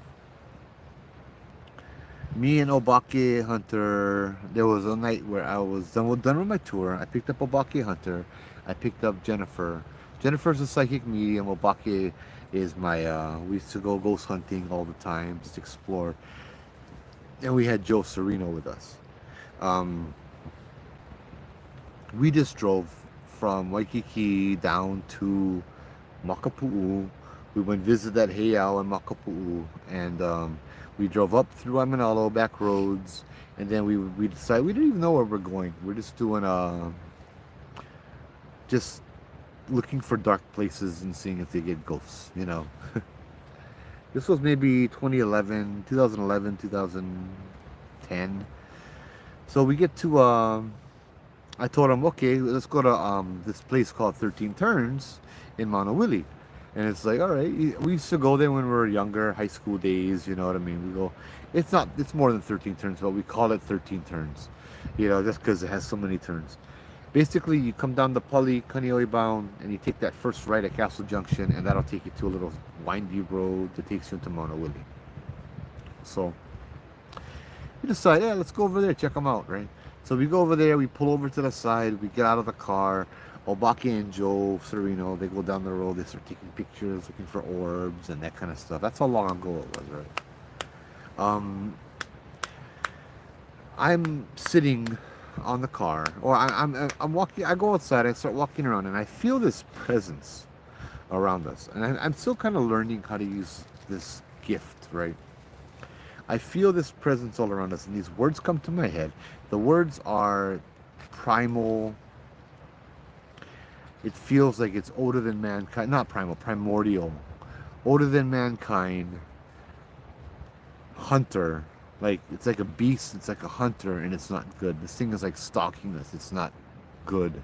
Right? So, I feel it, and I'm like, I've never felt this kind of energy before. And I'm like, what the heck is this?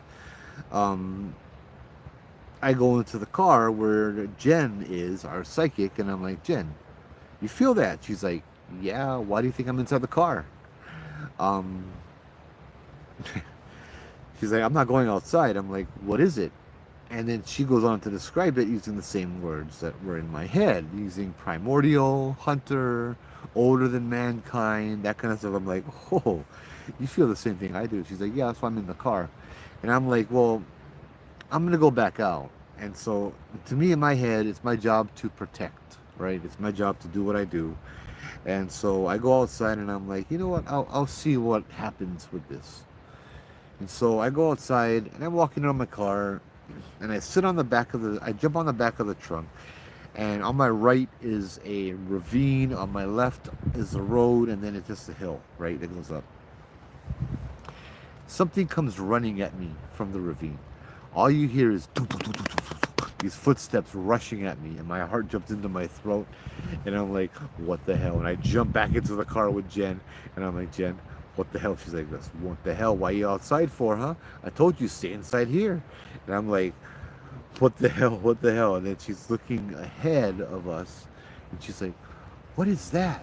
And I'm like, what is what? And she's like, there's another one. And I'm like, oh, fantastic. There's another one. She's like, this one is different. This is a pig. I'm like, this is a pig. She's like, yeah. it's a man, but he has the head of a pig. Now, mind you, Jennifer is from New York, and she don't know much or anything about Hawaiian lore. And she's like, "What is this thing?" Hold on. She said it has the head of a pig, but the body of a man. And I'm like a person wearing a pig's head? She's like, almost, but like I can see the hair moving. I can see the nostrils flaring, so it's an actual pig's head. She's like, what the hell is this? And I'm like, oh, that's Kamapua'a. That's awesome. You know what I mean? She's like, well, he's standing there. He's watching us right now. He was on the turn in front of us. And like she said, and the other thing left. So he's protecting us. And I'm like, oh, that's awesome. You know? So we call Obake Hunter and Joe Serino. We go back into the van, into my car, and we drive down the road to Kailua 7-Eleven. Go grab some stuff to drink, some more caffeine, you know. Speaking of which, yeah. Um, I'll save that for my ride home. And we get to 7-Eleven, we're having our caffeine, we're drinking, we're like talking about it. And then all of a sudden, we decide, oh, well, what are we going to do now, you know? So my idea, oh, we go back. Stupid, yeah. So we go Maunawili, we go drive through the back roads, but up the 13 turns instead of from the Pali back down. And as we're driving through the residential neighborhood, Obake Hunter is sitting in the front next to me. And we're driving, and out of nowhere, this, like, as I'm driving, this giant white pig, old pig, appears in front of my car.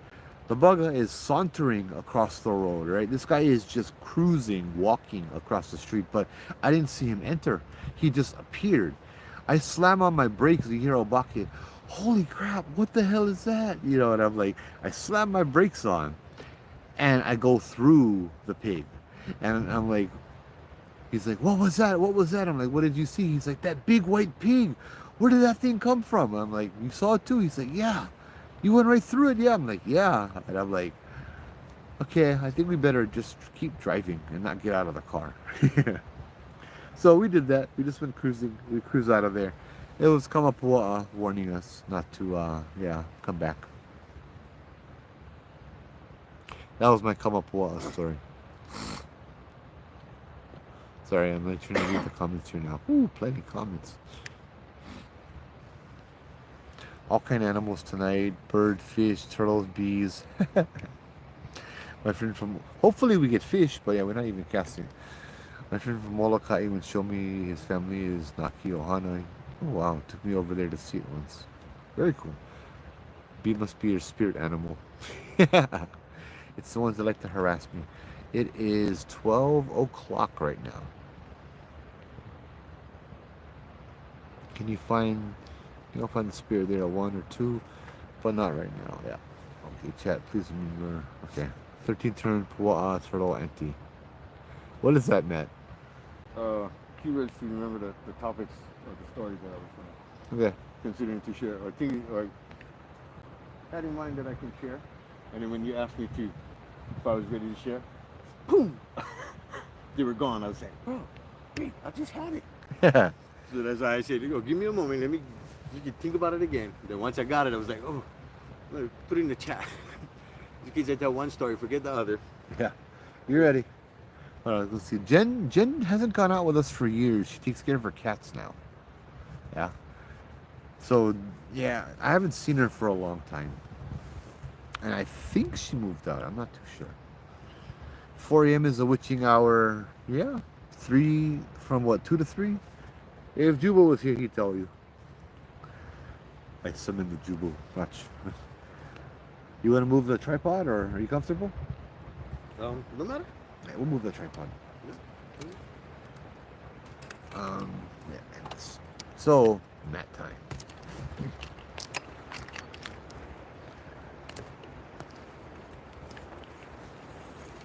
Now you can go blind too. And I can sit in the dark. Lights off, guys. Lights off. No.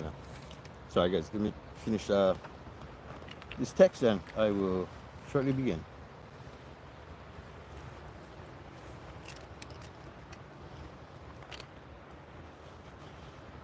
Okie dokies. Oh. Alrighty, guys. So, what would you guys like to hear first? My 13th turn story or the one about my turtle story? Sorry, let me take this out. No, 13th turn story. Yeah, you were with me, remember? Oh, yeah. You could. I figured I might share that one. That was always a. That was a cool moment. Yeah, it was a cool moment. I don't know what to cough it up to, but we can say what we want about it, right? Yeah. Okay, so I see one for turtle story. Sorry, I'm not good at reading the comments, but I'm gonna try my best before I start. So I got one for turtle story. Going once, going twice. Sold on the turtle story. Okay, let me start this off then. Okay, so part of Hawaiian beliefs and our culture, we have things called what we call amakua. And these are our family guardians, and they're usually, these amakuas are different animals or creatures, such as the owl, turtle, shark. Um, what else we got in that category, Joe? As far as amakuas go? Mo'o. A mo'o. So things like that. So my grandma is full Japanese, and the story I want to share is about my great aunt, which is my grandma's sister. And this incident that happened with us after she had passed away. So she was married to this haole guy that was in the Navy. And my Uncle John had passed away early in my auntie's life. So we lost my Uncle John early. And what we did was he was cremated, and we scattered his ashes in Kaneohe Bay. And so every time I'm out there by the ocean or in the water and whatnot, there's always a turtle that comes up by me. Mind you, my Uncle John and I were very close. I used to, as a child, I used to go and stay at my auntie's house, and me and my Uncle John would sit on the couch and we'd watch King Kong and Godzilla movies. Old school ones, the black and white ones. And we always, I love my Uncle John. So we lost him early. And my auntie stayed around for many years past that. So I used to, because I go fishing stuff, and my auntie on the older side, as a younger kid, she used to take me like Kailua Beach, and we used to go with the red fish nets, and I'd have my 5-gallon bucket, right? And I'd fill up this bucket full of crabs, catching crabs, everything. My auntie would take me all over. She'd do so much stuff with us. Mind you, my auntie never did have kids, but she took care of all my grandma's grandkids. That was just her thing, right? So as I got older and started fishing, and she got older and wasn't able to do the things she used to do, like take us out to the beach and we can go crabbing and fishing and whatnot. Anytime I'd catch fish, I would take the fish to her so she has fish to eat. So finally, years down the road, after my grandma had passed away, my auntie had passed away too. And her wishes were to have her body cremated, and we would scatter her ashes in Kaneohe Bay so she could be with her husband. So it's me, two of my cousins, actually 3 of my cousins. Two of them from my auntie, the other one from my uncle, and me. And we hired this. I guess you can say we hired this guy that's a local to the marine, to the harbor at Haiti Pier. So he has a lot of knowledge of the area. He's out there fishing all the time and whatnot. And he agreed to take us out so we can scatter my auntie's ashes. Mind you, this guy is super knowledgeable. He's navigated that bay for many, many years. So of course, no issues, right? So we head out from the pier, and we go to this one section off to the right side of where you launch from the pier. It kind of heads more towards the Marine Bay side, if you guys are familiar with the area, rather than heading towards Chinaman's Hat, Kualoa side. So we go out there, and I guess there's a specific process and rules that you have to do to scatter these ashes and whatnot. And so we get to the spot that we're gonna scatter my auntie's ashes. We lay out the flowers, we spread her ashes, and instantly this turtle arrives right under the boat, swimming around, just staying right there by the boat.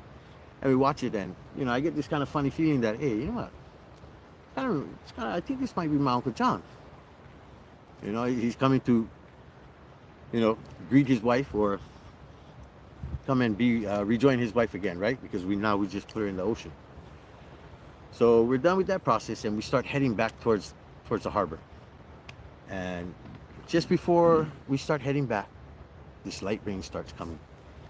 And so we're starting to get rain on, and the captain kind of starts to speed up, and we start heading in. And the rain starts getting heavier and heavier. And I'm kind of noticing the surroundings and whatnot, and I look down in the water, and all of a sudden there's these two turtles. And the turtles are like underneath the boat. One comes up on one side, the other on the other side. Dash back down, boom. They get out in front of the boat. And all of a sudden the captain yells, "Hold on." And the boat, he kills the engine, and we just... So what had happened is the captain almost ran us up on a reef. Where this reef came out of, I don't know. I know there's a lot of reef heads and poi pois in Kaneohe Bay, but we took a specific channel out to where we was. This captain should have knowledge of the area, knows where he's going. We're almost kind of, we headed out one way and we're beelining it back the same way we came out. How we ended up almost sinking this boat on the reef or crashing it on the reef is beyond me. Because like I said, the area got dark, it started to rain, clouds came overhead out of nowhere, and the ocean got dark. And if anybody's familiar with the ocean, when it's sunny and everything's clear, it's easy to see what's ahead of you and seeing the reef heads and stuff. When it gets overcast and dark, things start to disappear, and it's just kind of a blanket. So thankfully these two turtles came up and got our attention. And basically, what I believe, those turtles warned us of what the dangers was to come, and that we were about to land on this reef. And I believe both those turtles, one was my uncle and the other was my auntie. And I can't say that my amaku is a turtle, but based off that incident and what I know of the situation, I'm almost certain that my auntie and my uncle now look out for me, and they're normally in the shape of a turtle. So thankfully they had staved us and stopped us from running a reef. Captain stopped, we changed course, and we got in safely. And so every time when I go fishing and all of that, I always get a little sign. Even when I used to dive, always a turtle would come up and appear near me. Even when I used to boogie board and stuff. And I don't like turtles. If you ever notice, they come up out of the water, oh, it's spooky. They make this deep breath. And like, thinking shark, whatever, But turtles have always been good. So that's kind of my auntie and my turtle story, guys. To each their own. Everybody has their beliefs. I'm not going to say that you guys need to believe me on that or take my word for it, but that was the incident that happened. I mean, strangely, after my auntie's ashes were put into the ocean, how this other turtle comes up. And they honestly look like a couple, like a pair. And why they were swimming next to our boat, turtles don't normally act like that, if you guys know what I mean. They're very skittish. They'll swim away. They'll check you out, but they'll swim away. They're not like porpoises or dolphins, how they, ride with the boat and they play with it. But like I said, these turtles were acting like dolphins or porpoises, trying to get our attention. So that's my little Kaneohe Bay turtle story. Yeah. Any questions, guys, before I try to... I think I saw at the pier. Time out. Picture. Is that a It's shark? a video. No. There Turtle? were two turtles, and their fins their flippers kept coming out of the water. Are you sure it wasn't a stingray? No, it was turtles. Guaranteed, because I was watching them. They came all the way around. They were there for like a good 15-20 minutes. I don't know if they were mating or what, but it was like, I've never seen that before. So I took videos of it. It's just, you see their flippers, both of their flippers coming out of the water. I've just seen their heads come out before, but never their flippers. Did you see their heads at this time? A couple Or times. just flippers? Just flippers. Like, look. Right here's another one, look.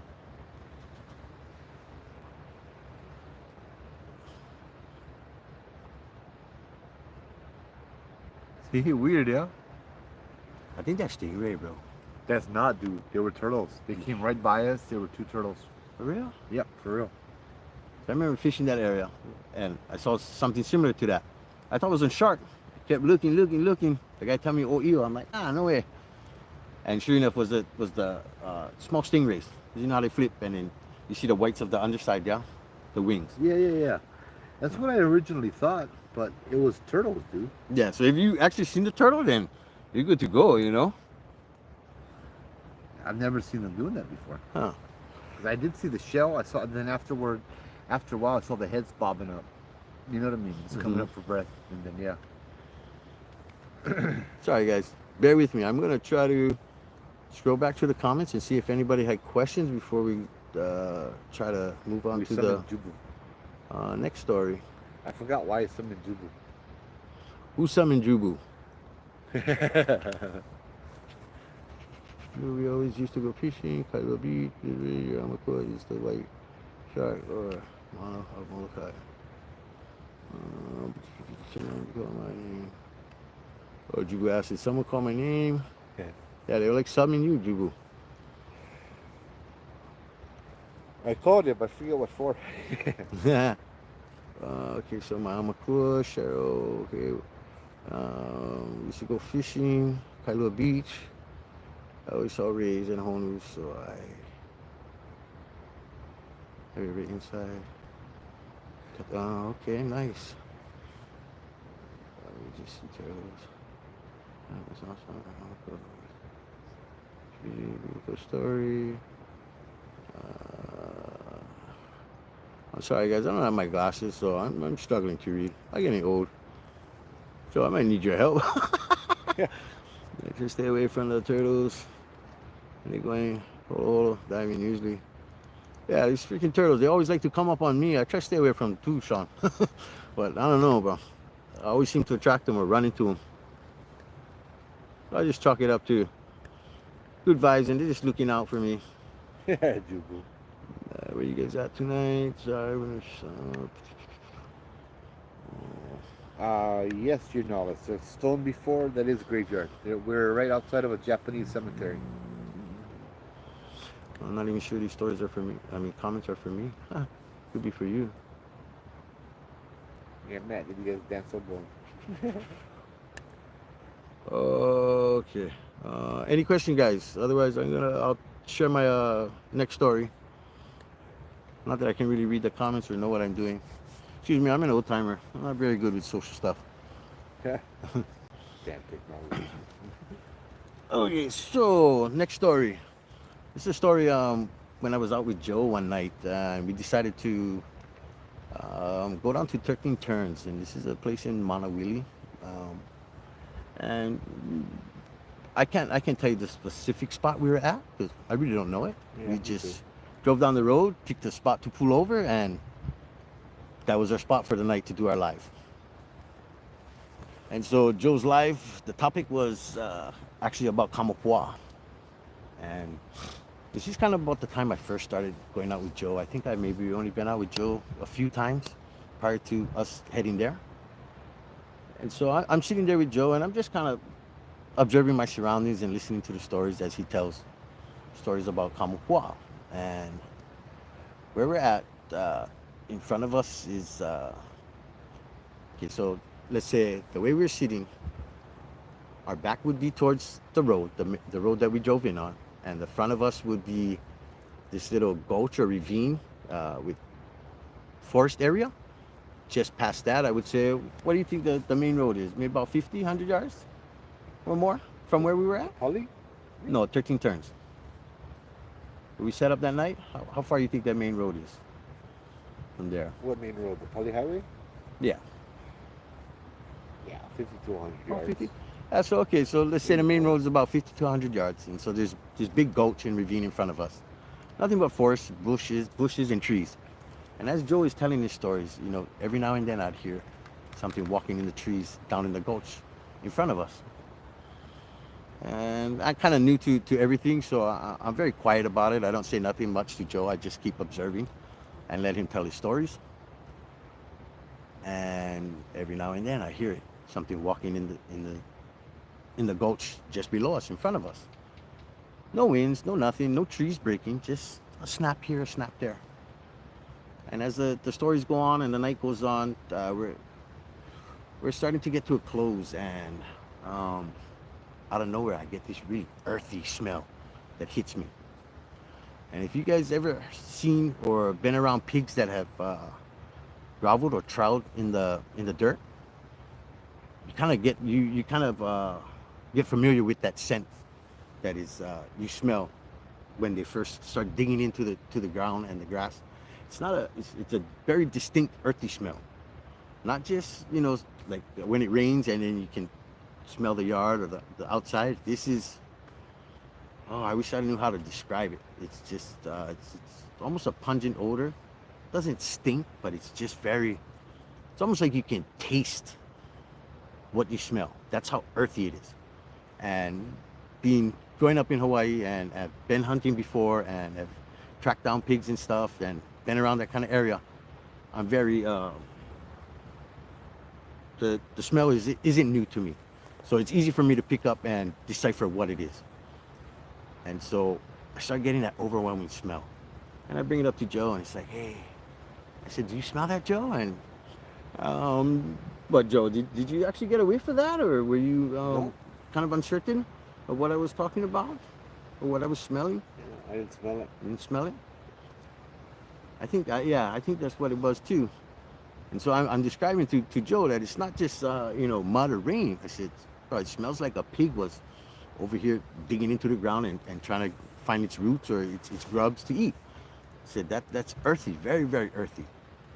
And so, we shake it off, no big deal. We just kind of recognize what's going on.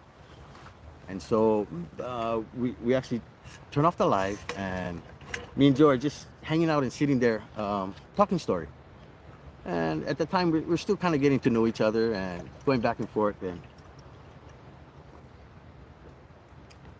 me and Joe are having this conversation, and the conversation starts to take a turn. I start sharing some personal experiences that I was going on at the time. And these experiences definitely had an effect on me, where I was hurt, I was angered, I was very mad, and it definitely affected my emotions. And as I started talking about the situation to Joe, you could feel the area start to change. It's like this energy, or this how would you describe it, Joe? Remember that when I started getting heavier, kind of worked up? Yeah, so it was kind of light, and it was a good time.